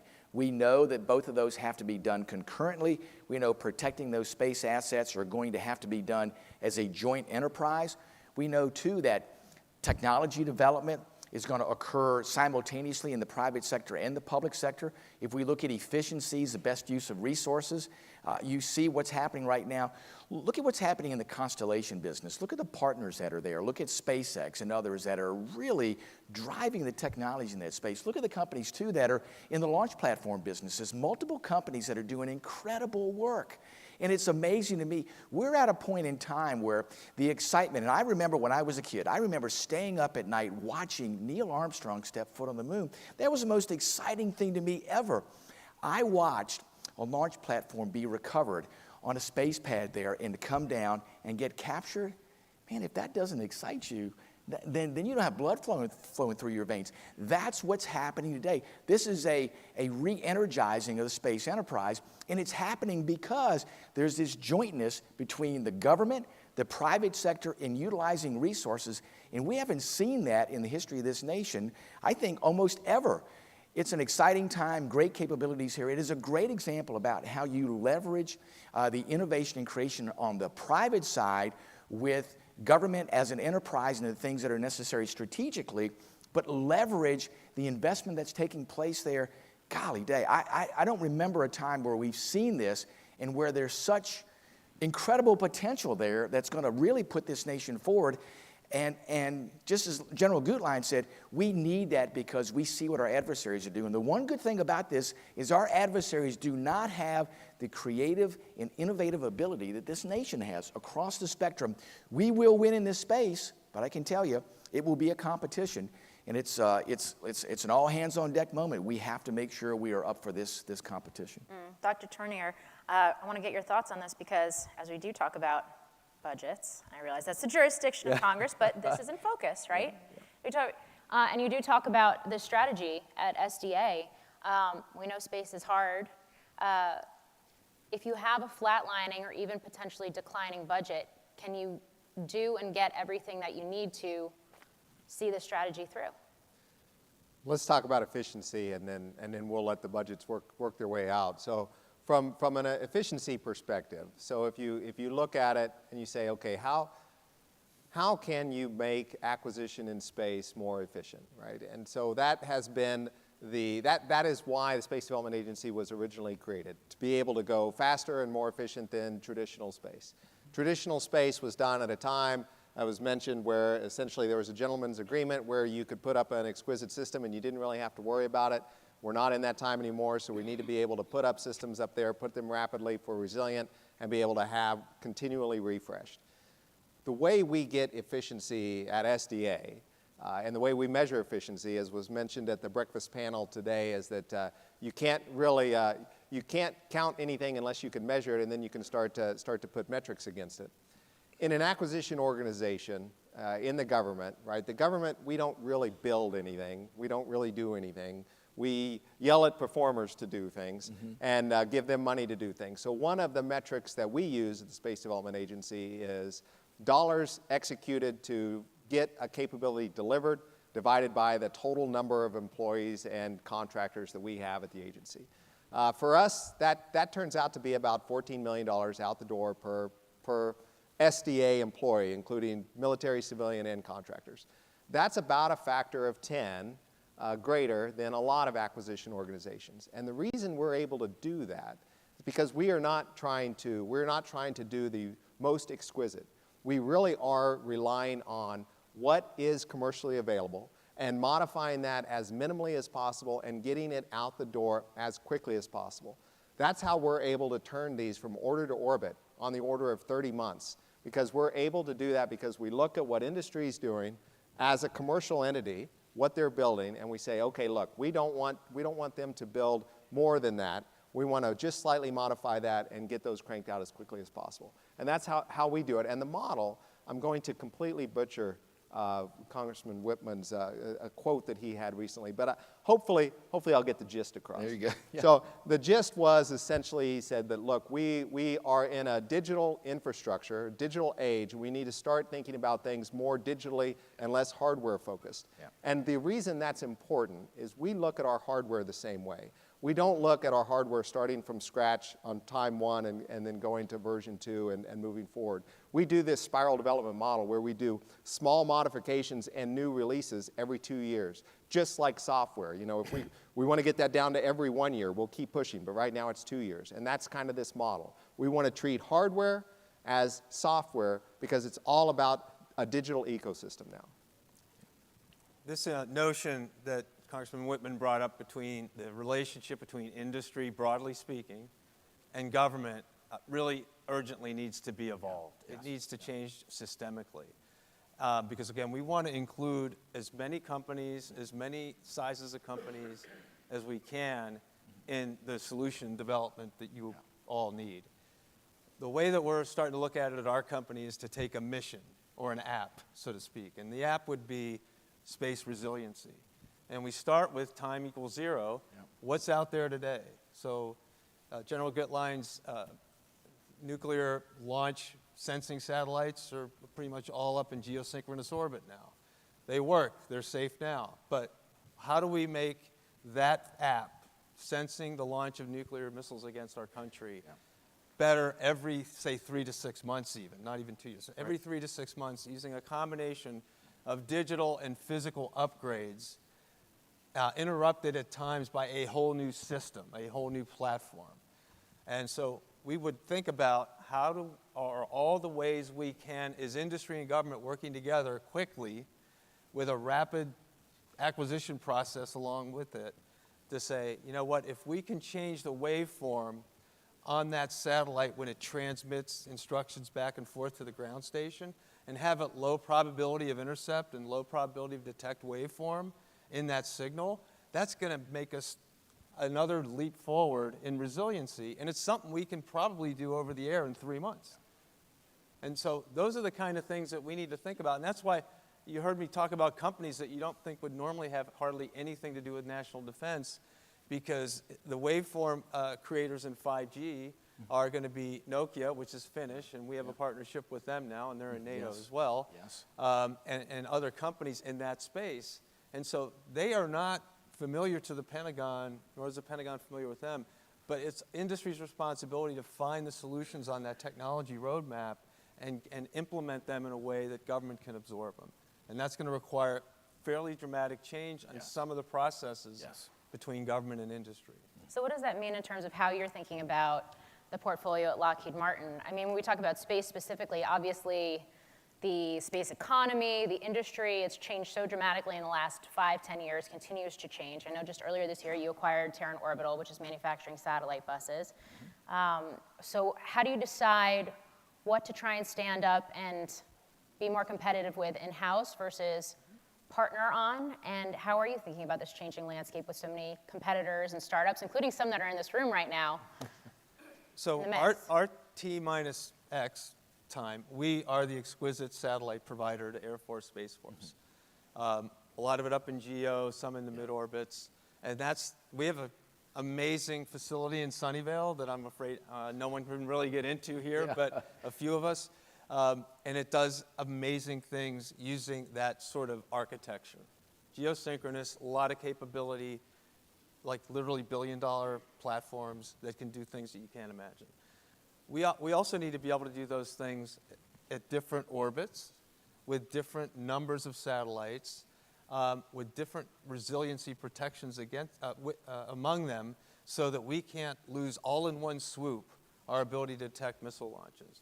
Another key strategic capability, and I'll use that as my example of how are we changing to make this better, is in communications, especially strategic command and control communications, which are, again, incredibly essential. The president has to be able to get to Stratcom and provide instructions through the secretary. So that is a critical task, typically also done with large, very well-protected satellites in high orbits, but now we're augmenting that, along with MDA, to go into lower orbits. There's a transport layer and a tracking layer now to get low Earth orbit satellites in the game in those critical missions.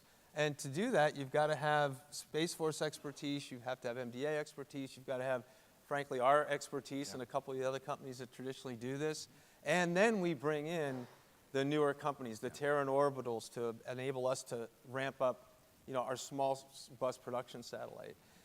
We bought that company, but at the same time, we're building 150 satellite per year internal factory in Colorado to do the same thing. So, and then thirdly, we've partnered with other small satellite bus makers, and some of them large, like Eutelsat. So we're figuring out how do we merge into the commercial industry in a way that will make our customer better off and actually more efficient along the way. So that's some of the things that we're doing, Morgan. If I can add to that, what Jim is talking about is the foundation of CASR, the Commercially Augmented Space Reserve, and that is key in what we need going forward. General Gutlein has laid out the things that are potential in that space. We have a number of companies that are out there that put up some pretty incredible constellations. You talk about LEOs, MEOs, low Earth orbit, mid Earth orbit, GEOs. That all has to be part of that. How do we leverage all those assets? How do we leverage those companies that are doing work in a lot of different spaces there? You do it through the Commercially Augmented Space Reserve Program. You make sure that you are using all those particular assets, And we are indeed in a time when software is going to direct hardware. All of our hardware is going to be software informed. So the key is how do we do that? And it can't just be limited to the constellations. We have to be able to look at that and make sure it includes launch vehicles. We have to make sure that our reserve is there to where, if called upon, tomorrow we could launch constellations on a launch vehicle and make sure we respond at the speed of relevance if somebody uses those extraordinary means to take down those space assets, which are going to be key. That's going to be the foundation, folks, of how things operate. Command and control, JADC2 as it's called, Joint Command and Control, is going to have a space element to it. You look at what we do with GPS. All those things are linked to space. We see an even more aggressive behavior by our adversaries. Our contingency is to have a CASR program that is broad and that has the assets necessary to where if there's a threat, we're ready for that. And just as Jim said, to make sure we're using every piece of talent that's out there. So those folks that are really good in the software realm are working with those folks that are really good in the hardware realm, and all of a sudden we come up with technology that's vastly better than anybody else is out there. I'm excited about how we can leverage all those opportunities in this nation and maintain our advantage in space. Our adversaries are not going to step aside. You look at what they're doing as a counter to what they know we're going to do to get ahead of them in the tech realm. What are they doing? They're looking to hold at risk our space assets. I argue our technology is going to help us mitigate that risk and actually keep us ahead of the threat. General Gutlein, I want to get your thoughts on this. How quickly can you get what you need? Pretty quick.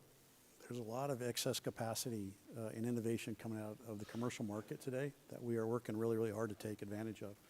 When you started talking about, hey, what are you going to do if you start losing resources or the budget starts to go down or what have you, we're going to rely on partnerships. Yeah. Those partnerships are to bring that capability to the table under a concept that we call exploit, buy, build.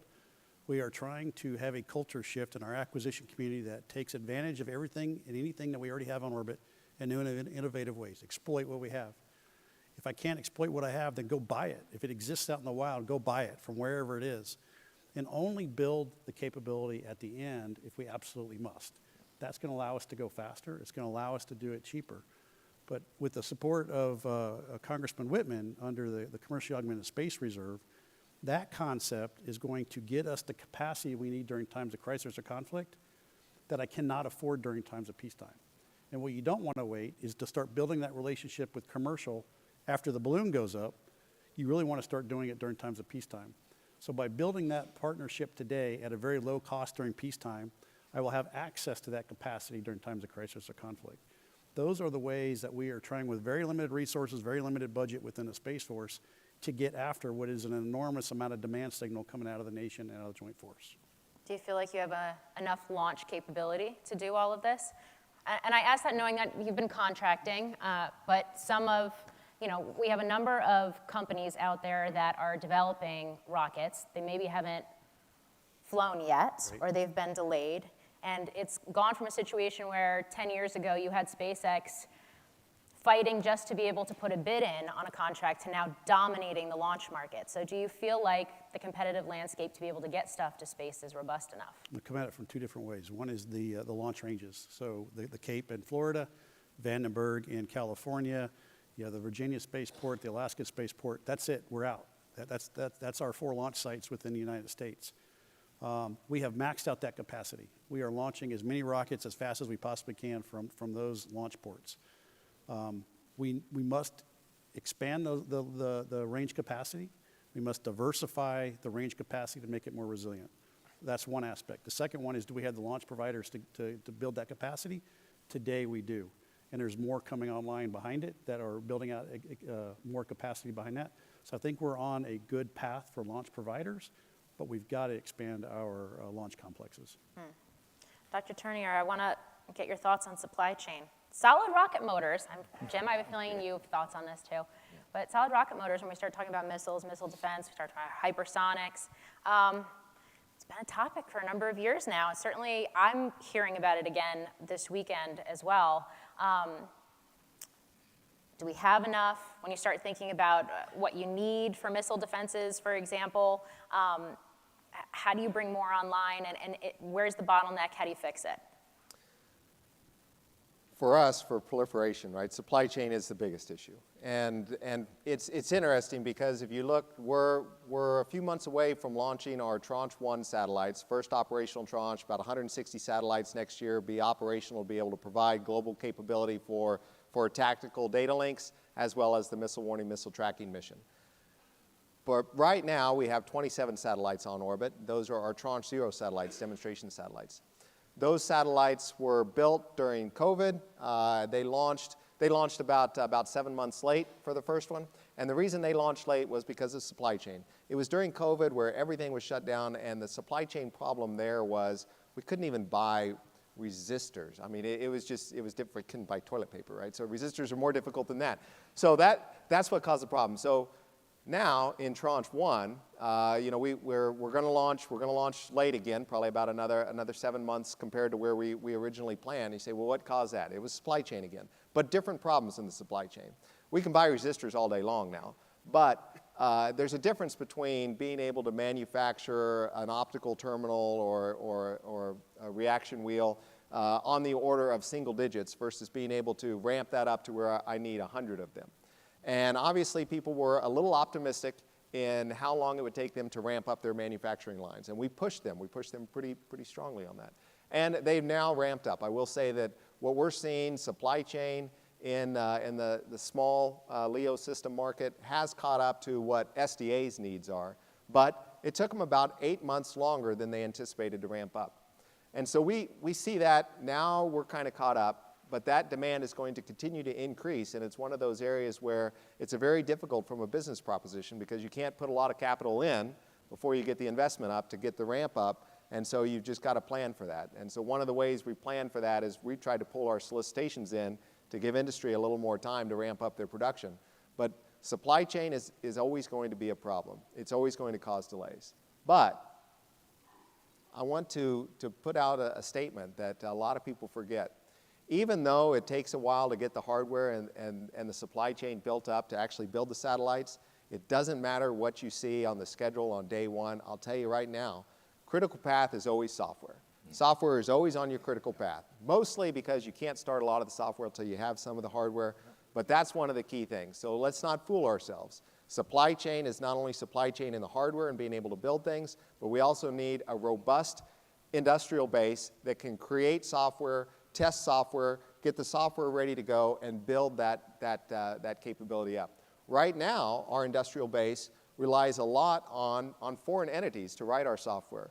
It's one of the things that we've kind of said we're worried about that at the Space Development Agency. We want our flight software and our satellites to be written in the U.S. Because that's one of the supply chain interdiction things that I'm worried about. And so that's been a bottleneck. So I want to get people to think about that, and I want people to also stop thinking about the defense industrial base. We don't look at the defense industrial base. We look at the entire industrial base. And by the way, if you happen to do defense as part of that industrial base, more power to you. But we want to leverage the commercial side of that, hardware and software, because those are both critical. Morgan, if I can build on that for a second. Derek right now is, for the lack of better terms, the canary in the coal mine right now. Because of the quantities that he's ordering, he's now starting to uncover the challenges that we have with the industrial base. And these challenges are significant, and we need to figure out how to get after them. You heard Senator McConnell today at lunch bring it up. We've got to start thinking our way through this. We have spent decades optimizing our industrial base for efficiency and consolidating, and we are single suppliers deep across multiple different fronts. All you got to do is look at what Derek's experiencing or what we saw with the 105 rounds because of what we're sending into Ukraine. We do not have the industrial capacity built today to get after this. And we're going to have to start getting comfortable with lack of efficiency in the industrial base to start getting excess capacity so that we have something to go to in times of crisis or conflict. Jim, I have to get your thoughts on this. So solid rocket motor is a really good example. And what General Gutlein is referring to, we call in our company the anti-fragility effect. So there's a book by Nassim Taleb who wrote The Black Swan called Anti-Fragility, not as well known as a book, but it really applies to this problem.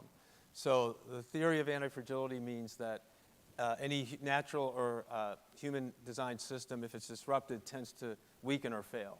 And if you can build in resiliency to that system ahead of disruptions, then you will have a more reliable system. Yeah. But there's a cost to that. There is a cost to excess capacity. There is a cost to ordering parts, 3 years worth of parts in case there's disruption. Which is not efficient. 2 years, it's not efficient, and there's a cost to it. But the cost based on a risk-adjusted basis is minor. Because as in the Ukraine situation, I would do a real quick sideline here. Chairman of the Joint Chiefs of Staff asked me a month after it started, how fast can you triple the production rate of Javelin missiles? And I told him 3 to 4 years, and I found out I underestimated. Yeah. We are not able to scale. We are very vulnerable to small numbers of key suppliers. So now back to the solid rocket motors. There was the consolidation down to 2 solid rocket motor providers, Aerojet Rocketdyne, which was acquired by L3Harris, and secondly, Northrop Grumman has a unit, orbital ATK, that does it. They're the only 2 providers, and they were scaled for their demand forecast, and that's what all they were scaled for. When all of this missile production kicked back in, first of all, it's going to take them a couple of years to add to what they already have to get the production up. But we decided we need to have a third in this country. Our company did, because we weren't going to get funded by the government to do it, because there's no line item for that in the budget. So I got with Phoebe Novakovic and said, let's try to team up on this. They've got a plant, I think it's Arkansas, where we could actually do final assembly. We have product centers in Lockheed Martin where we could build some of the key components, and we teamed up to create a third provider. And we're going to design the system. We're going to build some components. General Dynamics is going to team up with us to do the assembly and test of the product. And then you'll have a third supplier. But that was just the initiative of a couple of the companies in the space. Unfunded, no order book, by the way. Now, we have an order book for GMLRS and HIMARS and all that, but we just know we're going to need to do this, and we just took a risk investment up front, hoping that it plays out. Yeah. But that's an anti-fragility approach. Let's just make a third supplier before we know we need it, because someday we're going to need it. So we have some questions coming in from the audience. How do we reduce the risk of adversary access to commercial space capabilities for things like targeting without stifling innovation? Well, that's a great question. There are a number of places today where I'm concerned about how data is shared. And listen, the foundation of what we need as a nation to make sure that we're able to maintain an advantage is really based on data. And that's why our adversaries want to get access to data. Now, the good news is the United States military generates more data than anybody else on the face of the earth. The challenge for us is, how do we make sure that we use the data in real time? Because much of it is stored. Much of it says, well, we gather all this data, we're going to put it over here, we'll figure out what to do with it later, instead of saying, no, let's really fine-tune our sensors so we understand exactly what data we can use at the speed of relevance. How do we annotate that in ways to make sure that it is not perishable, because data that's been stored and you come back to months or sometimes years later really isn't pertinent? That's what our adversaries want to get. They want to get that access to that data, because they know that gives them an advantage, not only in what they understand about what we do in our technology, but it also helps them advance the development of their own technology. If you look at what happens with software development, if you look at what happens with digital twin technology, where you can learn really at the speed of relevance, it's all based on data. So we have to do a better job of not only protecting our data, but we have to figure out, what do we need to protect? Because we generate so much of it, sometimes the enterprise to protect it becomes so massive, it's like, well, maybe we ought to take a step back and figure out, what is it that we need? How do we refine our sensors to where we're collecting exactly what we need? And how do we use that at the speed of relevance?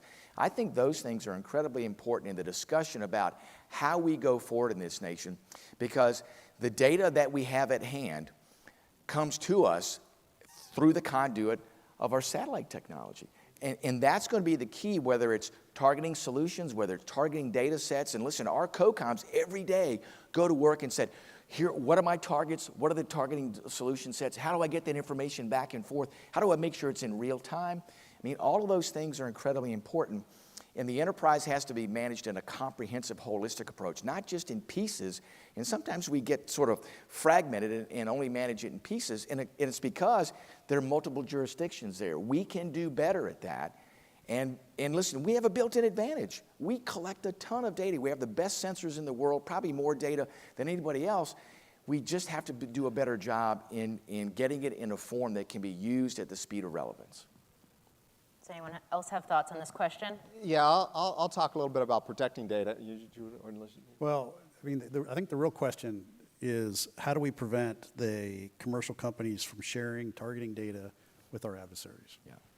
We work really closely with our commercial companies to protect data over denied areas that we don't want them to take pictures over, military installations, for example. We also work contracting language that says during times of crisis or conflict, I may ask you to do a denial of service to some or all of your customers. And then during times of crisis or conflict, if it really gets to be a really bad day, I can always go to the Defense Production Act and shut that company down. So we have ways and mechanisms. During times of steady state peace, it is a threat, though. The adversary is looking at the commercial data to understand what's going on in CONUS and can reverse engineer that data to do targeting. That is a threat that we are constantly trying to monitor. Derek? Yeah, the key thing also is to think about, you know, there are needs for commercial transport of data and government transport of data, and they're two separate, right? So the same data pipe that is carrying your Netflix data that you're using for morale, welfare, and recreation type comm is probably not the same thing that you want to make sure is bringing the data directly to go down to a shooter in an F-35 or something. And so that's kind of how we look at it. We have a tactical data link backbone, and that's what we call the proliferated warfighter space architecture. That SDA is building that out, and that is a secret network in space that is tied for this tactical, low latency, direct connection to shooters and make sure that that's robust and protected. And then we have MILNet, which is more of an extension of kind of a commercial backbone that is tied to say we've got to move a lot of bandwidth data for comms and various aspects, but it might not be as critical, time critical as making sure that we can shoot based on that data immediately. And so you have that level.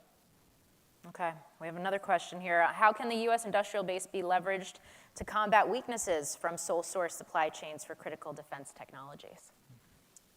Well, I think it goes back to the anti-fragility concept. We have to identify where those vulnerable points are and then see if we can qualify a second source. Another way of getting to this is using international capital that wants to get involved in some of these arenas, especially space, because their governments and their companies will actually put in the factory, hire the people, do the training program, and the U.S. or the U.S. contractor or company doesn't have to do all of it. Right. And then you get better interoperability with your key allies, like we're working with Australia, the UK, Germany, for example, and Poland on a number of these things. Yeah. So why not leverage and diversify our supply chain, especially our vulnerable single supplier situations, with our best allies and partners? Yeah. I'll give a specific example about how we've done that at Space Development Agency. So Space Development Agency is a terrible misnomer because we don't do a lot of development. I always say that, we focus on delivery, we should be Space Delivery Agency, but we want to take commoditized components and produce those rapidly. So that means that we don't concentrate a lot on developing new technology. Where we have are where we've identified these critical components. The biggest one that causes a lot of headaches, because there is a single source that's approved through NSA, and that is our mesh network crypto devices. There's really only one supplier right now that we have for that. So we're working to set in, we have contracts in place to get other suppliers in place and go through the NSA certification for that, because we're a firm believer the only way the SDA model works is if we have multiple performers, multiple competition, and bring the entire market base up. And even if we do that at the tier 1 prime level, but we're stuck because there's this one component that there's only one provider of, that's an area that we see as risky, and that's where we invest. Otherwise, we don't really invest in technology. Congressman, you look like you had thoughts on this. Yeah, listen, as Derek talked about, the proliferated warfighter space architecture is another example about how critical components or delayed. And when they were, instead of September of this year, it'll be probably April of next year. A critical capability that we need that is impeded by perturbations in the supply chain. So the question is you know, how do you find that sweet spot? How do you make sure you send the proper demand signal? How do you get industry, as Jim said, to make the proper investments? You don't want to overcapitalize there, though, because in this time of, you know, utilization of resources, and how do you find that sweet spot? As SDA goes down the road and develops these new programs, you know, that's that learning curve for us to get to the point to say, this is where we can exist to make sure we have the depth in the supply chain. Jim, as you talked about, you know, having multiple, more than just 2 suppliers of solid rocket engines, having multiple suppliers of being able to write software, multiple suppliers of the hardware that go into these constellations. That's where we need to create that depth in the supply chain. And the only way you create the depth is to make sure there's a constant demand signal. You can't just say, we want to buy a dozen of these this year, and then next year, we don't want to buy any. I mean, the industry is going to go, well, the heck with that. We're not interested in that kind of business. So consistency and demand signal is key. Yeah. What you pointed to, Congressman, is really important because when people talk about the traditional defense industrial base, you know, it's 5 companies and some of our suppliers. Even those suppliers for us, almost all of them, their revenue split is 80 to 95% commercial and 5 to 20% military DoD business. If there's only a 1-year contract at a time, guess where those executives and boards are going to invest their capital and their best talent, their inventory? It's going to be on the commercial side. Right. So this multi-year contracting, it's another anti-fragility measure. You know, frankly, I think I told this story to a couple of you today. China itself securitizes long-term military contracts of up to 10 years from the PLA to AVIC or another state-owned company that goes to the Bank of China and gets a loan using the global capital markets at a very low interest rate to set up that whole system. Yes. They're using the West money, in a sense, to finance the buildup of their military. We don't need to do exactly copying them, but we do want to get private capital into our system, and a good way to do that is to have long-term contracts backed by the U.S. government, which can be securitized or financed on Wall Street. We're missing out on one of our other best resources and talents in this country, which is finance, the finance industry. That sounds like a problem for Congress. It is. Well, listen, Congress needs to make sure we're consistent in sending the demand signal. The reason there's been perturbations is because people go, well, wait a minute, Congress 1 year does this and next year they don't. Or Congress, for now 19 years in a row, has done CRs. So here we are, we're going to be again into next year with another continuing resolution. And everybody here on this panel knows if you were to come up with a way not to run a government and not to run a business, what would you come up with? A continuing resolution.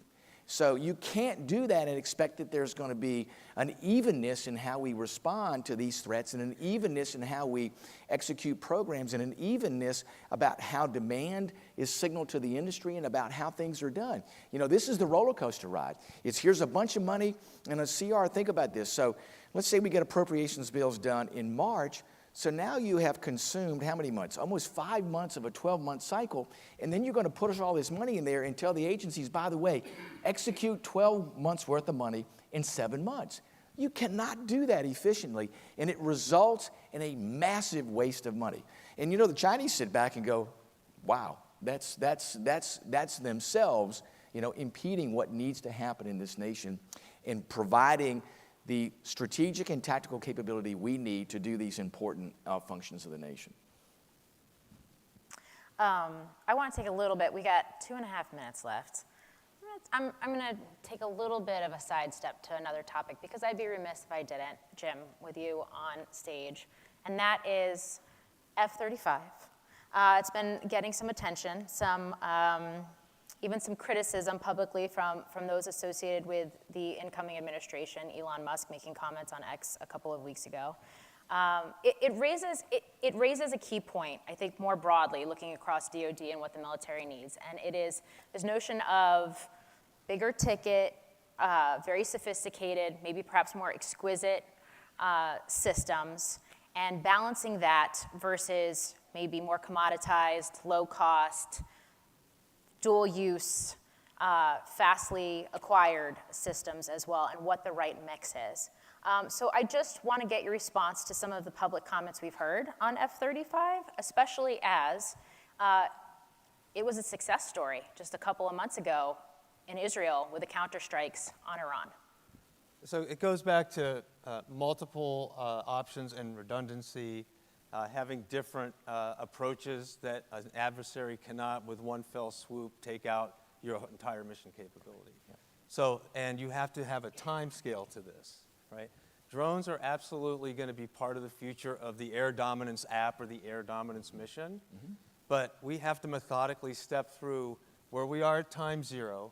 What aircraft do we have today? What command and control systems do we have today? What missiles do we have today? What does the potential adversary have, and how are they using it? And step forward and bringing in that technology. I'm pretty sure that a $25,000 drone will have no effect on a Chinese J-20 jet. When you see 400 J-20s coming across the Taiwan Strait, you better have 200 NGADs or F-35s or F-22s to meet them, or you will lose, and you will lose right away. And the Israelis did demonstrate this in one of their missions, which was precision strike. Yeah. They used, they didn't say, the Israeli government has not said what aircraft they used, but an ally that was involved in it, one of their senior officials said it was fifth generation. If you add fifth generation in the same sentence as Israel, you can come to your own conclusion. Yeah. And that mission is so successful, it basically eliminated the sophisticated Iranian air defense system and a number of very specialized targets to take out their entire ballistic missile production system without losing a single airplane. I mean, this is an amazing demonstration of where this technology is. We can augment this technology, and we are, and this is public so I can say it, but we demonstrated to the Secretary of the Air Force about 2 months ago in a classified setting, and a month before that in an unclassified setting, that we can right now have an F-35, pilot has a knee board with a tablet on it, just like you've probably got in your briefcase, and he or she can control 8 collaborative combat aircraft off an iPad while still flying the jet and do it effectively. Yeah. And we had the Assistant Secretary of the Air Force in the simulator doing it in front of all of us. So this is an available technology right now. These kind of capabilities exist today. That's the earliest exposure that we can even talk about this stuff. Yeah. And if you were to go up the hill to Palmdale and you had the right clearance and can get in the room, it would be what we like to say in the Air Force is eye-watering. Yeah. And most people on the outside of that very small group of people, and Congressman Whitman is one of those people that can know about these things, just need to become aware of where we're at today and how we can incorporate even smaller drones and swarms into the mission while we don't ever give ourselves a period of vulnerability to get there. Right. All right. Real quick, can I add one thing to that? Because Sure. a lot of people think that SDA and proliferation is saying that we can do everything in that. I just want you to take away this one tidbit. World War II, 2 technologies allowed us to win that war. Liberty ships and the Manhattan Project. You needed them both. And I think that there is that continues to be. You need to have the proliferated mass, and you need to have the exquisite. And you need to just determine what that mix looks like. You can't just have one or the other. Yeah, exactly. All right. It's Gentlemen, a combination of all. we are out of time, but I think that's a good place to leave it. Morgan, thank you so much for joining me on stage. Thank you.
Ladies and gentlemen, please take your seats. The closing session is about to begin.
Ladies and gentlemen, please take your seats. The closing session is about to begin.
Ladies and gentlemen, please welcome Director of the Ronald Reagan Institute, Roger Zakheim.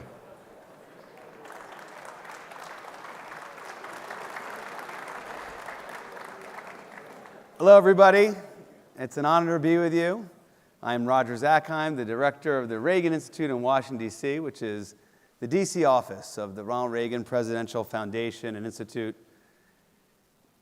I think it's been a long, but I hope you feel and agree with me, it's been a rewarding day, and we're now ready for our final panel. But before we invite our panelists to take the stage, on behalf of the Ronald Reagan Presidential Foundation and Institute, I really want to thank each and every one of you for making this Defense Forum a great success. Thank you so much for being here and joining us.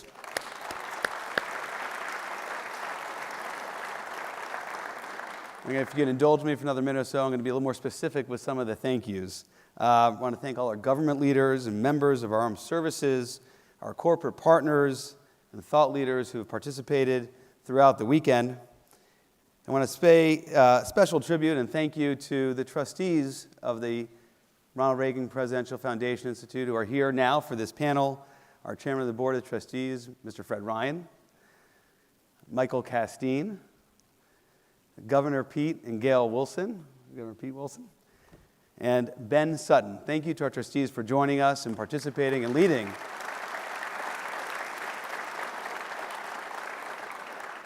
We have a fantastic team here at the foundation.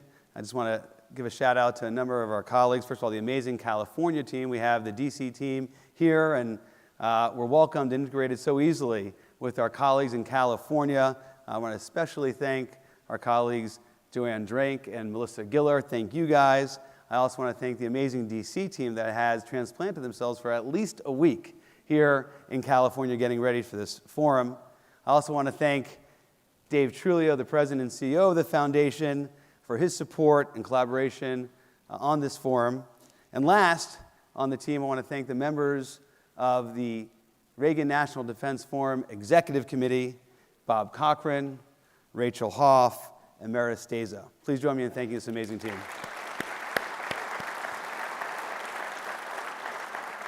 Well, this is a year of transition, and many of the officials here today will soon conclude their service in this administration, and we thank you for your service. And for some people here, you will soon begin service in the coming administration, and we wish you good luck. Now, people will change, and politics and policies will change, but through our work here today, with your help, the spirit of peace through strength will endure.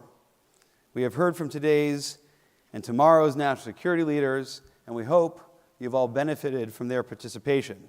But you get one last treat.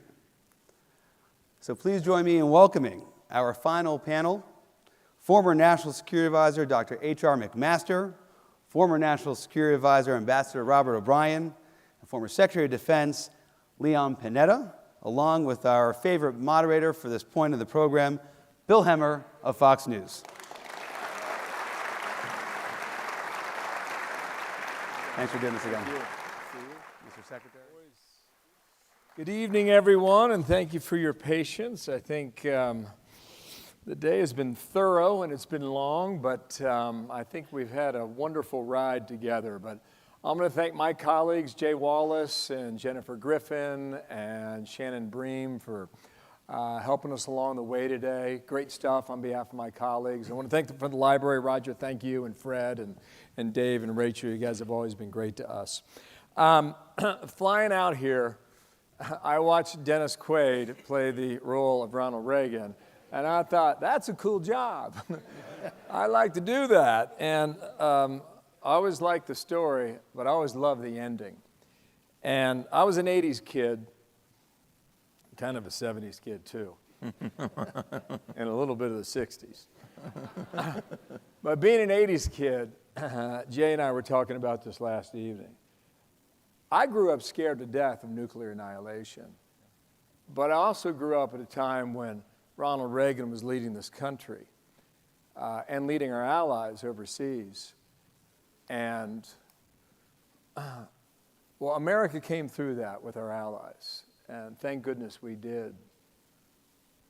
And in the Catholic Church, the period between popes is known as interregnum, which is the Latin word between reign. R-E-I-G-N.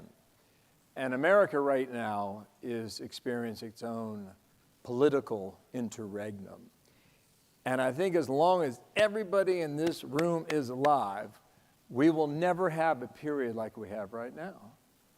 You have a sitting president who chose not to run, a vice president who did run and lost, and a former president who ran again and won for the first time in more than 120 years.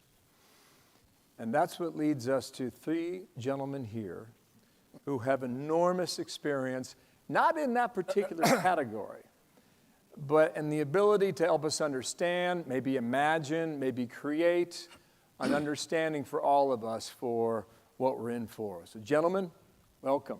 Nice to see you.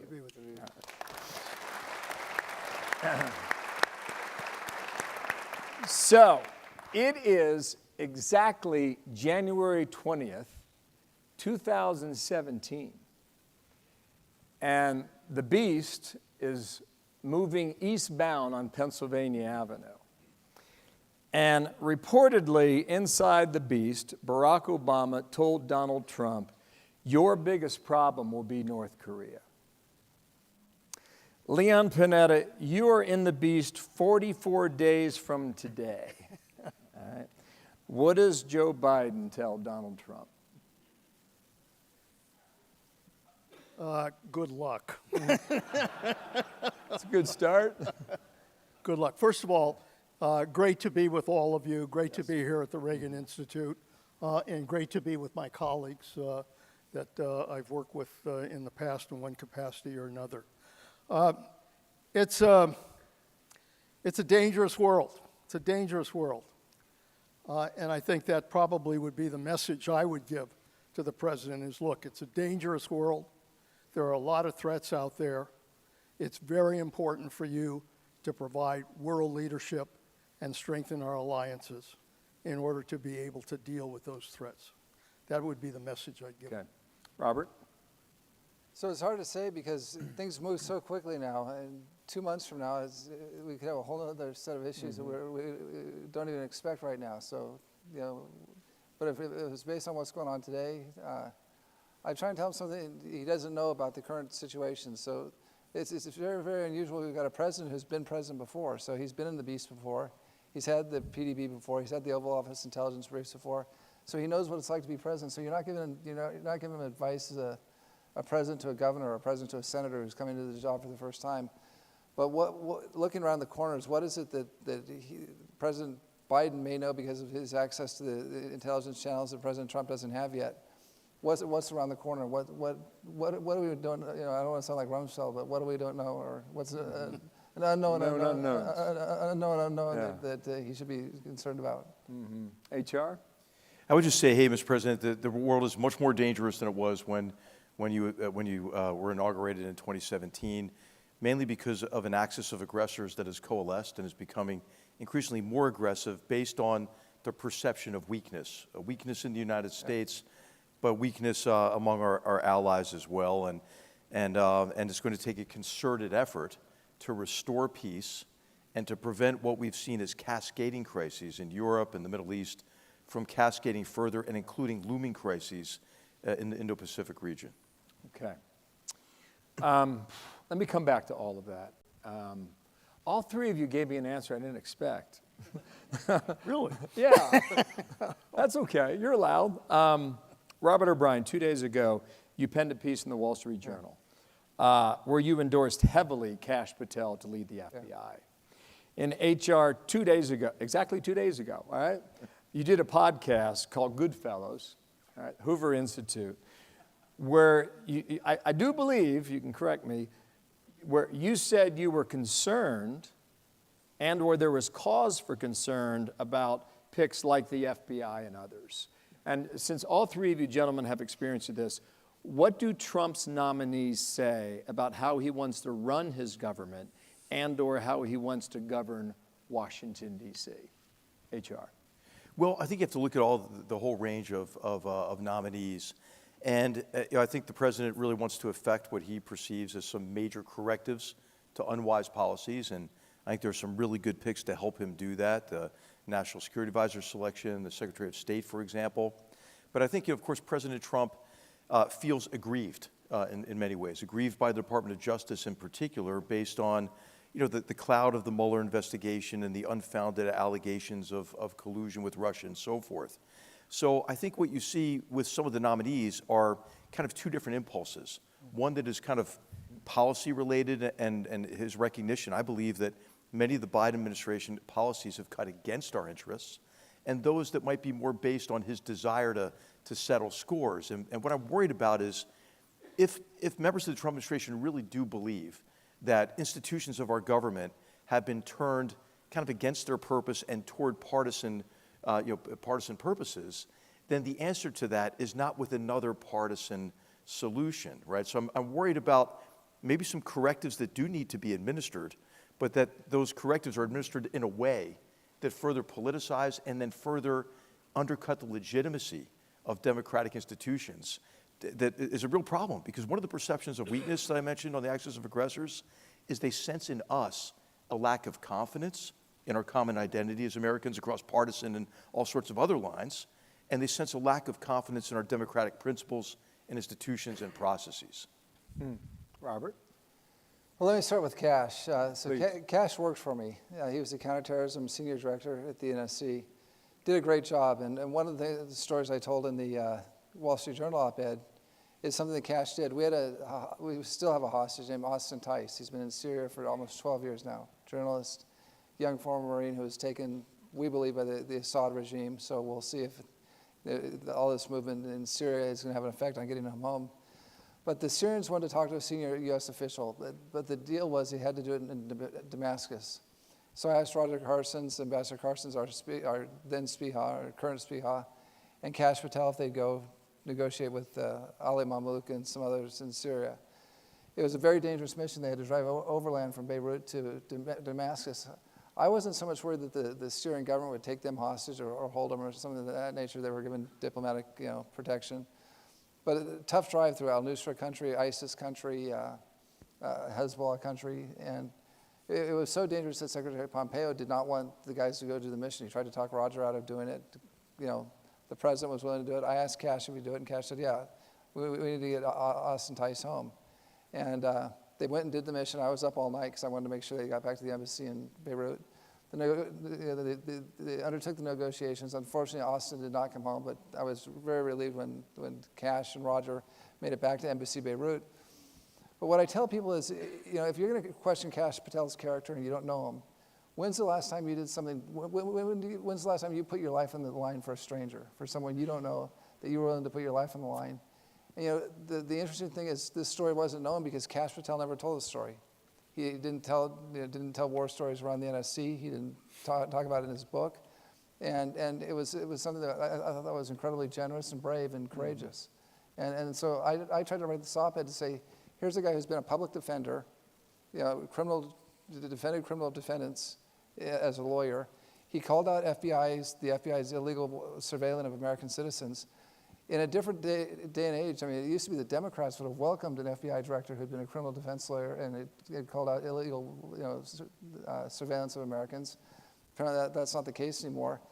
But here's a guy with a great record who's demonstrated personal bravery, and I think he should be given a chance to go be the director and have a fair opportunity. Maybe thematically, what do you think these nominees say about what he wants to do? Well, look, even when you take your time and look at the background of people, and I did that for Bill Clinton when he was selecting people, and we went through a background check. We looked at their abilities, we looked at their experience, we looked at their judgment, we looked at who they were, we looked at their loyalty. But in the end, it's still a roll of the dice. Still a roll of the dice. With this group of individuals, it's basically loyalty, let's face it. It's fundamental loyalty that the president is interested in. And that comes from, his own experience in his first 4 years, where he had people like HR and Mattis and others who had the experience, who knew what duty to country was all about, but they didn't get along. They didn't get along for one reason or the other. And so a lot of those people, walked out or were fired. I think this group of individuals, and look, there are differences. Some of them are more qualified than others. But I think the fundamental purpose of selecting them is loyalty. Now, having said that, loyalty doesn't do the job you're going to be in. Loyalty's fine, but you better know something about the damn job you're going into. Because no matter whether you're there to disrupt or to create reforms, you better damn well know something about what goes on in that department. Where are the people located? What are the issues? What do I have to deal with? And ultimately, I think, look, when it's just based on loyalty, it's a prescription for a lot of unpredictability as to what's going to happen. And I think that's probably the bottom line. Do either you disagree with that? Yeah, I disagree. I think if you take a look at the National Security Advisor, Mike Waltz, the Special Forces operator, who's been in combat, he's been a congressman for 6 or 8 years, terrific guy. His wife was my deputy when I was a SPIHA.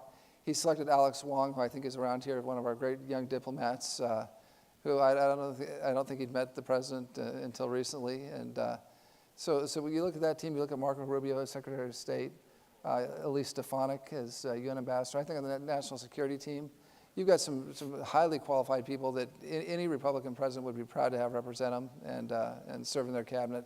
So I disagree with Leon. I think they may be loyal, but I think we've got some extraordinarily well qualified cabinet picks. Well, look, in the end, even if somebody is highly qualified, it still depends on the relationship with the president. And there are some very qualified people that I work with who were very good and understood their job, but didn't get along with the president.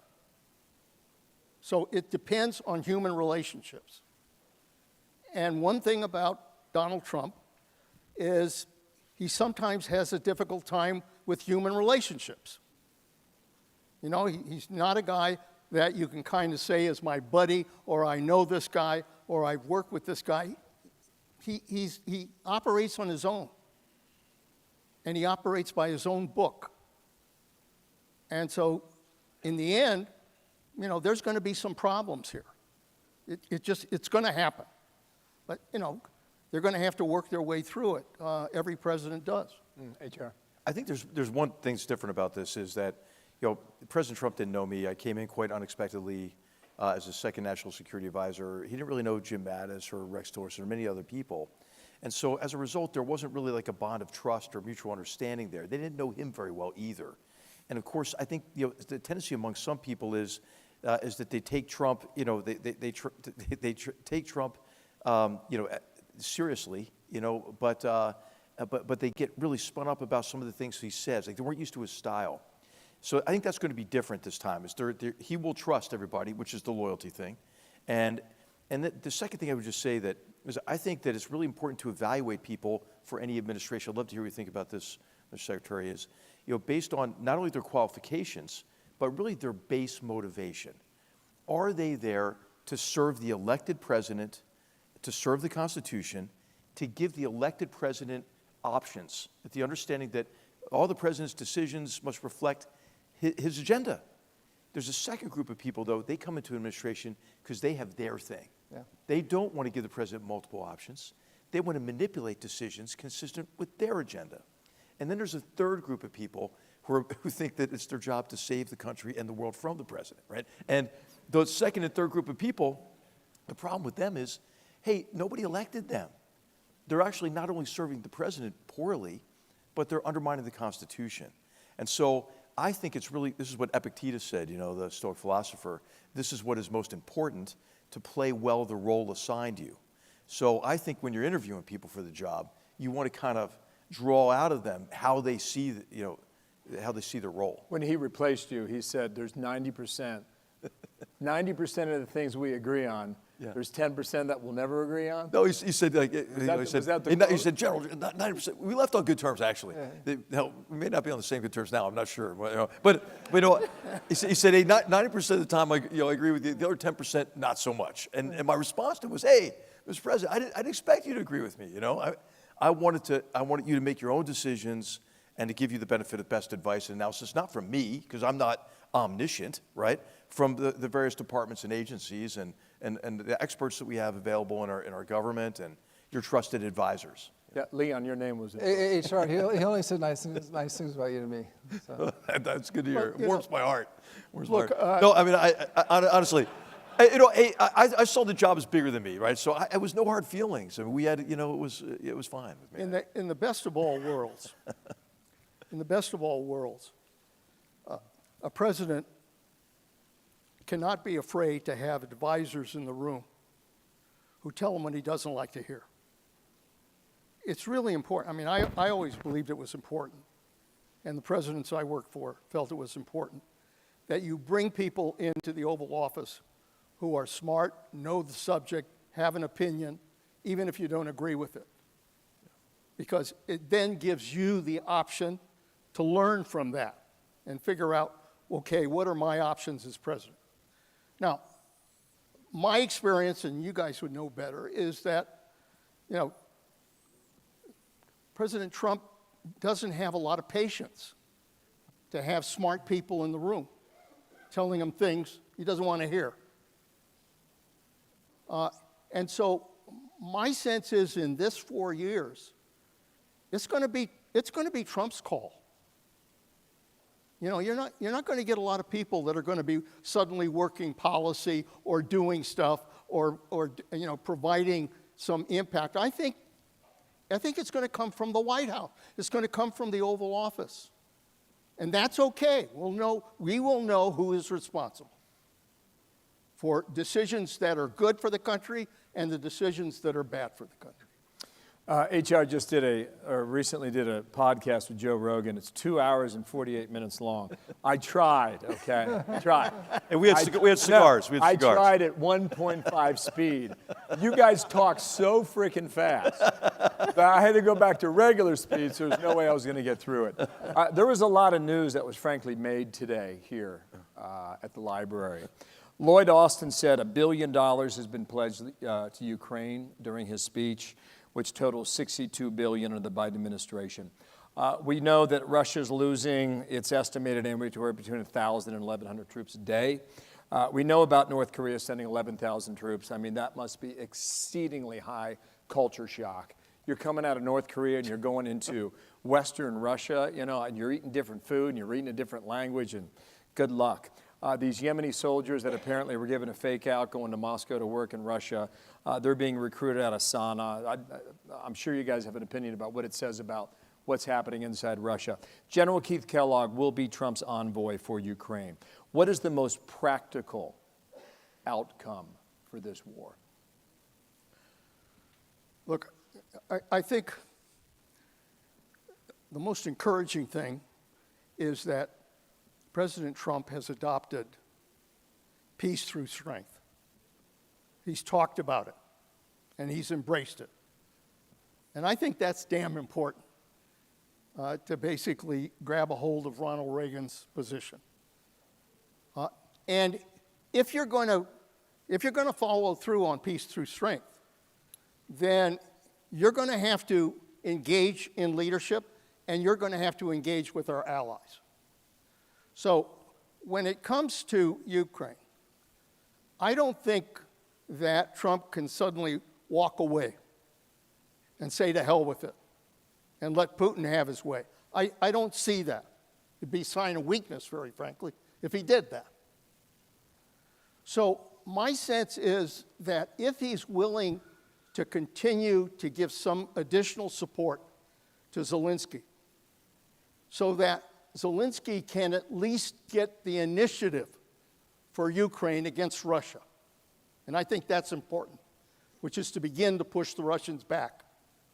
That will give them the leverage they need to ultimately sit down and negotiate some kind of resolution. I think the answer to your question is we're going to see a negotiation at some point. The question is, will the Ukrainians have the leverage to sit down and protect their position? Gentlemen, you have an opinion? Yeah, so I think if you're Ukrainian, you're very happy about the appointment of Keith Kellogg. General Kellogg has been a big supporter of Ukraine. He and I have come out quite often, and have been, you know, maybe it wasn't the most politically astute thing to do for in our party, but we've been big supporters of Ukraine. And so the fact that he went to and picked Keith to do these negotiations and to be his envoy and picked a former lieutenant general who's a decorated combat veteran, I think it's a very positive sign. I think, number one, we have to get the Russians to the table. They're right now, you know, Vladimir Putin will fight to the last Ukrainian and to the last North Korean and the last Yemenis to defeat Ukraine. And so we've got to put pressure on Russia. So far, the pressure has been you know, of course, the Ukrainians have put kinetic pressure on the Russians, but our sanctions have been very weak. They're half measures. We've got to cut off the Russian Federation Central Bank. Larry Kudlow and I came out and called for this several times over the past 2 years. Kick them out of the SWIFT system, detach them from the world economy. That doesn't mean they still won't be able to sell oil. The oil is fungible. It'll always be sold. But you can cut into their profits. And it's time to start treating Russia like we treated Rhodesia back in the old days. And that will bring Putin to the table. And then once the negotiations start, I think we've got to be very modest as a West with Ukraine. We've got to, it's their negotiation. We can't have a Munich where we tell them to give away land that are faraway people of, as Churchill described, or Chamberlain, of faraway people of a dispute we know little about, and then tell them, Sudeten land, you give up Sudeten land and everything will be fine. But at the same time, we can't be so doctrinaire that we say you've got to fight to the last Ukrainian to salvage Crimea. If they want to give them Crimea, that's the Ukrainian decision. So I think once we're in, we've got to bring the Russians to the table, but then we've got to back up the Ukrainians and support them however they want to negotiate it. The Ukrainians are losing a lot of people, and thousands of soldiers a month. If they want to trade the lives of their youth and their young men and even old men now in return for Crimea, we shouldn't tell them, no, you've got to fight to the end or the West won't support you. We've got to support Ukraine, whatever it wants to do in the negotiations. HR, what seems logical to you? What seems logical to me is to appeal to the President Trump's kind of impulse already, which is to begin a negotiation from a position of strength. I think what you could say to President Trump, because he doesn't hesitate to criticize his predecessors typically, is that there's been a misunderstanding of Vladimir Putin's base motivation. And many presidents, really, going back to George W. Bush, and I would say all the way through certainly President Biden, there's the belief that Putin is motivated by his security concerns. And if we could just allay his security concerns, everything would be fine. And you hear this in the narrative of the so-called realists here in the United States, who are really romantics, because their answer to everything is the United States just leaving. And then from the kind of self-loathing far left and the neo-isolationist far right. And that is, we are just so mean to Putin, and then you have the useful idiots like, I won't mention their names, we know who they are. One of your former colleagues. And so what happens is, I thought I was asking the question. I'll tell you just if I can tell a quick story, right? This is December of 2017. I go into the back dining room in the Oval Office, President's in a good mood. He ordered me meatloaf and chicken noodle soup, The lunch discussion was reviewing his foreign policy achievements, which I believe were very considerable in 2017. I said, Mr. President, the one decision you've made but have not yet given the order to implement is the provision of lethal assistance to the Ukrainians. And I said, I know you're hesitating about this because you're hearing this from Putin or from Rand Paul or whoever else, that this would be inflammatory, right? This would be, this would be provocative. And I said, hey, but what provokes Putin is the perception of weakness. And I laid out a chart, and it was a timeline. And above the timeline or below the timeline was a world event that portrayed weakness, right? Unenforced red line in Syria. Above it was then what Putin does next, invasion of Ukraine, 2014. And I said, what this pattern shows you is that Putin respects strength, and you can prevent war by providing defensive capabilities. And I would say now that if I gave that pitch to him again, I would add the point that Secretary Panetta made, both of you made, on be strong in the beginning in terms of assistance, and then the economic dimension, Robert, as you said, I think is really undervalued. And I think the other thing about what President Trump could do, he's got a great relationship with the Saudis, right? He could say, hey, do you think you could get oil down to $40 a barrel? Can we work together on that and just do that for the next year? And that would put the screws to Putin. He can't sell his bonds. He's sitting on piles of cash that he can't employ. Yeah, I mean, I think he's losing 1,100 soldiers a day. And as you already mentioned, Bill, I mean, it's a sign of weakness that he's bringing in North Koreans and Yemenis, right? Of course. Yeah. So I think it always looks bad. The battle looks bad from the rear of an army, right? Where you see the casualties coming back and everything. But you've got to go to the front and look at the enemy, because oftentimes it's just as bad or worse for the enemy. And I think now's the time to be strong, such that if there is a negotiation, it's from a position of strength, and that Putin concludes that he's being defeated. That's the only way you get an outcome, I think, that's acceptable. All right. Another news that was made today, by the way. Bill, how bad are things in North Korea that you're willing to go from North Korea to? Because I don't think they had much of a choice there. They claim to be volunteers. Yeah. Can you imagine? By the way, Senator Ernst is taking another meeting next week. Okay, so not over yet. Jake Sullivan said today, "We will make sure ISIS doesn't reemerge. They will not be given, quote, new oxygen in Syria." Based on what we know now, does Assad survive? I think based on what we know now, Assad's in real trouble and probably will depart the country. What comes from that then? Well, that's the question, because obviously there's a rebel force here. We've labeled them as terrorists. They seem to present some different views from the kind of hard line that the Taliban had in Afghanistan, but you don't know. You don't know. I think that it is going to be extremely important for the United States not to just step away from it, but to work with our allies in the region, particularly the neighbors that are involved here, who are very dependent on what happens in Syria in terms of their security, work with them to try to determine whether or not this rebel group is going to be Islamist or whether they're going to try to develop some kind of ruling approach to Syria. That's going to be... Maybe that's the conversation they have on the Beast in 44 days here. Gentlemen, this new axis of whatever it is, Russia, China, Iran, North Korea, they don't share culture, they don't share religion, they don't share history, but they do share a desire to confound or compete or defeat the United States, either in business or in technology or ultimately in a military conflict, as is the case with Beijing. Lloyd Austin today called it a partnership of convenience. That was a very interesting phrase I thought he used. How sustainable is this four-way relationship?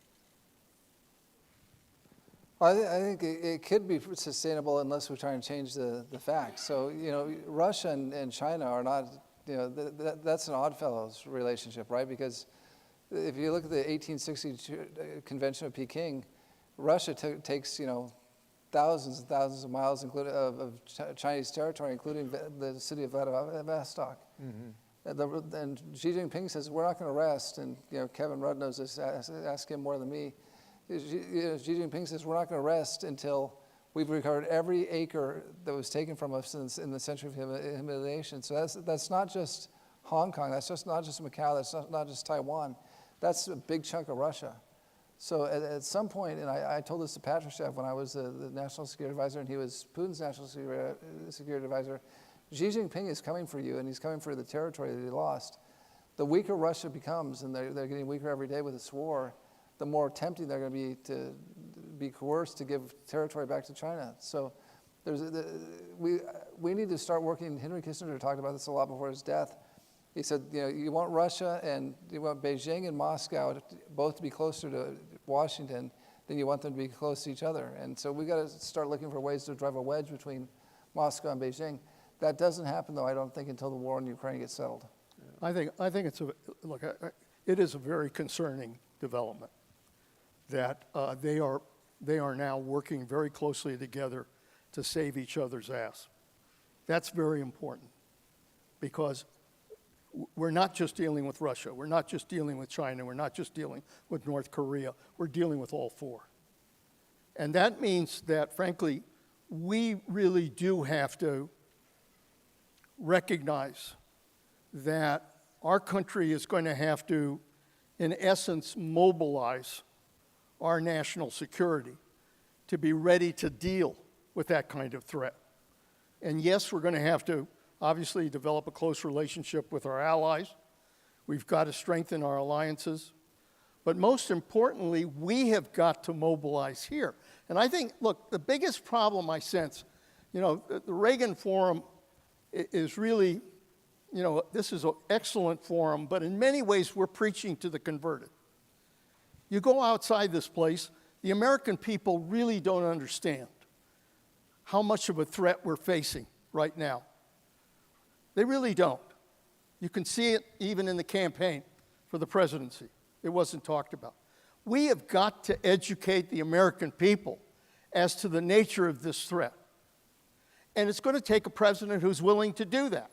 We haven't had presidents, very frankly, in recent years that have been willing to go to the American people. Ronald Reagan knew how to go to the American people and get their support. And that's what you have to do in a democracy. Why? because that's the only way you get the leadership in Congress to pay attention. It's the only way you're able to pull together the kind of action you need in order to be able to go after this new axis of control. So we've got a lot of work to do. And very frankly, it begins with getting the American people to understand how much trouble we're in. Yeah, on the outside, it would appear, HR, that it's a strong relationship, but maybe internally it has numerous weaknesses. And I think the way to exploit those weaknesses is to put pressure on them. And I agree with Robert that in the long term, you might want to try to get back to triangular diplomacy. This goes back to the old geostrategists of the late 19th, early 20th century, that you don't want a hostile power to dominate the world island of Eurasia, right? This is Spikeman and others. But, I don't think it's feasible now because of how tight Putin and Xi Jinping are and how they've pulled in North Korea and Iran. And I think when we act like they're separate, we help them cover for each other. So I would like to say in the near term, glue them together and then go after their sources of strength and support. One of my colleagues at Hoover, Stephen Kotkin, he's about to finish the 3rd volume of his 3-volume biography of Stalin. So he knows a lot about authoritarians and how to stay in power. And he says, he's got this great accent. He's like Joe Pesci. Do I amuse you? Are you amused by me? So he says they need 5 things, authoritarian leaders, right? They need cash flow, right? They need security forces. They need control over life choices. They need stories to tell their people about how you're going to save them from Ukrainian Nazis, or whatever. And then you need an international system that is benign to it. And I think if we really ramped up our efforts to separate this axis of authoritarians from these sources of strength and support, this would be, I think, an NSC, NEC run planning effort you could put together that I think we could gain some real advantage. What if we won already, right? Assad is collapsing. The Russians are running away. Iran has extraordinary economic difficulties and is so weak thanks to Israel and what they've done to Hezbollah. You saw the degree to which Assad was wholly reliant on Hezbollah. There's a direct correlation between what Israel did to Hezbollah and the collapse of Assad. Russia has really significant economic problems, and hey, so does China, right? So I think we have the initiative. We just don't know it. Now, we still have work to do, as Secretary Panetta, we're saying we got to strengthen our defense, right? It's cheaper to prevent a war than have to fight one. We have to explain to the American people what is at stake and what is the strategy that will get us to peace through strength at an acceptable cost and risk. We have to strengthen our supply chains because China has coercive power over much of our economy at this stage and expand our industrial base and provide incentives to do that. And energy security is vastly important. We have all those tools at our disposal. And I think this is going to be, if the Trump agenda is what I think it's going to be, I think it's profoundly positive in the areas where Trump is very consistent, right? Burden sharing, okay, that could strengthen alliances, right? How about the industrial base? How about energy security? And you could go on, deregulation and permitting reform that unleashes the power of the American economy. So I think we might, what if we're winning right now? Now, we can't take that for granted, but I think we're winning.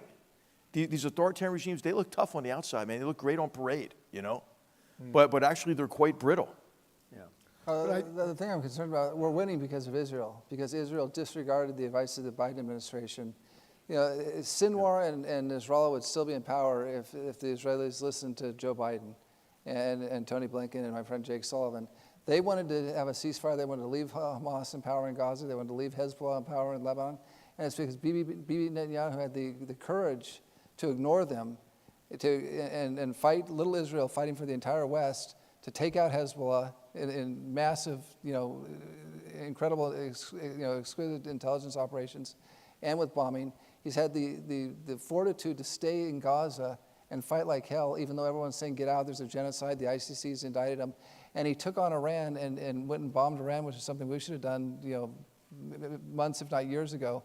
And the whole time, we spent our time treating Hamas like they were an NGO, having tea with them in Doha, instead of saying, hey, we're going to round up every Hamas leader that's in Qatar, every Hamas leader that's in Ankara, and we'll take out every Hamas leader in Tehran, and we're going to put them all in Guantanamo, and we'll get our American hostages back because we're going to trade them one for the Americans and Jews that you've taken, the Israelis that you've taken hostage.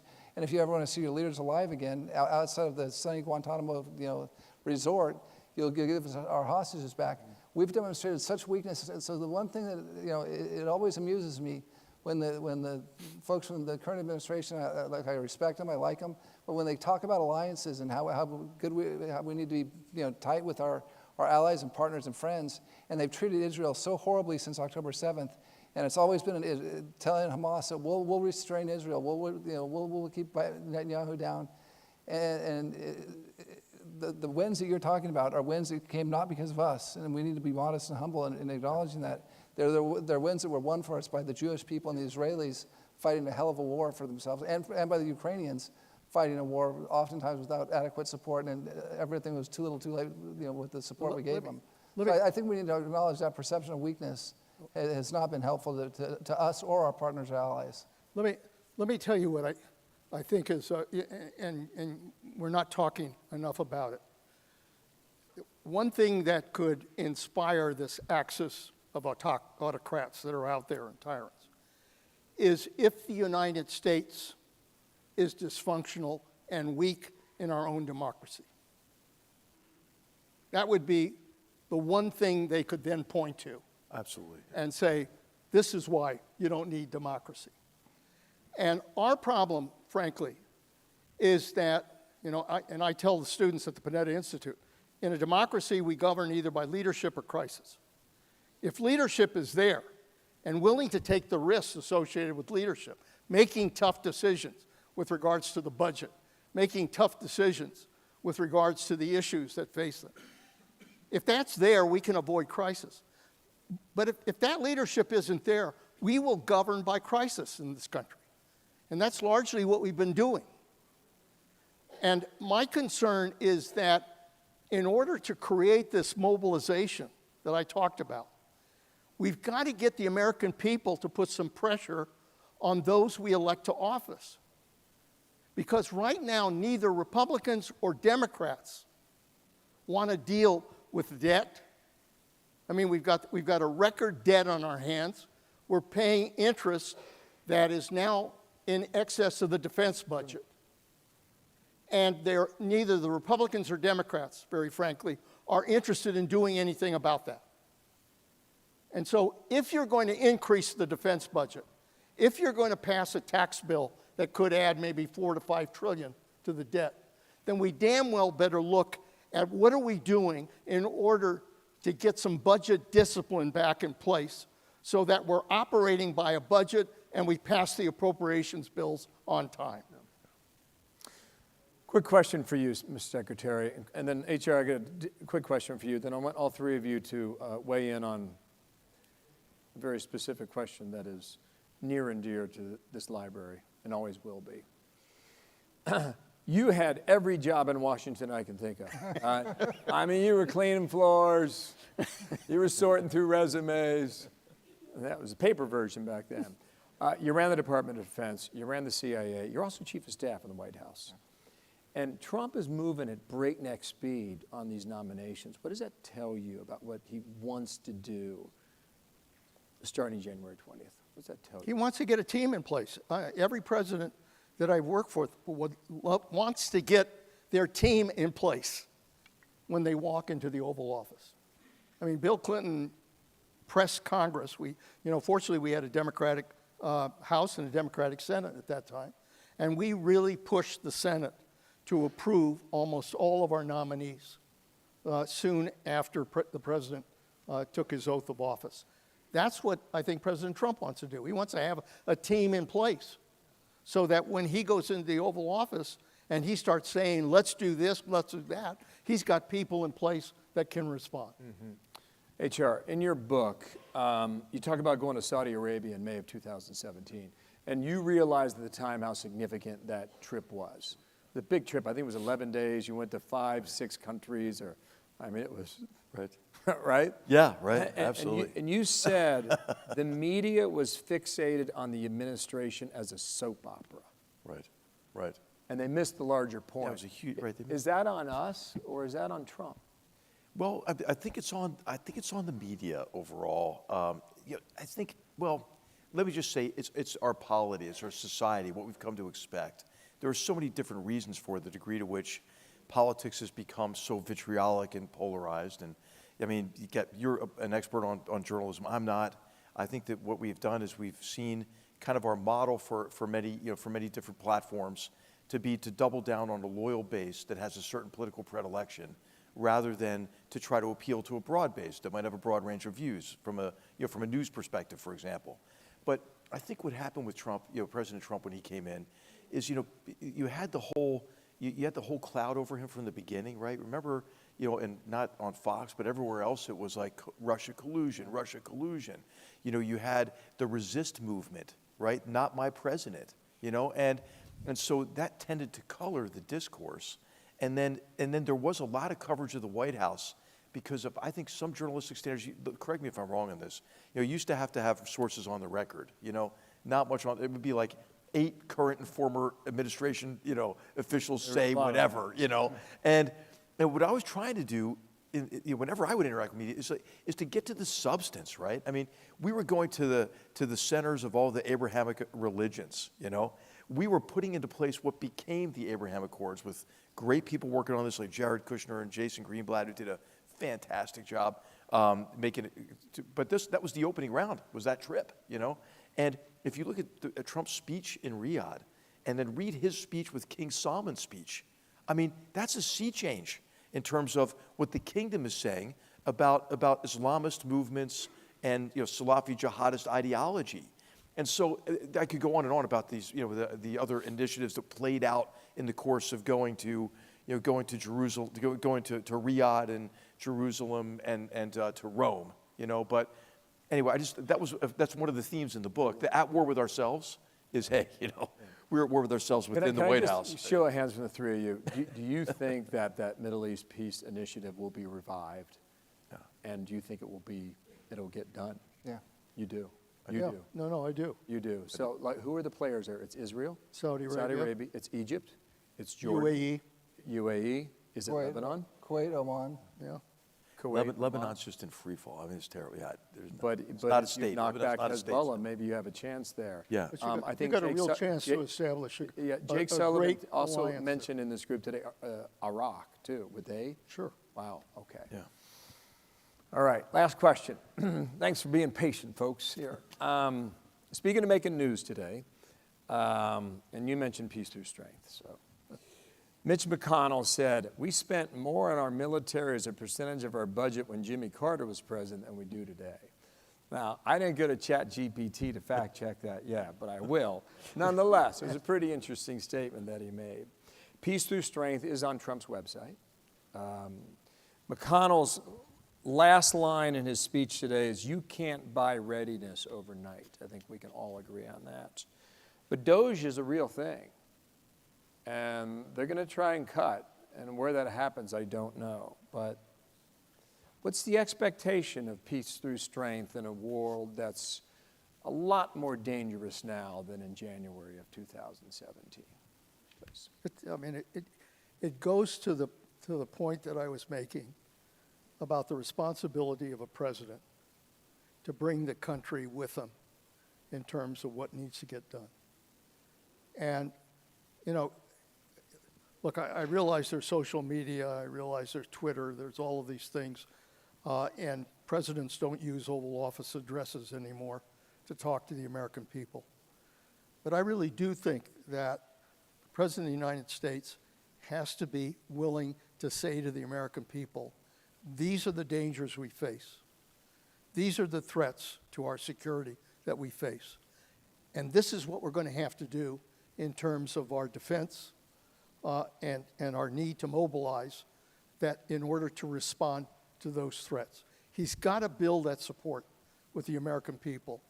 Because if he doesn't have that support, then make no mistake about it, the House, because of its tight margin, will be dysfunctional. The Senate will have a hard time as well. And the end result will be he won't get the action done that needs to be done if we're going to improve the readiness of our forces. So he's got to carry the ball. He was able to win an election and to basically go to the American people. He's got to take that same He's going to have to invest in that same kind of approach to get the American people to support what he wants in order to increase the defense budget. Peace through strength, how do you see it? So, look, I'm a Reaganite and was honored to work for President Trump. And I think when we talk about peace through strength, and I wrote an article about this in Foreign Affairs over the summer, we focus on like how many aircraft carriers do we have? You know, how many fast jets do we have, as the British would call them? How many tanks do we have? How many folks do we have under arms in the armed services? But peace through strength, and you know, that's a big part of it. But it's not for bragging rights. It's not to say, hey, we've got the most peace through strength. Means we've got the most carriers. Peace through strength is about getting to the end state of peace. And those carriers and the jets and the military personnel and our great armed forces, that's what gets us to the state of peace, which is, number one, to turn our adversaries. Certainly, we've talked about the axis of evil, you know, Beijing, Moscow, Pyongyang, and Tehran. But it's deterring them and keeping our kids and grandkids safe. But it's also how do we find opportunities like we had in Serbia, Kosovo, like we had with the Abraham Accords, to actually bring the state of peace to the world, to improve the lot of mankind. That's why we're doing this. That's why we're investing all this money in our armed forces and in our diplomatic corps and our foreign aid abroad. It's to try and create the context for peace. And I told Donald Trump once, I said, Mr. President, you're going to be known as a peacemaker. And he kind of looked at me a little funny, and I'm not sure if he thought that sounded weak or if it was a good thing. And then a little while later he said, yeah, you may be right. Because the perception of American weakness is what leads to all these wars. It's what led Putin to invade Ukraine, as HR talked about. It's what led Hamas and the Iranians to think they could attack Israel. The perception of weakness is very provocative. And look, America is not weak. America is fundamentally strong. And I agree with you. We may have already won the war, but America and our allies.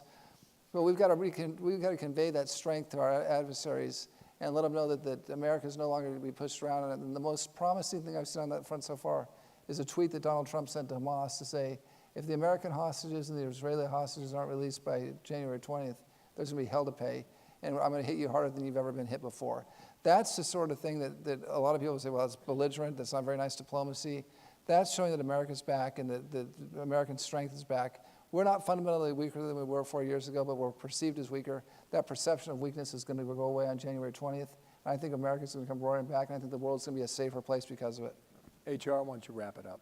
Hey, I think what's going to be really important for those around President Trump is to help them understand better kind of the connections between these various theaters and axis of aggressors, and the need really to portray strength by really hard power. You know, hard power really matters, and that's really forward-positioned, capable U.S. forces who can fight for ample duration and at sufficient scale to prevent your enemy from accomplishing their objectives through the use of force. President Trump knows that, but he also kind of has this impulse toward retrenchment based on, like, hey, why don't they defend themselves over there? Why are we still have this burden on the American taxpayers and so forth? So I think helping them understand, as Secretary Pernez said, that the importance of preventing a war is being much cheaper than fighting one, but the connections between these various theaters. I think, for example, understanding better the connection between China and what Russia's doing to Ukraine is very important, because the president really does understand that China's weaponization of its statist mercantilist economic model against us is a severe threat. But China's the one that's keeping Russia on life support, right? Buying its energy to feed Putin's ATM, providing the electronics and the hardware. Okay. Then look what China's doing to Iran, right? It's helping Iran. China buys 97% of Iran's oil, right? And then highlighting just, look at the port of Hodeidah, right? Where you have an IRGC officer there guiding the Houthis in their missile attacks against our shipping and our Navy, fed by intelligence from the Russians, And who's on the other side in Djibouti?